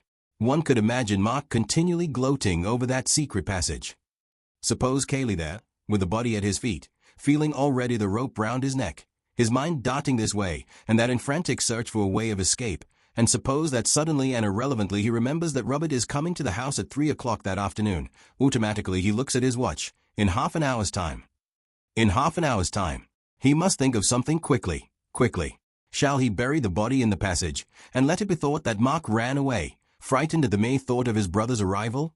But there was the evidence of the breakfast table. Mark had seemed annoyed at this resurrection of the black sheep, but certainly not frightened. No, that was much too thin a story. But suppose Mark had actually seen his brother and had a quarrel with him. Suppose it could be made to look as if Robert had killed Mark. Anthony pictured to himself Kaylee in the passage, standing over the dead body of his cousin, and working it out. How could Robert be made to seem the murderer, if Robert were alive to deny it? But suppose Robert were dead, too? He looks at his watch again. Only 25 minutes now. Suppose Robert were dead, too? Robert dead in the office, and Mark dead in the passage. How does that help? Madness. But if the bodies were brought together somehow, and Robert's death looked like suicide? Was it possible? Madness again. Too difficult. Only 20 minutes now. Too difficult to arrange in 20 minutes. Can't arrange a suicide. Too difficult. Only 19 minutes. And then the sudden inspiration. Robert dead in the office, Mark's body hidden in the passage. Impossible to make Robert seem the murderer, but how easy to make Mark. Robert dead and Mark missing. Why, it jumped to the eye at once. Mark had killed Robert, accidentally. Yes, that would be more likely, and then had run away. Sudden panic. He looks at his watch again. 15 minutes, but plenty of time now. The thing arranges itself. Was that the solution? Anthony wondered. It seemed to fit in with the facts as they knew them, but then, so did that other theory which he had suggested to Bill in the morning. Which one? Said Bill. They had come back from Jallan's through the park, and were sitting in the copse above the pond, from which the inspector and his fishermen had now withdrawn. Bill had listened with open mouth to Anthony's theory, and save for an occasional "by Jove," had listened in silence. Smart man, Kaylee, had been his only comment at the end. Which other theory? That Mark had killed Robert accidentally and had gone to Kaylee for help, and that Kaylee, having hidden him in the passage, locked the office door from the outside and hammered on it. Yes, but you were so dashed mysterious about that. I asked you what the point of it was, and you wouldn't say anything. He thought for a little, and then went on. I suppose you meant that Kaylee deliberately betrayed Mark and tried to make him look like a murderer. I wanted to warn you that we should probably find Mark in the passage, alive or dead. And now you don't think so. Now I think that his dead body is there. Meaning that Kaylee went down and killed him afterwards, after you had come, after the police had come. Well, that's what I shrink from, Bill. It's so horribly cold-blooded. Kaylee may be capable of it, but I hate to think of it. But, dash it all, your other way is cold-blooded enough. According to you, he goes up to the office and deliberately shoots a man with whom he has no quarrel, whom he hasn't seen for 15 years. Yes, but to save his own neck. That makes a difference. My theory is that he quarreled violently with Mark over the girl and killed him in sudden passion. Anything that happened after that would be self-defense. I don't mean that I excuse it, but that I understand it. And I think that Mark's dead body is in the passage now, and has been there since, say, 2:30 yesterday afternoon. And tonight Kaylee is going to hide it in the pond. Bill pulled at the moss on the ground beside him, threw away a handful or two, and said slowly, "You may be right, but it's all guesswork, you know." Anthony laughed. "Good Lord, of course it is," he said. "And tonight we shall know if it's a good guess or a bad one." Bill brightened up suddenly. "Tonight," he said. "I say, tonight's going to be rather fun. How do we work it?" Anthony was silent for a little. "Of course," he said at last, "we ought to inform the police, so that they can come here and watch the pond tonight." "Of course," grinned Bill. "But I think that perhaps it is a little early to put our theories before them." "I think perhaps it is," said Bill solemnly. Anthony looked up at him with a sudden smile. "Bill, you old bounder. Well, dash it, it's our show. I don't see why we shouldn't get our little bit of fun out of it." "Neither do I." "All right, then, we'll do without the police tonight." "We shall miss them," said Bill sadly, "but 'tis better so." There were two problems in front of them. First, the problem of getting out of the house without being discovered by Kaylee, and secondly, the problem of recovering whatever it was which Kaylee dropped into the pond that night. "Let's look at it from Kaylee's point of view," said Anthony. "He may not know that we're on his track, but he can't help being suspicious of us. He's bound to be suspicious of everybody in the house, and more particularly of us, because we're presumably more intelligent than the others." He stopped for a moment to light his pipe, and Bill took the opportunity of looking more intelligent than Mrs. Stevens. "Now, he has got something to hide tonight, and is going to take good care that we aren't watching him. Well, what will he do? See that we are asleep first, before he starts out." "Yes. Come and tuck us up, and see that we're nice and comfortable." "Yes, that's awkward," said Bill. "But we could lock our doors, and then he wouldn't know that we weren't there. Have you ever locked your door?" "Never." "No. And you can bet that Kaylee knows that. Anyway, he'd bang on it, and you wouldn't answer, and then what would he think?" Bill was silent, crushed. "Then I don't see how we're going to do it," he said, after deep thought. "He'll obviously come to us just before he starts out, and that doesn't give us time to get to the pond in front of him." "Let's put ourselves in his place," said Anthony, puffing slowly at his pipe. "He's got the body, or whatever it is, in the passage. He won't come up the stairs, carrying it in his arms, and looking at our doors to see if we're awake. He'll have to make sure about us first, and then go down for the body afterwards. So that gives us a little time." "Why, yes," said Bill thoughtfully. "We might just do it, but it'll be a bit of a rush." "But wait. When he's gone down to the passage and got the body, what will he do next?" "Come out again," said Bill helpfully. "Yes, but which end?" Bill sat up with a start. "By Jove, you mean that he will go out at the far end by the bowling green? Don't you think so? Just imagine him walking across the lawn in full view of the house, at midnight, with a body in his arms. Think of the awful feeling he would have in the back of the neck, wondering if anybody, any restless sleeper, had chosen just that moment to wander to the window and look out into the night. There's still plenty of moonlight, Bill. Is he going to walk across the park in the moonlight, with all those windows staring at him? Not if he can help it. But he can get out by the bowling green, and then come to the pond without ever being in sight of the house, at all." "You're right. And that will just about give us time." "Good. Now, what's the next thing?" "The next thing is to mark the exact place in the pond where he drops, whatever he drops, so that we can fish it out again. If we can see what it is, we shan't want to. The police can have a go at it tomorrow. But if it's something we can't identify from a distance, then we must try and get it out, to see whether it's worth telling the police about." "Why, yes," said Bill, wrinkling his forehead. "Of course, the trouble with water is that one bit of it looks pretty much like the next bit. I don't know if that had occurred to you." "It had," smiled Anthony. "Let's come and have a look at it." They walked to the edge of the copse, and lay down there in silence, looking at the pond beneath them. "See anything?" said Anthony at last. "What?" "The fence on the other side." "What about it?" "Well, it's rather useful, that's all," said Sherlock Holmes enigmatically, added Bill. A moment later, his friend Watson had hurled him into the pond. Anthony laughed. "I love being Sherlocky," he said. "It's very unfair of you not to play up to me." "Why is that fence useful, my dear Holmes?" said Bill obediently. "Because you can take a bearing on it. You see." "Yes, you needn't stop to explain to me what a bearing is." "I wasn't going to. But you're lying here." He looked up, underneath this pine tree. "Kaylee comes out in the old boat and drops his parcel in. You take a line from here onto the boat and mark it off on the fence there. Say it's the 5th post from the end.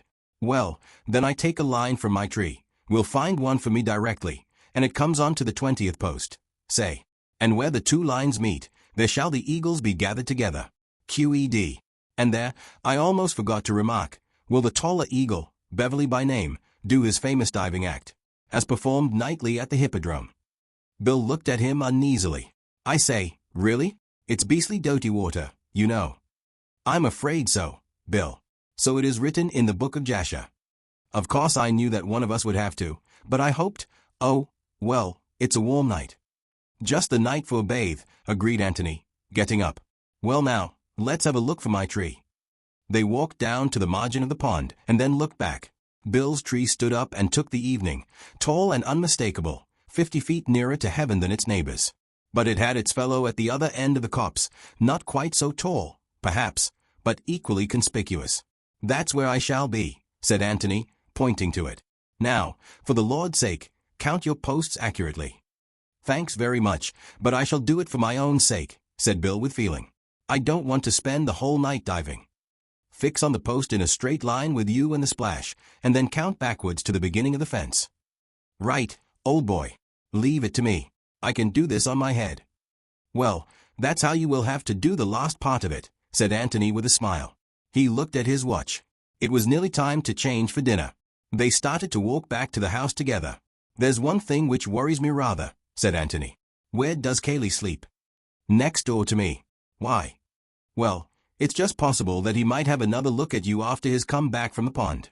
I don't think he'd bother about it in the ordinary way, but if he is actually passing your door, I think he might glance in. I shan't be there. I shall be at the bottom of the pond, sucking up mud. Yes. Do you think you could leave something in your bed that looked vaguely like you in the dark? A bolster with a pajama coat round it, and one arm outside the blanket, and a pair of socks or something for the head. You know the kind of thing. I think it would please him to feel that you were still sleeping peacefully. Bill chuckled to himself. Rather. I'm awfully good at that. I'll make him up something really good. But what about you? I'm at the other end of the house. He's hardly likely to bother about me a second time. And I shall be so very fast asleep at his first visit. Still, I may as well, to be on the safe side. They went into the house. Kaylee was in the hall as they came in. He nodded, and took out his watch. Time to change, he said. Just about, said Bill. You didn't forget my letter. I did not. In fact, we had tea there. Ah. He looked away and said carelessly, how were they all? They sent all sorts of sympathetic messages to you, and all that sort of thing. Oh, yes.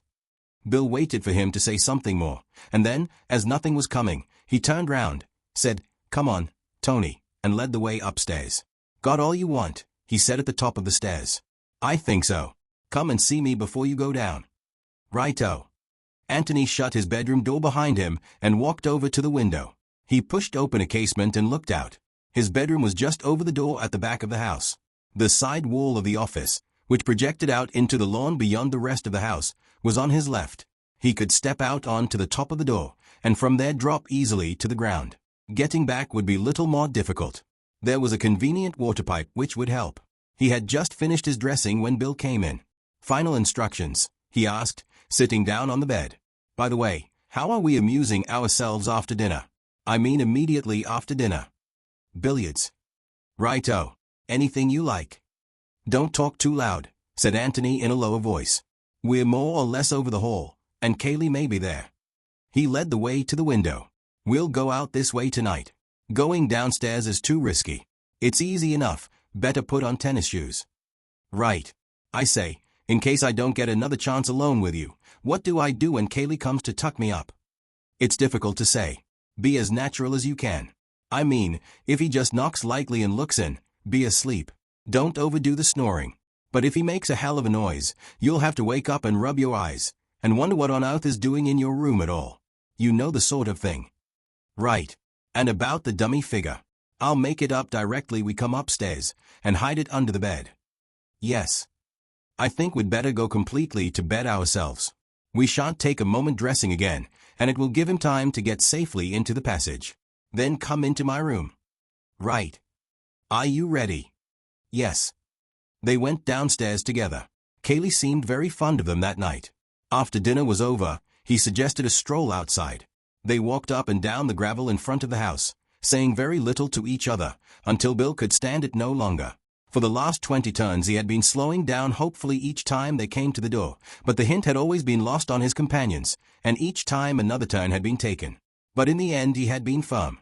"What about a little billiards?" he said, shaking himself free from the others. "Will you play?" said Anthony to Kaylee. "I'll watch you," he said, and he had watched them resolutely until the game, and then another game after that, had been played. They went into the hall and attacked the drinks. "Well, thank heaven for bed," said Bill, putting down his glass. "Are you coming?" "Yes," said Anthony, and finished his drink. He looked at Kaylee. "I've just got one or two little things to do," said Kaylee. "I shan't be long following you." "Well, good night, then." "Good night." "Good night," called Bill from halfway up the stairs. "Good night, Tony." "Good night." Bill looked at his watch. 11:30. Not much chance of anything happening for another hour. He pulled open a drawer and wondered what to wear on their expedition. Gray flannel trousers, flannel shirt, and a dark coat, perhaps a sweater, as they might be lying out in the copse for some time. And, good idea, a towel. He would want it later on, and meanwhile he could wear it round his waist. Tennis shoes. There. Everything was ready. Now then for the dummy figure. He looked at his watch again before getting into bed. 12:15. How long to wait before Kaylee came up? He turned out the light, and then, standing by the door in his pajamas, waited for his eyes to become accustomed to the new darkness. He could only just make out the bed in the corner of the room. Kaylee would want more light than that if he were to satisfy himself from the door that the bed was occupied. He pulled the curtains a little way back. That was about right. He could have another look later on, when he had the dummy figure in the bed. How long would it be before Kaylee came up? It wasn't that he wanted his friends, Beverly and Gillingham, to be asleep before he started on his business at the pond. All that he wanted was to be sure that they were safely in their bedrooms. Kaylee's business would make no noise, give no sign, to attract the most wakeful member of the household, so long as the household was really inside the house. But if he wished to reassure himself about his guests, he would have to wait until they were far enough on their way to sleep not to be disturbed by him as he came up to reassure himself. So it amounted to the same thing, really. He would wait until they were asleep. Until they were asleep. Asleep. With a great effort Bill regained the mastery over his wandering thoughts and came awake again. This would never do. It would be fatal if he went to sleep. If he went to sleep. To sleep. And then, in an instant, he was intensely awake. Suppose Kaylee never came at all. Suppose Kaylee was so unsuspicious that, as soon as they had gone upstairs, he had dived down into the passage and set about his business. Suppose, even now, he was at the pond, dropping into it that secret of his. Good heavens, what fools they had been. How could Anthony have taken such a risk? Put yourself in Kaylee's place, he had said. But how was it possible? They weren't Kaylee. Kaylee was at the pond now. They would never know what he had dropped into it. Listen. Somebody at the door. He was asleep. Quite naturally now. Breathe a little more loudly, perhaps. He was asleep. The door was opening. He could feel it opening behind him. Good Lord, suppose Kaylee really was a murderer. Why, even now he might be. No, he mustn't think of that. If he thought of that, he would have to turn round. He mustn't turn round. He was asleep, just peacefully asleep. But why didn't the door shut? Where was Kaylee now? Just behind him? And in his hand? No, he mustn't think of that. He was asleep. But why didn't the door shut? The door was shutting. There was a sigh from the sleeper in the bed, a sigh of relief which escaped him involuntarily. But it had a very natural sound, a deep breath from a heavy sleeper. He added another one to it to make it seem more natural. The door was shut. Bill counted 100 slowly and then got up. As quickly and as noiselessly as possible he dressed himself in the dark. He put the dummy figure in the bed, arranged the clothes so that just enough but not too much of it was showing, and stood by the door looking at it. For a casual glance the room was just about light enough. Then very quietly, very slowly he opened the door. All was still. There was no light from beneath the door of Kaylee's room. Very quietly, very carefully he crept along the passage to Anthony's room. He opened the door and went in. Anthony was still in bed. Bill walked across to wake him up and then stopped rigid, and his heart thumped against his ribs. There was somebody else in the room. "All right, Bill," said a whispering voice, and Anthony stepped out from the curtains. Bill gazed at him without saying anything. "Rather good," "Isn't it?" said Anthony, coming closer and pointing to the bed. "Come on, the sooner we get out now, the better." He led the way out of the window, the silent Bill following him. They reached the ground safely and noiselessly, went quickly across the lawn and so, over the fence, into the park. It was not until they were out of sight of the house that Bill felt it safe to speak. "I quite thought it was you in bed," he said. "I hoped you would. I shall be rather disappointed now if Kaylee doesn't call again. It's a pity to waste it. He came all right just now." "Oh, rather. What about you?" Bill explained his feelings picturesquely. "There wouldn't have been much point in his killing you," said Anthony prosaically, "besides being too risky." "Oh," said Bill. "And then, I had rather hoped that it was his love for me which restrained him." Anthony laughed. "I doubt it. You didn't turn up your light when you dressed." "Good Lord, no. Did you want me to?" Anthony laughed again and took him by the arm. "You're a splendid conspirator, Bill. You and I could take on anything together." The pond was waiting for them, more solemn in the moonlight. The trees which crowned the sloping bank on the far side of it were mysteriously silent. It seemed that they had the world very much to themselves. Almost unconsciously, Anthony spoke in a whisper. "There's your tree, there's mine. As long as you don't move, there's no chance of his seeing you. After he's gone, don't come out till I do. He won't be here for a quarter of an hour or so don't be impatient." "Righto," whispered Bill. Anthony gave him a nod and a smile, and they walked off to their posts. The minutes went by slowly. To Anthony, lying hidden in the undergrowth at the foot of his tree, a new problem was presenting itself. Suppose Kaylee had to make more than one journey that night? He might come back to find them in the boat, one of them, indeed, in the water. And if they decided to wait in hiding, on the chance of Kaylee coming back again, what was the least time they could safely allow? Perhaps it would be better to go round to the front of the house and watch for his return there, the light in his bedroom, before conducting their experiments at the pond. But then they might miss his second visit in this way, if he made a second visit. It was difficult. His eyes were fixed on the boat as he considered these things, and suddenly, as if materialized from nowhere, Kaylee was standing by the boat. In his hand was a small brown bag. Kaylee put the bag in the bottom of the boat, stepped in, and using an oar as a punt pole, pushed slowly off. Then, very silently, he rowed towards the middle of the pond. He had stopped. The oars rested on the water. He picked up the bag from between his feet, leant over the nose of the boat, and rested it lightly on the water for a moment. Then he let go. It sank slowly. He waited there, watching, afraid, perhaps, that it might rise again. Anthony began to count. And now Kaylee was back at his starting place. He tied up the boat, looked carefully round to see that he had left no traces behind him, and then turned to the water again. For a long time, as it seemed to the watchers, he stood there, very big, very silent, in the moonlight. At last he seemed satisfied. Whatever his secret was, he had hidden it, and so with a gentle sigh, as unmistakable to Anthony as if he had heard it, Kaylee turned away and vanished again as quietly as he had come. Anthony gave him 3 minutes, and stepped out from the trees. He waited there for Bill to join him. 6, whispered Bill. Anthony nodded. "I'm going round to the front of the house. You get back to your tree and watch, in case Kaylee comes again. Your bedroom is the left-hand end one, and Kaylee's the end but one? Is that right?" Bill nodded. "Right. Wait in hiding till I come back. I don't know how long I shall be, but don't be impatient. It will seem longer than it is." He patted Bill on the shoulder, and with a smile and a nod of the head he left him there. What was in the bag? What could Kaylee want to hide other than a key or a revolver? Keys and revolvers sink of themselves. No need to put them in a bag first. What was in the bag?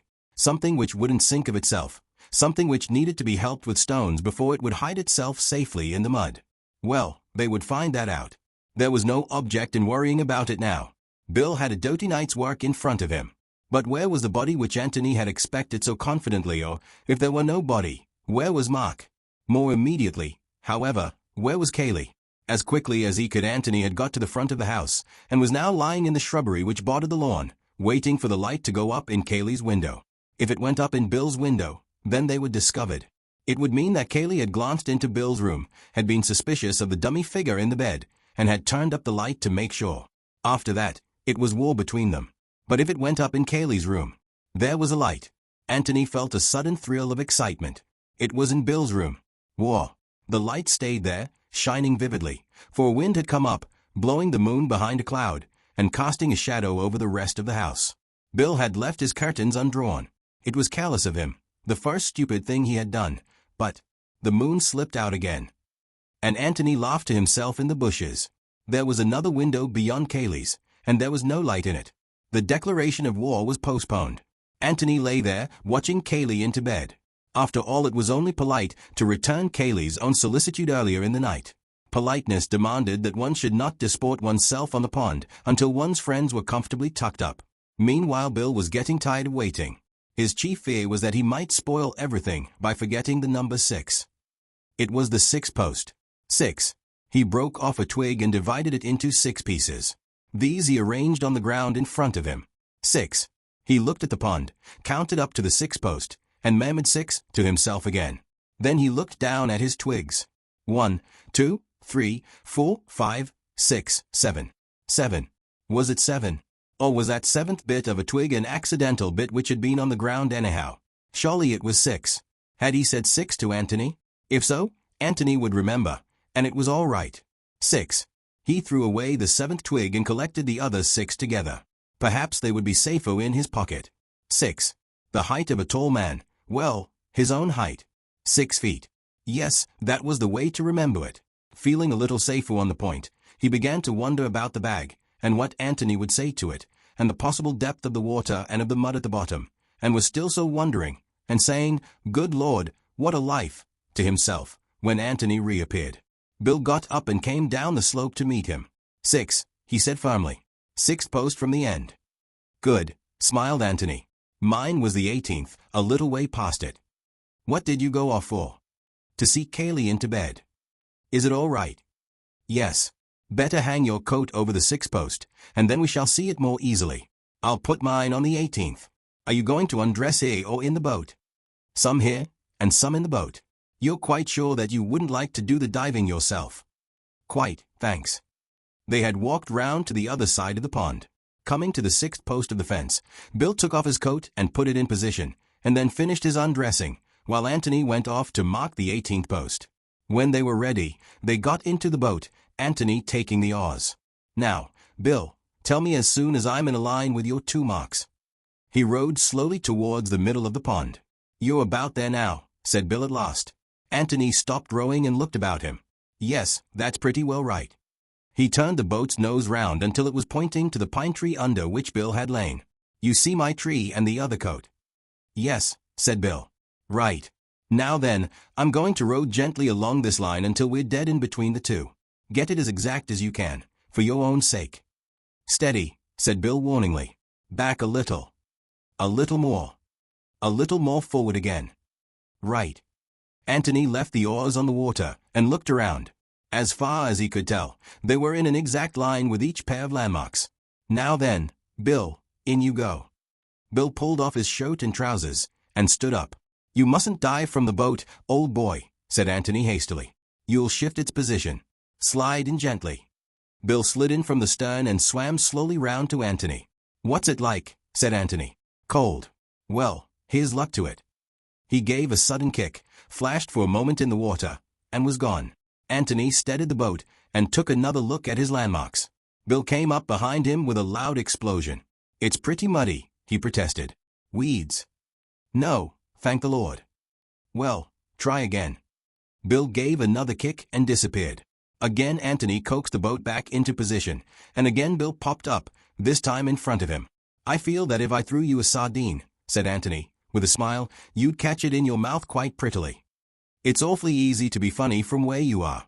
How much longer have I got to go on doing this? Anthony looked at his watch. About 3 hours. We must get back before daylight. But be quicker if you can, because it's rather cold for me sitting here. Bill flicked a handful of water at him and disappeared again. He was under for almost a minute this time, and there was a grin on his face when it was visible again. I've got it, but it's devilish hard to get up. I'm not sure that it isn't too heavy for me. That's all right, said Anthony. He brought out a ball of thick string from his pocket. Get this through the handle if you can, and then we can both pull. Good man. He paddled to the side, took one end of the string and paddled back again. Now then.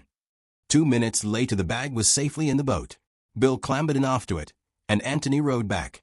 Well done, Watson, he said quietly as they landed. He fetched their 2 coats and then waited, the bag in his hand, while Bill dried and dressed himself. As soon as the latter was ready, he took his arm and led him into the copse. He put the bag down and felt in his pockets. "I shall light a pipe before I open it," he said. "What about you?" "Yes." With great care they filled and lit their pipes. Bill's hand was a little unsteady. Anthony noticed it and gave him a reassuring smile. "Ready?" "Yes." They sat down, and taking the bag between his knees, Anthony pressed the catch and opened it. "Clothes," said Bill. Anthony pulled out the top garment and shook it out. It was a wet brown flannel coat. "Do you recognize it?" he asked. "Mark's brown flannel suit. The one he is advertised as having run away in." "Yes. It looks like it." Of course, he had a dashed lot of clothes. Anthony put his hand in the breast pocket and took out some letters. He considered them doubtfully for a moment. "I suppose I'd better read them," he said. "I mean, just to see." He looked inquiringly at Bill, who nodded. Anthony turned on his torch and glanced at them. Bill waited anxiously. "Yes. Mark." "Hello." "What is it?" "The letter that Kaylee was telling the inspector about. From Robert. Mark, your loving brother is coming to see you. Yes, I suppose I had better keep this. Well, that's his coat. Let's have out the rest of it." He took the remaining clothes from the bag and spread them out. "They're all here," said Bill. "Shirt, tie, socks, underclothes, shoes, yes, all of them. All that he was wearing yesterday." "Yes." "What do you make of it?" Bill shook his head and asked another question. "Is it what you expected?" Anthony laughed suddenly. "It's too absurd," he said. "I expected, well, you know what I expected. A body. A body in a suit of clothes. Well, perhaps it would be safer to hide them separately. The body here, and the clothes in the passage, where they would never betray themselves. And now he takes a great deal of trouble to hide the clothes here, and doesn't bother about the body at all." He shook his head. "I'm a bit lost for the moment, Bill, and that's the fact. Anything else there?" Anthony felt in the bag. "Stones and, yes, there's something else." He took it out and held it up. "There we are, Bill. It was the office key. By Jove, you were right." Anthony felt in the bag again, and then turned it gently upside down on the grass. A dozen large stones fell out, and something else. He flashed down his torch. "Another key," he said. He put the 2 keys in his pocket, and sat there for a long time in silence, thinking. Bill was silent, too, not liking to interrupt his thoughts, but at last he said, "Shall I put these things back?" Anthony looked up with a start. "What? Oh, yes. No, I'll put them back. You give me a light, will you?" Very slowly and carefully he put the clothes back in the bag, pausing as he took up each garment, in the certainty, as it seemed to Bill, that it had something to tell him if only he could read it. When the last of them was inside, he still waited there on his knees, thinking. "That's the lot," said Bill. Anthony nodded at him. "Yes, that's the lot," he said, "and that's the funny thing about it. You're sure it is the lot?" "What do you mean?" "Give me the torch a moment." He took it and flashed it over the ground between them. "Yes, that's the lot. It's funny." He stood up, the bag in his hands. "Now let's find a hiding place for these," and then, he said no more, but stepped off through the trees, Bill following him meekly. As soon as they had got the bag off their hands and were clear of the copse, Anthony became more communicative. He took the 2 keys out of his pocket. "One of them is the office key, I suppose, and the other is the key of the passage cupboard. So I thought that perhaps we might have a look at the cupboard." "I say, do you really think it is?" "Well, I don't see what else it can be." "But why should he want to throw it away?" "Because it has now done its work, whatever it was, and he wants to wash his hands of the passage. He'd throw the passage away if he could. I don't think it matters much one way or another, and I don't suppose there's anything to find in the cupboard, but I feel that we must look." "Do you still think Mark's body might be there?" "No. And yet where else can it be? Unless I'm hopelessly wrong, and Kaylee never killed him at all." Bill hesitated, wondering if he dare advance his theory. "I know you'll think me an ass." "My dear Bill, I'm such an obversus myself that I should be delighted to think you are too." "Well, then, suppose Mark did kill Robert, and Kaylee helped him to escape, just as we thought at first. I know you proved afterwards that it was impossible, but suppose it happened in a way we don't know about and for reasons we don't know about. I mean, there are such a lot of funny things about the whole show that, well, almost anything might have happened." "You're quite right. Well, then, this clothes business. Doesn't that seem rather to bear out the escaping theory? Mark's brown suit was known to the police. Couldn't Kaylee have brought him another one in the passage, to escape in, and then have had the brown one on his hands? And thought it safest to hide it in the pond? Yes, said Anthony thoughtfully. Then, go on. Bill went on eagerly. It all seems to fit in, you know. I mean, even with your first theory, that Mark killed him accidentally and then came to Kaylee for help. Of course, if Kaylee had played fair, he'd have told Mark that he had nothing to be afraid of. But he isn't playing fair. He wants to get Mark out of the way, because of the girl. Well, this is his chance. He makes Mark as frightened as possible, and tells him that his only hope is to run away. Well, naturally, he does all he can to get him well away, because if Mark is caught, the whole story of Kaylee's treachery comes out. Yes. But isn't it overdoing it rather to make him change his underclothes and everything? It wastes a good deal of time, you know. Bill was pulled up short, and said, "Oh," in great disappointment. "No, it's not as bad as that, Bill," said Anthony with a smile. "I daresay the underclothes could be explained. But here's the difficulty. Why did Mark need to change from brown to blue, or whatever it was, when Kaylee was the only person who saw him in brown? The police description of him says that he is in a brown suit." Yes, because Kaylee told the police. You see, even if Mark had had lunch in his brown suit, and the servants had noticed it, Kaylee could always have pretended that he had changed into blue after lunch, because only Kaylee saw him afterwards. So if Kaylee had told the inspector that he was wearing blue, Mark could have escaped quite comfortably in his brown, without needing to change at all. "But that's just what he did do," cried Bill triumphantly. "What fools we are." Anthony looked at him in surprise, and then shook his head. "Yes, yes," insisted Bill. "Of course. Don't you see? Mark did change after lunch, and, to give him more of a chance of getting away, Kaylee lied and said that he was wearing the brown suit in which the servants had seen him. Well, then he was afraid that the police might examine Mark's clothes and find the brown suit still there, so he hid it, and then dropped it in the pond afterwards." He turned eagerly to his friend, but Anthony said nothing. Bill began to speak again, and was promptly waved into silence. "Don't say anything more, old boy. You've given me quite enough to think about. Let's bother about it tonight. We'll just have a look at this cupboard and then get to bed." But the cupboard had not much to tell them that night. It was empty save for a few old bottles. "Well, that's that," said Bill. But Anthony, on his knees with the torch in his hand, continued to search for something. "What are you looking for?" asked Bill at last. "Something that isn't there," said Anthony, getting up and dusting his trousers. And he locked the door again. The inquest was at 3 o'clock. Thereafter Anthony could have no claim on the hospitality of the Red House. By 10 o'clock his bag was packed, and waiting to be taken to the George. To Bill, coming upstairs after a more prolonged breakfast, this early morning bustle was a little surprising. "What's the hurry?" he asked. "None. But we don't want to come back here after the inquest. Get your packing over now, and then we can have the morning to ourselves." "Righto." He turned to go to his room, and then came back again. "I say, are we going to tell Kaylee that we're staying at the George?" "You're not staying at the George, Bill. Not officially. You're going back to London." "Oh. Yes. Ask Kaylee to have your luggage sent into Stanton, ready for you when you catch a train there after the inquest. You can tell him that you've got to see the Bishop of London at once. The fact that you are hurrying back to London to be confirmed will make it seem more natural that I should resume my interrupted solitude at the George as soon as you have gone. Then where do I sleep tonight? Officially, I suppose, in Fulham Place. Unofficially, I suspect, in my bed, unless they've got another spare room at the George. I've put your confirmation robe, I mean your pajamas and brushes and things, in my bag, ready for you. Is there anything else you want to know? No? Then go and pack. And meet me at 10:30 beneath the blasted oak or in the hall or somewhere. I want to talk and talk and talk, and I must have my Watson." "Good," said Bill, and went off to his room. An hour later, having communicated their official plans to Kaylee, they wandered out together into the park. "Well," said Bill, as they sat down underneath a convenient tree, "talk away." "I had many bright thoughts in my bath this morning," began Anthony. "The brightest one of all was that we were being damn fools, and working at this thing from the wrong end altogether." "Well, that's helpful.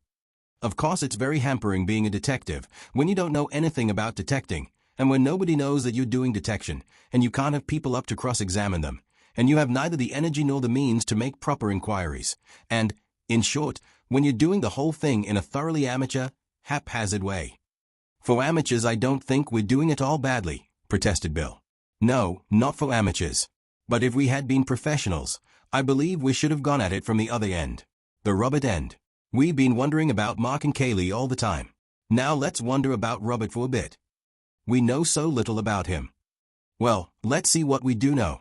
First of all, then, we know vaguely that he was a bad lot, the sort of brother who was hushed up in front of other people. Yes. We know that he announced his approaching arrival to Mark in a rather unpleasant letter, which I have in my pocket. Yes. And then we know rather a curious thing. We know that Mark told you all that this black sheep was coming. Now, why did he tell you? Bill was thoughtful for a moment. I suppose, he said slowly, that he knew we were bound to see him, and thought that the best way was to be quite frank about him. But were you bound to see him? You were all away playing golf. We were bound to see him if he stayed in the house that night. Very well, then. That's one thing we've discovered. Mark knew that Robert was staying in the house that night. Or shall we put it this way, he knew that there was no chance of getting Robert out of the house at once. Bill looked at his friend eagerly. Go on, he said. This is getting interesting. He also knew something else, went on Anthony. He knew that Robert was bound to betray his real character to you as soon as you met him. He couldn't pass him off on you as just a traveled brother from the Dominions, with perhaps a bit of an accent. He had to tell you at once, because you were bound to find out, that Robert was a wastrel. Yes, that's sound enough. Well, now, doesn't it strike you that Mark made up his mind about all that rather quickly? How do you mean? He got this letter at breakfast. He read it, and directly he had read it he began to confide in you all. That is to say, in about 1 second he thought out the whole business and came to a decision, to 2 decisions. He considered the possibility of getting Robert out of the way before you came back, and decided that it was impossible. He considered the possibility of Robert's behaving like an ordinary decent person in public, and decided that it was very unlikely. He came to those 2 decisions instantaneously, as he was reading the letter. Isn't that rather quick work? Well, what's the explanation? Anthony waited until he had refilled and lighted his pipe before answering. What's the explanation? Well, let's leave it for a moment and take another look at the 2 brothers, in conjunction, this time, with Mrs. Norbury. Mrs. Norbury, said Bill, surprised. Yes. Mark hoped to marry Miss Norbury. Now, if Robert really was a blot upon the family honor, Mark would want to do one of 2 things. Either keep it from the Norburys altogether, or else, if it had to come out, tell them himself before the news came to them indirectly. Well, he told them. But the funny thing is that he told them the day before Robert's letter came. Robert came, and was killed, the day before yesterday, Tuesday. Mark told Mrs. Norbury about him on Monday. What do you make of that? Coincidence, said Bill, after careful thought. He'd always meant to tell her. His suit was prospering, and just before it was finally settled, he told her. That happened to be Monday. On Tuesday he got Robert's letter, and felt jolly glad that he'd told her in time. Well, it might be that, but it's rather a curious coincidence.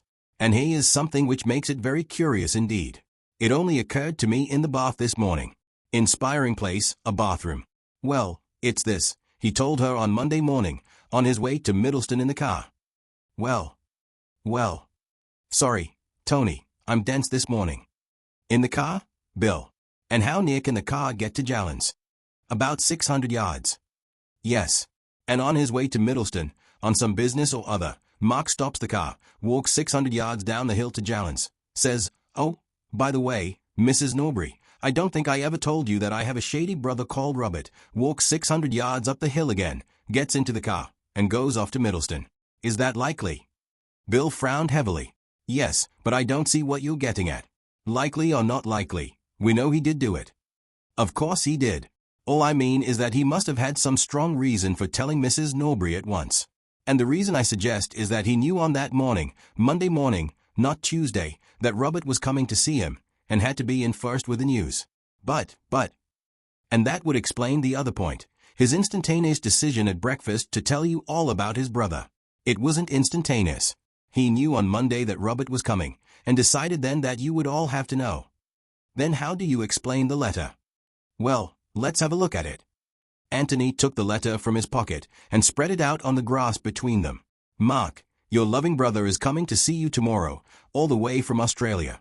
I give you warning, so that you will be able to conceal your surprise, but not, I hope, your pleasure. Expect him at 3 or thereabouts. No date mentioned, you see, said Anthony. Just tomorrow. But he got this on Tuesday. Did he? Well, he read it out to us on Tuesday. Oh, yes. He read it out to you. Bill read the letter again, and then turned it over and looked at the back of it. The back of it had nothing to say to him. What about the postmark? He asked.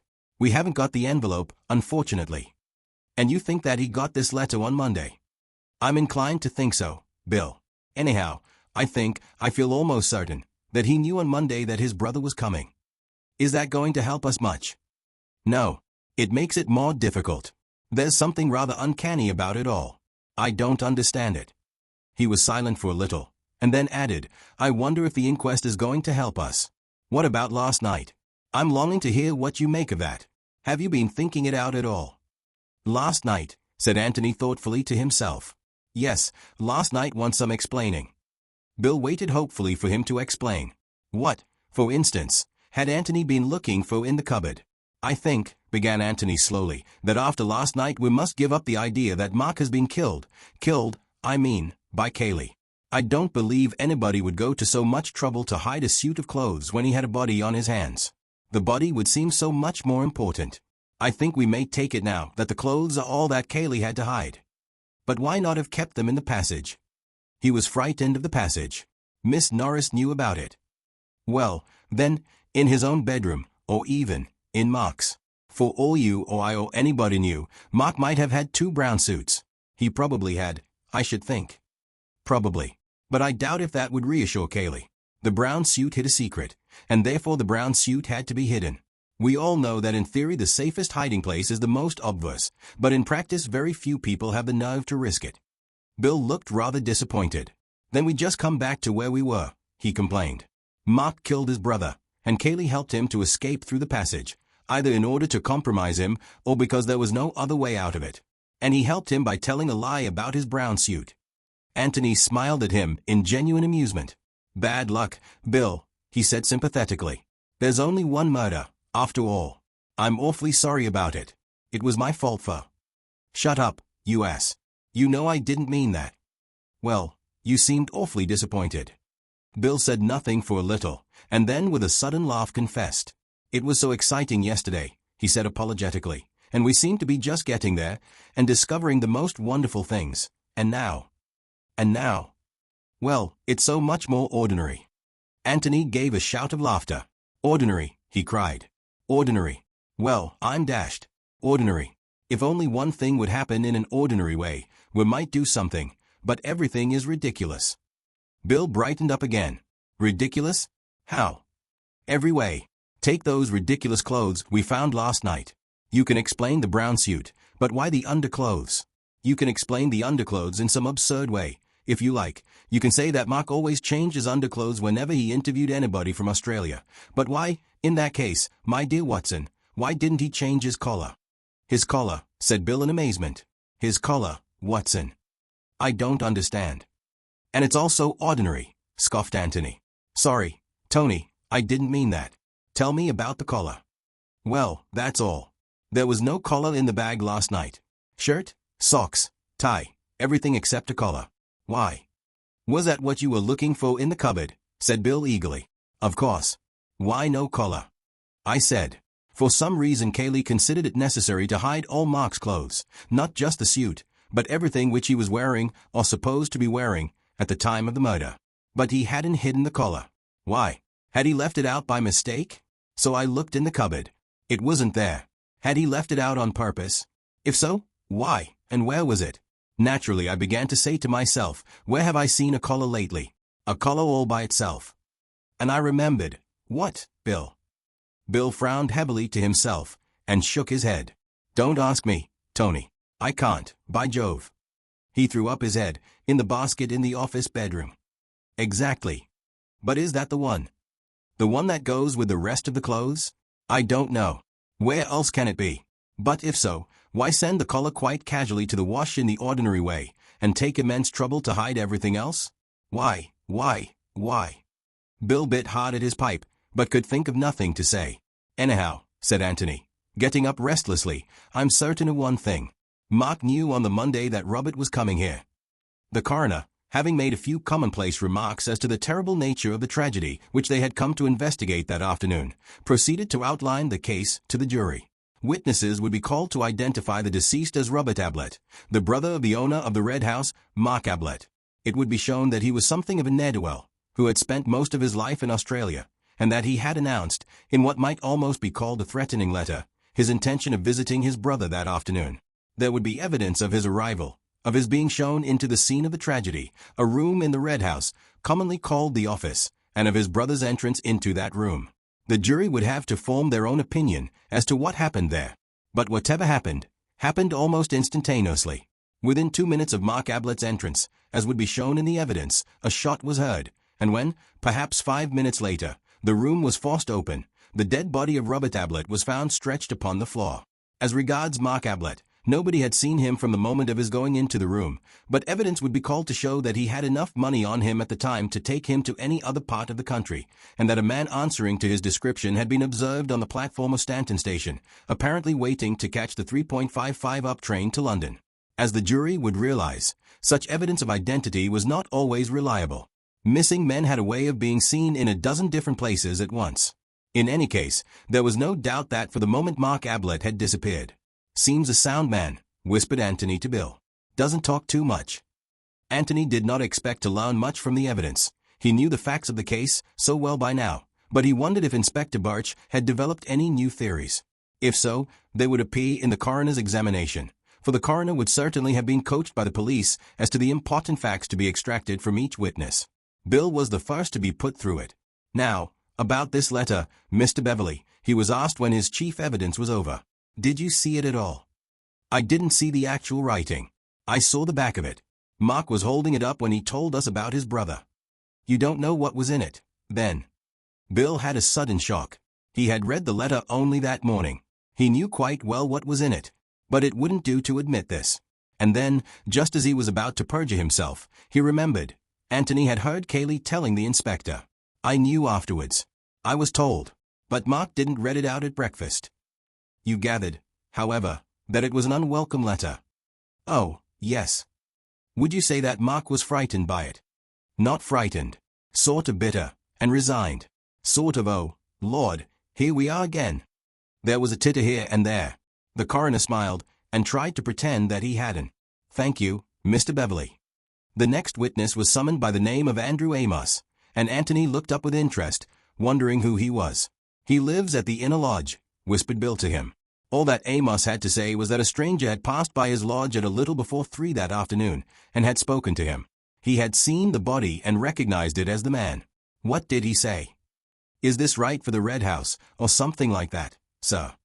"What did you say?" "I said, this is the Red House. Who do you want to see?" "He was a bit rough-looking, you know, sir, and I didn't know what he was doing there." Well, sir," he said, "is Mr. Mark Ablett at home?" It doesn't sound much put like that, sir, but I didn't care about the way he said it. So I got in front of him and said, 'What do you want, eh?' And he gave a sort of chuckle and said, 'I want to see my dear brother Mark.' Well, then I took a closer look at him, and I see that perhaps he might be his brother. So I said, 'If you'll follow the drive, sir, you'll come to the house. Of course I can't say if Mr. Ablett's at home.' And he gave a sort of nasty laugh again, and said, 'Fine place Mr. Mark Ablett's got here. Plenty of money to spend, eh?'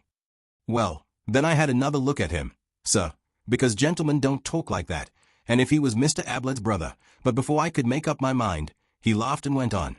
That's all I can tell you, sir."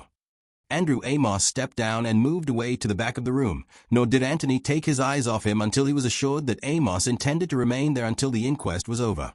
"Who's Amos talking to now?" he whispered to Bill. "Parsons. One of the gardeners. He's at the outside lodge on the Stanton Road. They are all here today. Sort of holiday for 'em." "I wonder if he's giving evidence too," thought Anthony. He was. He followed Amos. He had been at work on the lawn in front of the house, and had seen Robert Ablett arrive. He didn't hear the shot, not to notice. He was a little hard of hearing. He had seen a gentleman arrive about 5 minutes after Mr. Robert. "Can you see him in court now?" asked the coroner. Parsons looked round slowly. Anthony caught his eye and smiled. "That's him," said Parsons, pointing. Everybody looked at Anthony. That was about 5 minutes afterwards. About that, so. Did anybody come out of the house before this gentleman's arrival? No, sir. That is to say, I didn't see him. Stevens followed. She gave her evidence much as she had given it to the inspector. Nothing new was brought out by her examination. Then came Elsie. As the reporters scribbled down what she had overheard, they added in brackets sensation for the first time that afternoon. How soon after you had heard this did the shot come? Asked the coroner. Almost at once, sir. A minute. I couldn't really say, sir. It was so quick. Were you still in the hall? Oh, no, sir. I was just outside Mrs. Stevens' room. The housekeeper, sir. You didn't think of going back to the hall to see what had happened? Oh, no, sir. I just went into Mrs. Stevens, and she said, oh, what was that, frightened like. And I said, that was in the house, Mrs. Stevens, that was. Just like something going off, it was. Thank you, said the coroner. There was another emotional disturbance in the room, as Kaylee went into the witness box, not sensation this time, but an eager and, as it seemed to Anthony, sympathetic interest. Now they were getting to grips with the drama. He gave his evidence carefully, unemotionally, the lies with the same slow deliberation as the truth. Anthony watched him intently, wondering what it was about him which had this odd sort of attractiveness. For Anthony, who knew that he was lying, and lying, as he believed, not for Mark's sake but his own, yet could not help sharing some of that general sympathy with him. Was Mark ever in possession of a revolver? Asked the coroner. Not to my knowledge. I think I should have known if he had been. You were alone with him all that morning. Did he talk about this visit of Robert's at all? I didn't see very much of him in the morning. I was at work in my room, and outside, and so on. We lunched together, and he talked of it then a little. In what terms? Well, he hesitated, and then went on. I can't think of a better word than peevishly. Occasionally he said, what do you think he wants? Or why couldn't he have stayed where he was? Or I don't like the tone of his letter. Do you think he means trouble? He talked rather in that kind of way. Did he express his surprise that his brother should be in England? I think he was always afraid that he would turn up one day. Yes. You didn't hear any conversation between the brothers when they were in the office together? No.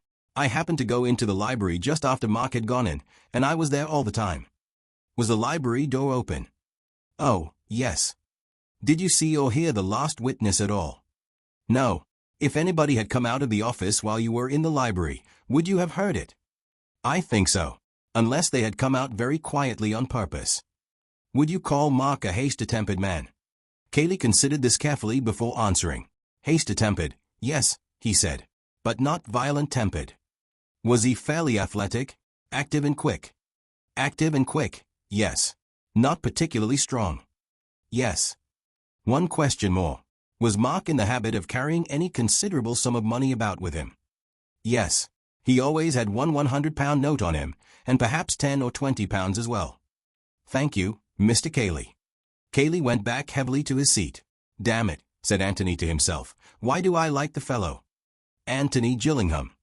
Again the eager interest of the room could be felt. Who was this stranger who had got mixed up in the business so mysteriously? Anthony smiled at Bill, and stepped up to give his evidence. He explained how he came to be staying at the George at Woodham, how he had heard that the Red House was in the neighborhood, how he had walked over to see his friend Beverly, and had arrived just after the tragedy. Thinking it over afterwards, he was fairly certain that he had heard the shot, but it had not made any impression on him at the time. He had come to the house from the Woodham end and consequently had seen nothing of Robert Ablett, who had been a few minutes in front of him. From this point his evidence coincided with Kaylee's. You and the last witness reached the French windows together and found them shut. Yes. You pushed them in and came to the body. Of course you had no idea whose body it was. No. Did Mr. Kaylee say anything? He turned the body over, just so as to see the face, and when he saw it, he said, "Thank God." Again the reporters wrote sensation. Did you understand what he meant by that? I asked him who it was, and he said that it was Robert Ablett. Then he explained that he was afraid at first it was the cousin with whom he lived, Mark. Yes. Did he seem upset? Very much so at first. Less when he found that it wasn't Mark. There was a sudden snigger from a novice gentleman in the crowd at the back of the room, and the coroner put on his glasses and stared sternly in the direction from which it came. The novice gentleman hastily decided that the time had come to do up his bootlace. The coroner put down his glasses and continued. Did anybody come out of the house while you were coming up the drive? No. Thank you, Mr. Gillingham. He was followed by Inspector Birch. The inspector, realizing that this was his afternoon and that the eyes of the world were upon him, produced a plan of the house and explained the situation of the different rooms. The plan was then handed to the jury. Inspector Birch, so he told the world, had arrived at the Red House at 4:42 p.m. on the afternoon in question. He had been received by Mr. Matthew Cayley, who had made a short statement to him, and he had then proceeded to examine the scene of the crime. The French windows had been forced from outside. The door leading into the hall was locked. He had searched the room thoroughly and had found no trace of a key. In the bedroom leading out of the office, he had found an open window. There were no marks on the window, but it was a low one, and, as he found from experiment, quite easy to step out of without touching it with the boots. A few yards outside the window a shrubbery began. There were no recent footmarks outside the window, but the ground was in a very hard condition owing to the absence of rain. In the shrubbery, however, he found several twigs on the ground, recently broken off, together with other evidence that somebody had been forcing its way through. He had questioned everybody connected with the estate, and none of them had been into the shrubbery recently. By forcing a way through the shrubbery, it was possible for a person to make a detour of the house and get to the Stanton end of the park without ever being in sight of the house itself. He had made inquiries about the deceased. Deceased had left for Australia some 15 years ago, owing to some financial trouble at home. Deceased was not well spoken of in the village from which he and his brother had come. Deceased and his brother had never been on good terms, and the fact that Mark Ablett had come into money had been a cause of great bitterness between them. It was shortly after this that Robert had left for Australia. He had made inquiries at Stanton Station. It had been market day at Stanton, and the station had been more full of arrivals than usual. Nobody had particularly noticed the arrival of Robert Ablett. There had been a good many passengers by the 2.10 train that afternoon, the train by which Robert had undoubtedly come from London. A witness, however, would state that he noticed a man resembling Mark Ablett at the station at 3:53 p.m. that afternoon, and this man caught the 3.55 up train to town. There was a pond in the grounds of the Red House. He had dragged this, but without result. Anthony listened to him carelessly, thinking his own thoughts all the time. Medical evidence followed, but there was nothing to be got from that. He felt so close to the truth. At any moment something might give his brain the one little hint which it wanted. Inspector Birch was just pursuing the ordinary. Whatever else this case was, it was not ordinary. There was something uncanny about it. John Borden was giving evidence. He was on the up platform seeing a friend off by the 3.55 on Tuesday afternoon. He had noticed a man on the platform with coat collar turned up and a scarf round his chin. He had wondered why the man should do this on such a hot day. The man seemed to be trying to escape observation. Directly the train came in, he hurried into a carriage. And so on. There's always a John Borden at every murder case, said Anthony to himself. Have you ever seen Mark Ablett? Once or twice, sir. Was it he? I never really got a good look at him, sir, what with his collar turned up and the scarf and all. But directly I heard of the sad affair, and that Mr. Ablett was missing, I said to Mrs. Borden, now I wonder if that was Mr. Ablett I saw at the station. So then we talked it over, and decided that I ought to come and tell Inspector Birch. It was just Mr. Ablett's height, sir. Anthony went on with his thoughts. The coroner was summing up. The jury, he said, had now heard all the evidence and would have to decide what had happened in that room between the two brothers. How had the deceased met his death? The medical evidence would probably satisfy them that Robert Ablett had died from the effects of a bullet wound in the head. Who had fired that bullet? If Robert Ablett had fired it himself, no doubt they would bring in a verdict of suicide. But if this had been so, where was the revolver which had fired it, and what had become of Mark Ablett? If they disbelieved in this possibility of suicide, what remained? Accidental death, justifiable homicide, and murder. Could the deceased have been killed accidentally? It was possible, but then would Mark Ablett have run away? The evidence that he had run away from the scene of the crime was strong. His cousin had seen him go into the room. The servant Elsie would had heard him quarreling with his brother in the room. The door had been locked from the inside, and there were signs that outside the open window someone had pushed his way very recently through the shrubbery. Who, if not Mark? They would have then to consider whether he would have run away if he had been guiltless of his brother's death. No doubt innocent people lost their heads sometimes. It was possible that if it were proved afterwards that Mark Ablett had shot his brother, it might also be proved that he was justified in so doing, and that when he ran away from his brother's corpse he had really nothing to fear at the hands of the law. In this connection he need hardly remind the jury that they were not the final tribunal, and that if they found Mark Ablett guilty of murder it would not prejudice his trial in any way if and when he was apprehended. The jury could consider their verdict. They considered it. They announced that the deceased had died as the result of a bullet wound, and that the bullet had been fired by his brother Mark Ablett. Bill turned round to Anthony at his side. But Anthony was gone. Across the room he saw Andrew Amos and Parsons going out of the door together, and Anthony was between them. The inquest had been held at the Lamb at Stanton. At Stanton, Robert Ablett was to be buried next day. Bill waited about outside for his friend, wondering where he had gone. Then, realizing that Kaylee would be coming out to his car directly, and that a farewell talk with Kaylee would be a little embarrassing, he wandered round to the yard at the back of the inn, lit a cigarette, and stood surveying a torn and weather-beaten poster on the stable wall. Grand theatrical enter, it announced, to take place on Wednesday, Dec. Bill smiled to himself as he looked at it. For the part of Joe, a loquacious postman, had been played by William B. Bevel, as the remnants of the poster still maintained, and he had been much less loquacious than the author had intended, having forgotten his words completely, but it had all been great fun. And then he stopped smiling, for there would be no more fun now at the Red House. "Sorry to keep you waiting," said the voice of Anthony behind him. "My old friends Amos and Parsons insisted on giving me a drink." He slipped his hand into the crook of Bill's arm and smiled happily at him. "Why were you so keen about them?" asked Bill a little resentfully. "I couldn't think where on earth you had got to." Anthony didn't say anything. He was staring at the poster. "When did this happen?" he asked. "What?" Anthony waved to the poster. "Oh, that. Last Christmas.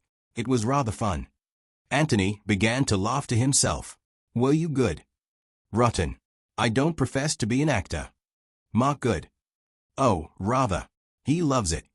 "Reverend Henry Stutters, Mr. Matthew Key," read Anthony. "Was that our friend Kaylee?" "Yes." "Any good?" "Well, much better than I expected. He wasn't keen, but Mark made him." "Miss Norris wasn't playing, I see." "My dear Tony, she's a professional." "Of course she wasn't." Anthony laughed again. "A great success, was it?" "Oh, rather." "I'm a fool, and a damned fool," Anthony announced solemnly. "And a damned fool," he said again under his breath, as he led Bill away from the poster, and out of the yard into the road. "And a damned fool. Even now," he broke off and then asked suddenly, "did Mark ever have much trouble with his teeth?" "He went to his dentist a good deal." "But what on earth?" Anthony laughed a third time. "What luck," he chuckled. "But how do you know?" "We go to the same man. Mark recommended him to me. Cartwright, in Wimpole Street." "Cartwright in Wimpole Street," repeated Anthony thoughtfully. "Yes, I can remember that. Cartwright in Wimpole Street. Did Kaylee go to him too, by any chance?" "I expect so." "Oh, yes, I know he did. But what on earth?" "What was Mark's general health like? Did he see a doctor much?" "Hardly at all, I should think. He did a lot of early morning exercises which were supposed to make him bright and cheerful at breakfast. They didn't do that, but they seemed to keep him pretty fit. Tony, I wish you'd." Anthony held up a hand and hushed him into silence. "One last question," he said. "Was Mark fond of swimming?" "No, he hated it. I don't believe he could swim." "Tony, are you mad, or am I? Or is this a new game?" Anthony squeezed his arm. "Dear old Bill," he said. "It's a game." "What a game?" "And the answer is Cartwright in Wimpole Street." They walked in silence for half a mile or so along the road to Woodham. Bill tried 2 or 3 times to get his friend to talk, but Anthony had only grunted in reply. He was just going to make another attempt, when Anthony came to a sudden stop and turned to him anxiously. "I wonder if you'd do something for me," he said, looking at him with some doubt. "What sort of thing?" "Well, it's really dashed important. It's just the one thing I want now." Bill was suddenly enthusiastic again. "I say, have you really found it all out?" Anthony nodded. "At least, I'm very nearly there, Bill. There's just this one thing I want now. It means you're going back to Stanton." "Well, we haven't come far. It won't take you long. Do you mind?" "My dear Holmes, I am at your service." Anthony gave him a smile and was silent for a little, thinking. "Is there another inn at Stanton, fairly close to the station?" "The Plough and Horses, just at the corner where the road goes up to the station. Is that the one you mean?" "That would be the one. I suppose you could do with a drink, couldn't you?" "Rather," said Bill, with a grin. "Good. Then have one at the Plough and Horses." "Have 2, if you like, and talk to the landlord or landlady, or whoever serves you. I want you to find out if anybody stayed there on Monday night." "Rub it?" said Bill eagerly. "I didn't say rub it," said Anthony, smiling. "I just want you to find out if they had a visitor who slept there on Monday night. A stranger. If so, then any particulars you can get of him, without letting the landlord know that you are interested." "Leave it to me," broke in Bill. "I know just what you want. Don't assume that it was Robert or anybody else. Let them describe the man to you. Don't influence them unconsciously by suggesting that he was short or tall or anything of that sort. Just get them talking. If it's the landlord, you'd better stand him a drink or two." "Right you are," said Bill confidently. "Where do I meet you again?" "Probably at the George. If you get there before me, you can order dinner for 8 o'clock. Anyhow, we'll meet at 8, if not before." "Good." He nodded to Anthony and strode off back to Stanton again. Anthony stood watching him with a little smile at his enthusiasm. Then he looked round slowly, as if in search of something. Suddenly he saw what he wanted. 20 yards farther on a lane wandered off to the left, and there was a gate a little way up on the right-hand side of it. Anthony walked to the gate, filling his pipe as he went. Then he lit his pipe, sat on the gate, and took his head in his hands. "Now then," he said to himself, "let's begin at the beginning." It was nearly 8 o'clock when William Beverly, the famous sleuth hound, arrived, tired and dusty, at the George, to find Anthony, cool and clean, standing bareheaded at the door, waiting for him. "Is dinner ready?" were Bill's first words. "Yes." "Then I'll just have a wash. Lord, I'm tired." "I never ought to have asked you," said Anthony penitently. "That's all right. I shan't be a moment." Halfway up the stairs he turned round and asked, "Am I in your room?" "Yes." "Do you know the way?" "Yes." "Start carving, will you? And order lots of beer." He disappeared round the top of the staircase. Anthony went slowly in. When the first edge of his appetite had worn off, and he was able to spare a little time between the mouthfuls, Bill gave an account of his adventures. The landlord of the Plough and Horses had been sticky, decidedly sticky. Bill had been unable at first to get anything out of him. But Bill had been tactful. Law bless you, how tactful he had been. He kept on about the inquest, and what a queer affair it had been, and so on, and how there'd been an inquest in his wife's family once, which he seemed rather proud about, and I kept saying, "Pretty busy, I suppose, just now." "What?" And then he'd say, "Midland," and go on again about Susan, that was the one that had the inquest. He talked about it as if it were a disease, and then I'd try again, and say, "Slack times, I expect, just now." And he'd say Midland again, and then it was time to offer him another drink, and I didn't seem to be getting much nearer. But I got him at last.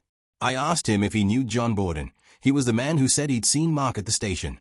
Well, he knew all about Borden, and after he told me all about Borden's wife's family, and how one of them had been burnt to death, after you with the beer.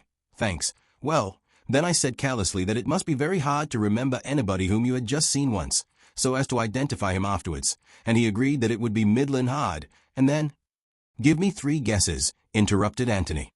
"You asked him if he remembered everybody who came to his inn." "That's it. Bright, wasn't it?" "Brilliant. And what was the result?" "The result was a woman." "A woman," said Anthony eagerly. "A woman," said Bill impressively. "Of course I thought it was going to be Robert. So didn't you? But it wasn't. It was a woman. Came quite late on Monday night in a car, driving herself, went off early next morning." "Did he describe her?" "Yes. She was middlin'. Middlin' tall, middlin' age, middlin' color, and so on. Doesn't help much, does it? But still, a woman. Does that upset your theory?" Anthony shook his head. "No, Bill, not at all," he said. "You knew all the time? At least, you guessed." "Wait till tomorrow. I'll tell you everything tomorrow." "Tomorrow," said Bill in great disappointment. "Well, I'll tell you one thing tonight, if you'll promise not to ask any more questions. But you probably know it already." "What is it?" "Only that Mark Ablett did not kill his brother." "And Cayley did." "That's another question, Bill. However, the answer is that Cayley didn't, either." "Then who on earth?" "Have some more beer," said Anthony with a smile. And Bill had to be content with that. They were early to bed that evening, for both of them were tired. Bill slept loudly and defiantly, but Anthony lay awake, wondering what was happening at the Red House now. Perhaps he would hear in the morning. Perhaps he would get a letter. He went over the whole story again from the beginning. Was there any possibility of a mistake? What would the police do? Would they ever find out? Ought he to have told them? Well, let them find out. It was their job. Surely he couldn't have made a mistake this time. No good wondering now. He would know definitely in the morning. In the morning there was a letter for him. My dear Mr. Gillingham, I gather from your letter that you have made certain discoveries which you may feel it your duty to communicate to the police, and that in this case my arrest on a charge of murder would inevitably follow. Why, in these circumstances, you should give me such ample warning of your intentions I do not understand, unless it is that you are not wholly out of sympathy with me. But whether or not you sympathize, at any rate you will want to know, and I want you to know, the exact manner in which Ablett met his death and the reasons which made that death necessary. If the police have to be told anything, I would rather that they too knew the whole story. They, and even you, may call it murder, but by that time, I shall be out of the way. Let them call it what they like. I must begin by taking you back to a summer day 15 years ago, when I was a boy of 13 and Mark a young man of 25. His whole life was make-believe, and just now he was pretending to be a philanthropist. He sat in our little drawing room, flicking his gloves against the back of his left hand, and my mother, good soul, thought what a noble young gentleman he was, and Philip and I, hastily washed and crammed into collars, stood in front of him, nudging each other and kicking the backs of our heels and cursing him in our hearts for having interrupted our game. He had decided to adopt one of us, kind cousin Mark. Heaven knows why he chose me. Philip was 11, 2 years longer to wait. Perhaps that was why. Well, Mark educated me. I went to a public school and to Cambridge, and I became his secretary. Well, much more than his secretary, as your friend Beverly perhaps has told you. His land agent, his financial advisor, his courier, but this most of all, his audience. Mark could never live alone. There must always be somebody to listen to him. I think in his heart, he hoped I should be his boswell. He told me one day that he had made me his literary executor. Poor devil.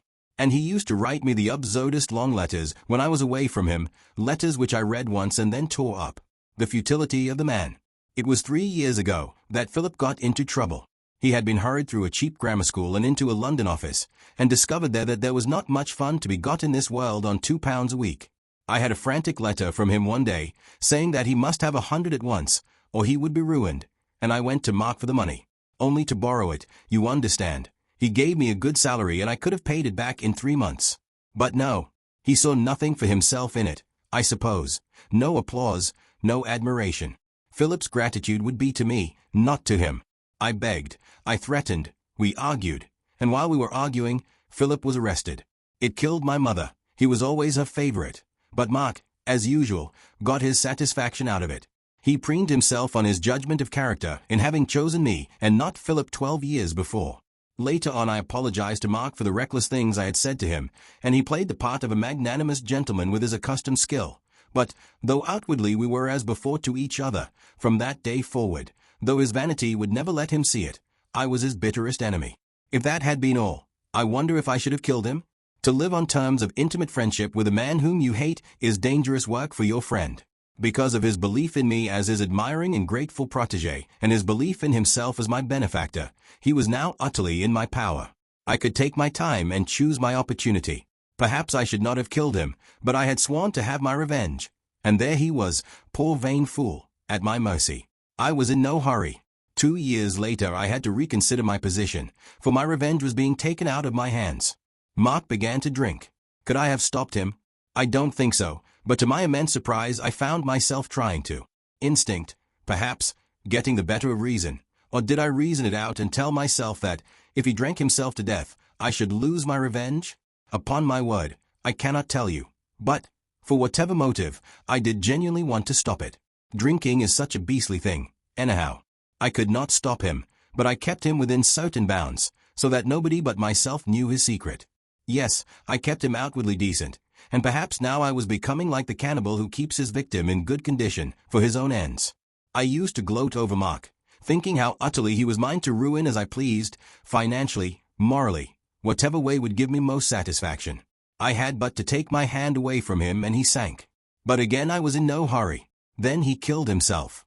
That futile little drunkard, eaten up with his own selfishness and vanity, offered his beastliness to the truest and purest woman on this earth. You have seen her, Mr. Gillingham, but you never knew Mark Ablett. Even if he had not been a drunkard, there was no chance for her of happiness with him. I had known him for many years, but never once had I seen him moved by any generous emotion. To have lived with that shriveled little soul would have been hell for her, and 1,000 times worse hell when he began to drink. So he had to be killed. I was the only one left to protect her, for her mother was in league with Mark to bring about her ruin. I would have shot him openly for her sake, and with what gladness, but I had no mind to sacrifice myself needlessly. He was in my power. I could persuade him to almost anything by flattery. Surely it would not be difficult to give his death the appearance of an accident. I need not take up your time by telling you of the many plans I made and rejected. For some days I inclined towards an unfortunate boating accident in the pond. Mark, a very indifferent swimmer, myself almost exhausted in a gallant attempt to hold him up. And then he himself gave me the idea, he and Miss Norris between them, and so put himself in my hands. Without risk of discovery, I should have said, had you not discovered me. We were talking about ghosts. Mark had been even more vain, pompous, and absurd than usual, and I could see that Miss Norris was irritated by it. After dinner she suggested dressing up as a ghost and frightening him. I thought it my duty to warn her that Mark took any joke against himself badly, but she was determined to do it. I gave way reluctantly. Also, I told her the secret of the passage. There's an underground passage from the library to the bowling green. You should exercise your ingenuity, Mr. Gillingham, in trying to discover it. Mark came upon it by accident a year ago. It was a godsend to him. He could drink there in greatest secrecy. But he had to tell me about it. He wanted an audience, even for his vices. I told Miss Norris, then, because it was necessary for my plan that Mark should be thoroughly frightened. Without the passage she could never have got close enough to the bowling green to alarm him properly, but as I arranged it with her, she made the most effective appearance, and Mark was in just the state of rage and vindictiveness which I required. Miss Norris, you understand, is a professional actress. I need not say that to her I appeared to be animated by no other feeling than a boyish desire to bring off a good joke, a joke directed as much against the others as against Mark. He came to me that night, as I expected, still quivering with indignation. Miss Norris must never be asked to the house again. I was to make a special note of it. Never again. It was outrageous. Had he not a reputation as a host to keep up, he would pack her off next morning. As it was, she could stay. Hospitality demanded it. But never again would she come to the Red House. He was absolutely determined about that. I was to make a special note of it. I comforted him. I smoothed down his ruffled feathers. She had behaved very badly, but he was quite right. He must try not to show how much he disapproved of her. And of course she would never come again. That was obvious. And then suddenly I began to laugh. He looked up at me indignantly. Is there a joke? He said coldly. I laughed gently again. I was just thinking, I said, that it would be rather amusing if you, well, had your revenge. My revenge? How do you mean? Well, paid her back in her own coin. Do you mean try and frighten her? No, but dressed up and pulled her leg a bit. Made her look a fool in front of the others. I laughed to myself again. Serve her jolly well right. He jumped up excitedly. By Jove, Key, he cried. If I could. How? You must think of a way. I don't know if Beverly has told you about Mark's acting. He was an amateur of all the arts, and vain of his little talents, but as an actor he seemed to himself most wonderful. Certainly he had some ability for the stage, so long as he had the stage to himself and was playing to an admiring audience. Him. And so the idea of giving us a private performance, directed against a professional actress who had made fun of him, appealed equally to his vanity and his desire for retaliation. If he, Mark Ablett, by his wonderful acting could make Ruth Norris look a fool in front of the others, could take her in, and then join in the laugh at her afterwards, he would indeed have had a worthy revenge. It strikes you as childish, Mr. Gillingham? Ah, you never knew Mark Ablett. How? Key, how? He said eagerly. Well, I haven't really thought it out, I protested. It was just an idea. He began to think it out for himself. I might pretend to be a manager, come down to see her, but I suppose she knows them all. What about an interview? It's going to be difficult, I said thoughtfully. You've got rather a characteristic face, you know. And your beard. I'd shave it off, he snapped. My dear Mark. He looked away and mumbled, I've been thinking of taking it off, anyhow. And besides, if I'm going to do the thing, I'm going to do it properly. Yes, you always were an artist, I said, looking at him admiringly. He purred. To be called an artist was what he longed for most. Now I knew that I had him. All the same, I went on, even without your beard and moustache you might be recognizable. Unless, of course, I broke off. Unless what? You pretend to be Robert.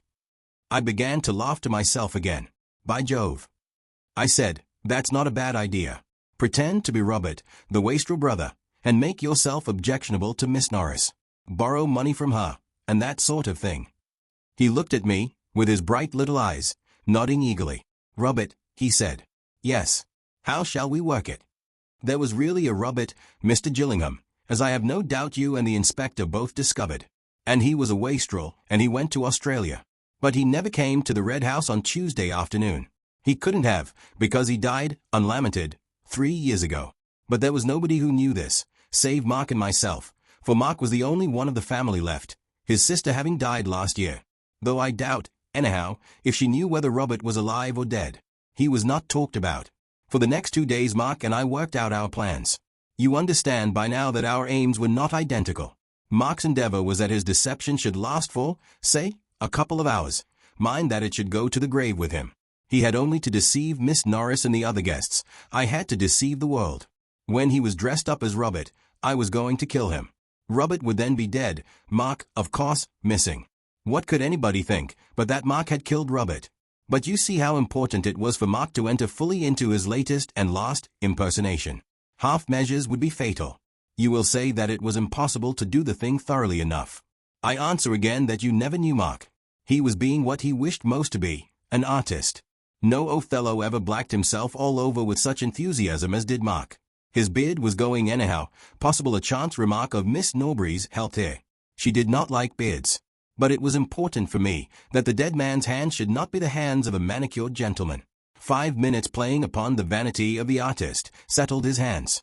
He let the nails grow and then cut them raggedly. Miss Norris would notice your hands at once, I had said. Besides, as an artist. So with his underclothes. It was hardly necessary to warn him that his pants might show above the edge of his socks. As an artist he had already decided upon Robertian pants. I bought them, and other things, in London for him. Even if I had not cut out all trace of the maker's name, he would instinctively have done it.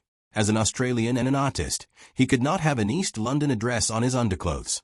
Yes, we were doing the thing thoroughly, both of us. He as an artist, I as a, well, you may say murderer, if you like. I shall not mind now. Our plans were settled. I went to London on the Monday and wrote him a letter from Robert. The artistic touch again. I also bought a revolver. On the Tuesday morning he announced the arrival of Robert at the breakfast table. Robert was now alive. We had 6 witnesses to prove it. 6 witnesses who knew that he was coming that afternoon. Our private plan was that Robert should present himself at 3 o'clock, in readiness for the return of the golfing party shortly afterwards. The maid would go to look for Mark, and having failed to find him, come back to the office to find me entertaining Robert in Mark's absence. I would explain that Mark must have gone out somewhere, and would myself introduce the wastrel brother to the tea table. Mark's absence would not excite any comment, for it would be generally felt, indeed Robert would suggest it, that he had been afraid of meeting his brother. Then Robert would make himself amusingly offensive to the guests, particularly, of course, Miss Norris, until he thought that the joke had gone far enough. That was our private plan. Perhaps I should say that it was Mark's private plan. My own was different. The announcement at breakfast went well. After the golfing party had gone off, we had the morning in which to complete our arrangements. What I was chiefly concerned about was to establish as completely as possible the identity of Robert. For this reason I suggested to Mark that, when dressed, he should go out by the secret passage to the bowling green, and come back by the drive, taking care to enter into conversation with the lodgekeeper. In this way I would have 2 more witnesses of Robert's arrival, first the lodgekeeper, and secondly one of the gardeners whom I would have working on the front lawn. Mark, of course, was willing enough. He could practice his Australian accent on the lodgekeeper. It was really amusing to see how readily he fell into every suggestion which I made. Never was a killing more carefully planned by its victim. He changed into Robert's clothes in the office bedroom. This was the safest way, for both of us. When he was ready, he called me in, and I inspected him. It was extraordinary how well he looked the part. I suppose that the signs of his dissipation had already marked themselves on his face, but had been concealed hitherto by his moustache and beard. For now that he was clean-shaven they lay open to the world from which we had so carefully hidden them, and he was indeed the wastrel which he was pretending to be. By Jove, you're wonderful, I said. He smirked and called my attention to the various artistic touches which I might have missed. Wonderful, I said to myself again. Nobody could possibly guess. I peered into the hall. It was empty. We hurried across to the library. He got into the passage and made off. I went back to the bedroom, collected all his discarded clothes, did them up in a bundle and returned with them to the passage. Then I sat down in the hall and waited. You heard the evidence of Stevens, the maid. As soon as she was on her way to the temple in search of Mark, I stepped into the office. My hand was in my side pocket, and in my hand was the revolver. He began at once in his character of Robert. Some rigmarole about working his passage over from Australia, a little private performance for my edification. Then in his natural voice, gloating over his well-planned retaliation on Miss Norris, he burst out, "It's my turn now. You wait." It was this which Elsa heard. She had no business to be there, and she might have ruined everything.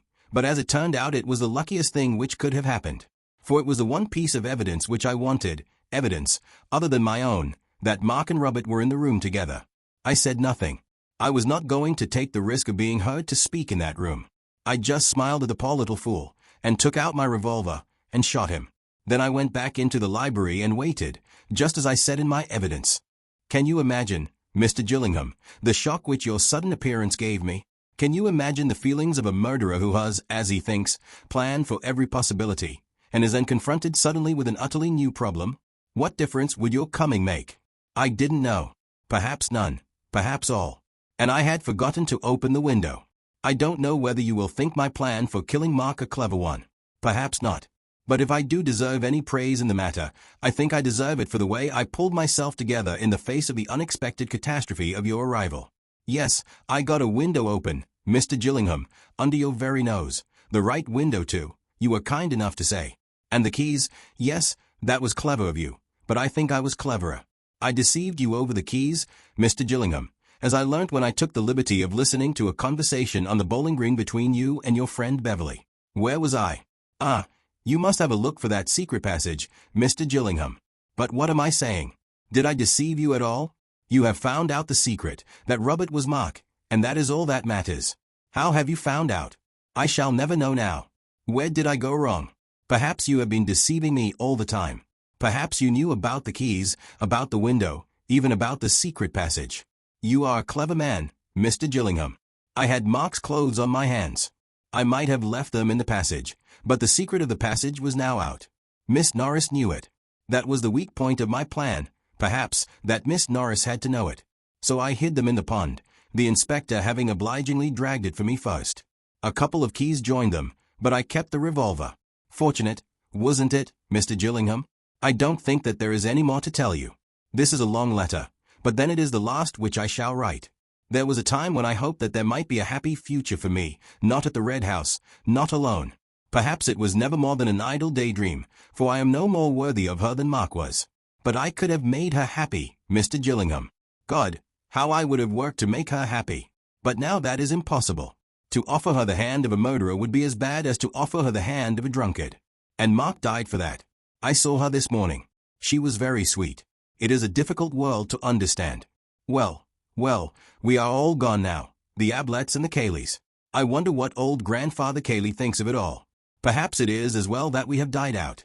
Not that there was anything wrong with Sarah, except her temper.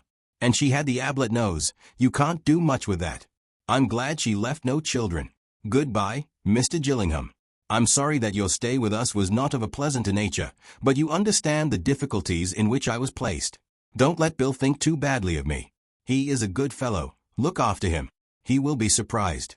The young are always surprised. And thank you for letting me end my own way. I expect you did sympathize a little. You know. We might have been friends in another world. You and I and she. Tell her what you like. Everything or nothing. You will know what is best. Goodbye, Mr. Gillingham. Matthew Cayley.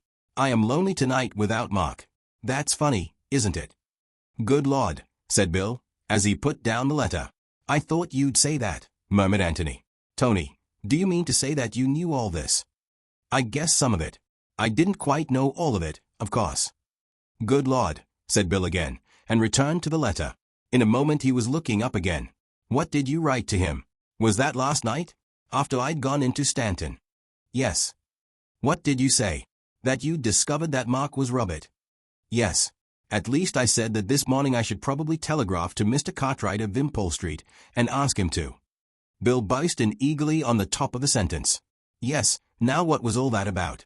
You were so damn lucky yesterday all of a sudden. We'd been doing the thing together all the time, and you'd been telling me everything, and then suddenly you become very mysterious and private and talk enigmatically, is that the word, about dentists and swimming and the plow and horses, and, well, what was it all about? You simply vanished out of sight. I didn't know what on earth we were talking about. Anthony laughed and apologized. Sorry, Bill. I felt like that suddenly. Just for the last half hour, just to end up with. I'll tell you everything now. Not that there's anything to tell, really. It seems so easy when you know it. So obvious. About Mr. Cartwright of Wimpole Street. Of course he was just to identify the body. But whatever made you think of a dentist for that? Who could do it better? Could you have done it? How could you? You'd never gone bathing with Mark. You'd never seen him stripped. He didn't swim. Could his doctor do it? Not unless he'd had some particular operation, and perhaps not then. But his dentist could. At any time, always, if he had been to his dentist fairly often. Hence Mr. Cartwright of Wimpole Street. Bill nodded thoughtfully and went back again to the letter. I see. And you told Kaylee that you were telegraphing to Cartwright to identify the body. Yes. And then of course it was all up for him. Once we knew that Robert was Mark, we knew everything. How did you know? Anthony got up from the breakfast table and began to fill his pipe. I'm not sure that I can say, Bill. You know those problems in algebra where you say, let x be the answer, and then you work it out and find what x is.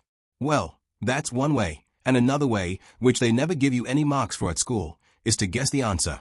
Pretend the answer is 4. Well, will that satisfy the conditions of the problem? No. Then try 6, and if 6 doesn't either, then what about 5, and so on. Well, the inspector and the coroner and all that lot had guessed that answer, and it seemed to fit, but you and I knew it didn't really fit. There were several conditions in the problem which it didn't fit at all. So we knew that their answer was wrong, and we had to think of another, an answer which explained all the things which were puzzling us. Well, I happened to guess the right one. Got a match. Bill handed him a box, and he lit his pipe. Yes, but that doesn't quite do, old boy. Something must have put you on to it suddenly. By the way, I'll have my matches back, if you don't mind. Anthony laughed and took them out of his pocket. Sorry. Well then, let's see if I can go through my own mind again, and tell you how I guessed it. First of all, the clothes. Yes. To Kaylee the clothes seemed an enormously important clue. I didn't quite see why, but I did realize that to a man in Kaylee's position, the smallest clue would have an entirely disproportionate value. For some reason, then, Kaylee attached this exaggerated importance to the clothes which Mark was wearing on that Tuesday morning. All the clothes, the inside ones as well as the outside ones. I didn't know why, but I did feel certain that, in that case, the absence of the collar was unintentional. In collecting the clothes he had overlooked the collar. Why? It was the one in the linen basket. Yes. It seemed probable. Why had Kaylee put it there? The obvious answer was that he hadn't. Mark had put it there. I remembered what you told me about Mark being finicky and having lots of clothes and so on, and I felt that he was just the sort of man who would never wear the same collar twice. He paused, and then asked, Is that right, do you think? Absolutely, said Bill with conviction. Well, I guessed it was. So then I began to see an X which would fit just this part of the problem, the clothes part.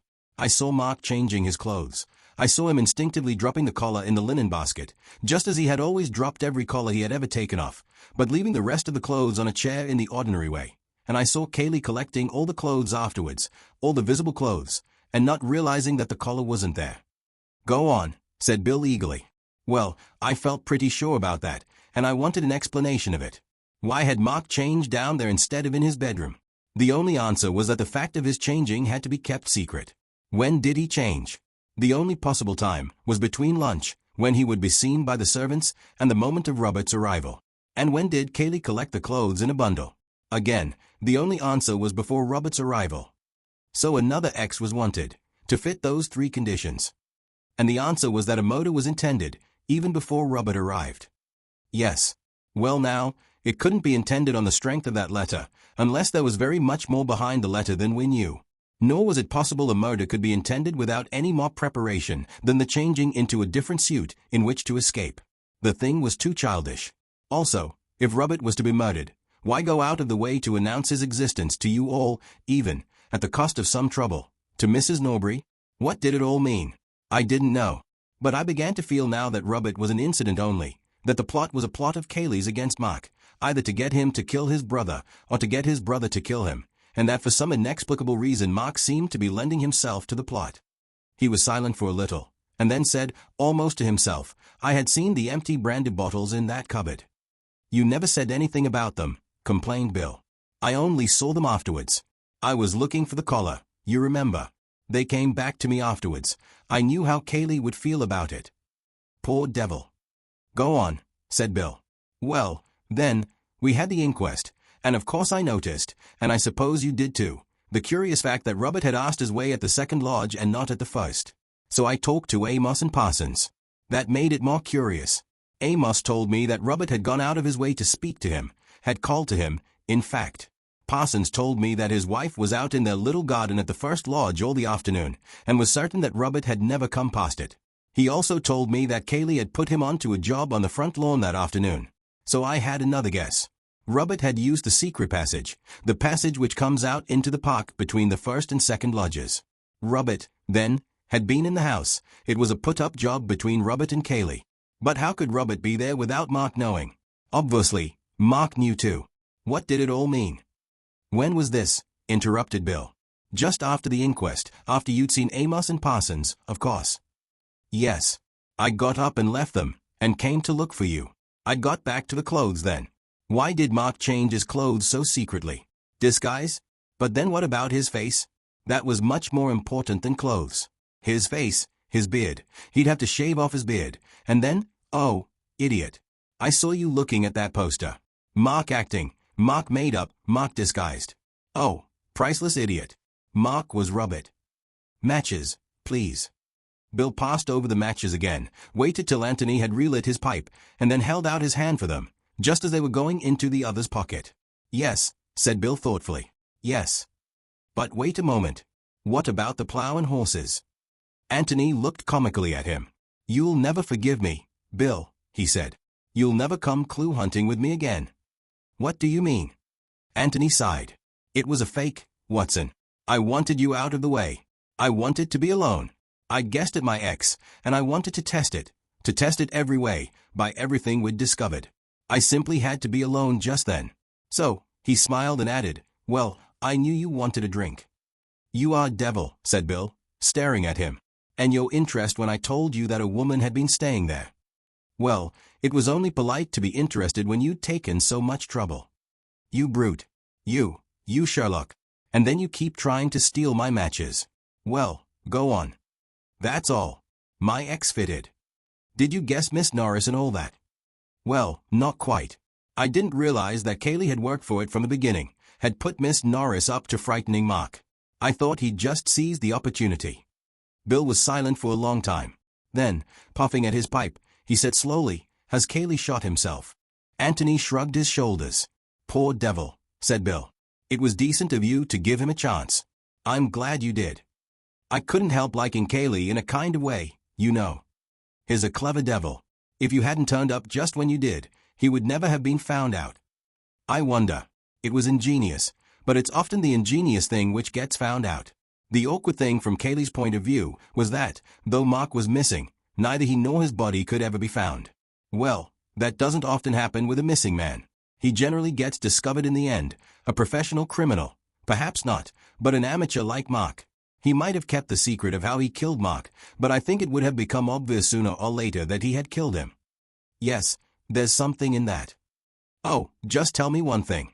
Why did Mark tell Miss Norbury about his imaginary brother? That's puzzled me rather, too, Bill. It may be that he was just doing the Othello business, painting himself black all over. I mean, he may have been so full of his appearance as Robert that he had almost got to believe in Robert, and had to tell everybody. More likely, though, he felt that, having told all of you at the house, he had better tell Miss Norbury, in case she met one of you, in which case, if you mentioned the approaching arrival of Robert, she might say, oh, I'm certain he has no brother, he would have told me if he had, and so spoil his joke. Possibly, too, Kaylee put him onto it. Kaylee obviously wanted as many people as possible to know about Robert. Are you going to tell the police? Yes, I suppose they'll have to know. Kaylee may have left another confession. I hope he won't give me away. You see, I've been a sort of accessory since yesterday evening. And I must go and see Miss Norbury. I asked, explained Bill, because I was wondering what I should say to Betty. Miss Calladine. You see, she's bound to ask. Perhaps you won't see her again for a long, long time, said Anthony sadly. As a matter of fact, I happen to know that she will be at the Barringtons, and I go up there tomorrow. Well, you had better tell her. You're obviously longing to. Only don't let her say anything for a day or two. I'll write to you. Righto. Anthony knocked the ashes out of his pipe and got up. The Barringtons, he said. Large party. Fairly, I think. Anthony smiled at his friend. Yes. Well, if any of them should happen to be murdered, you might send for me. I'm just getting into the swing of it.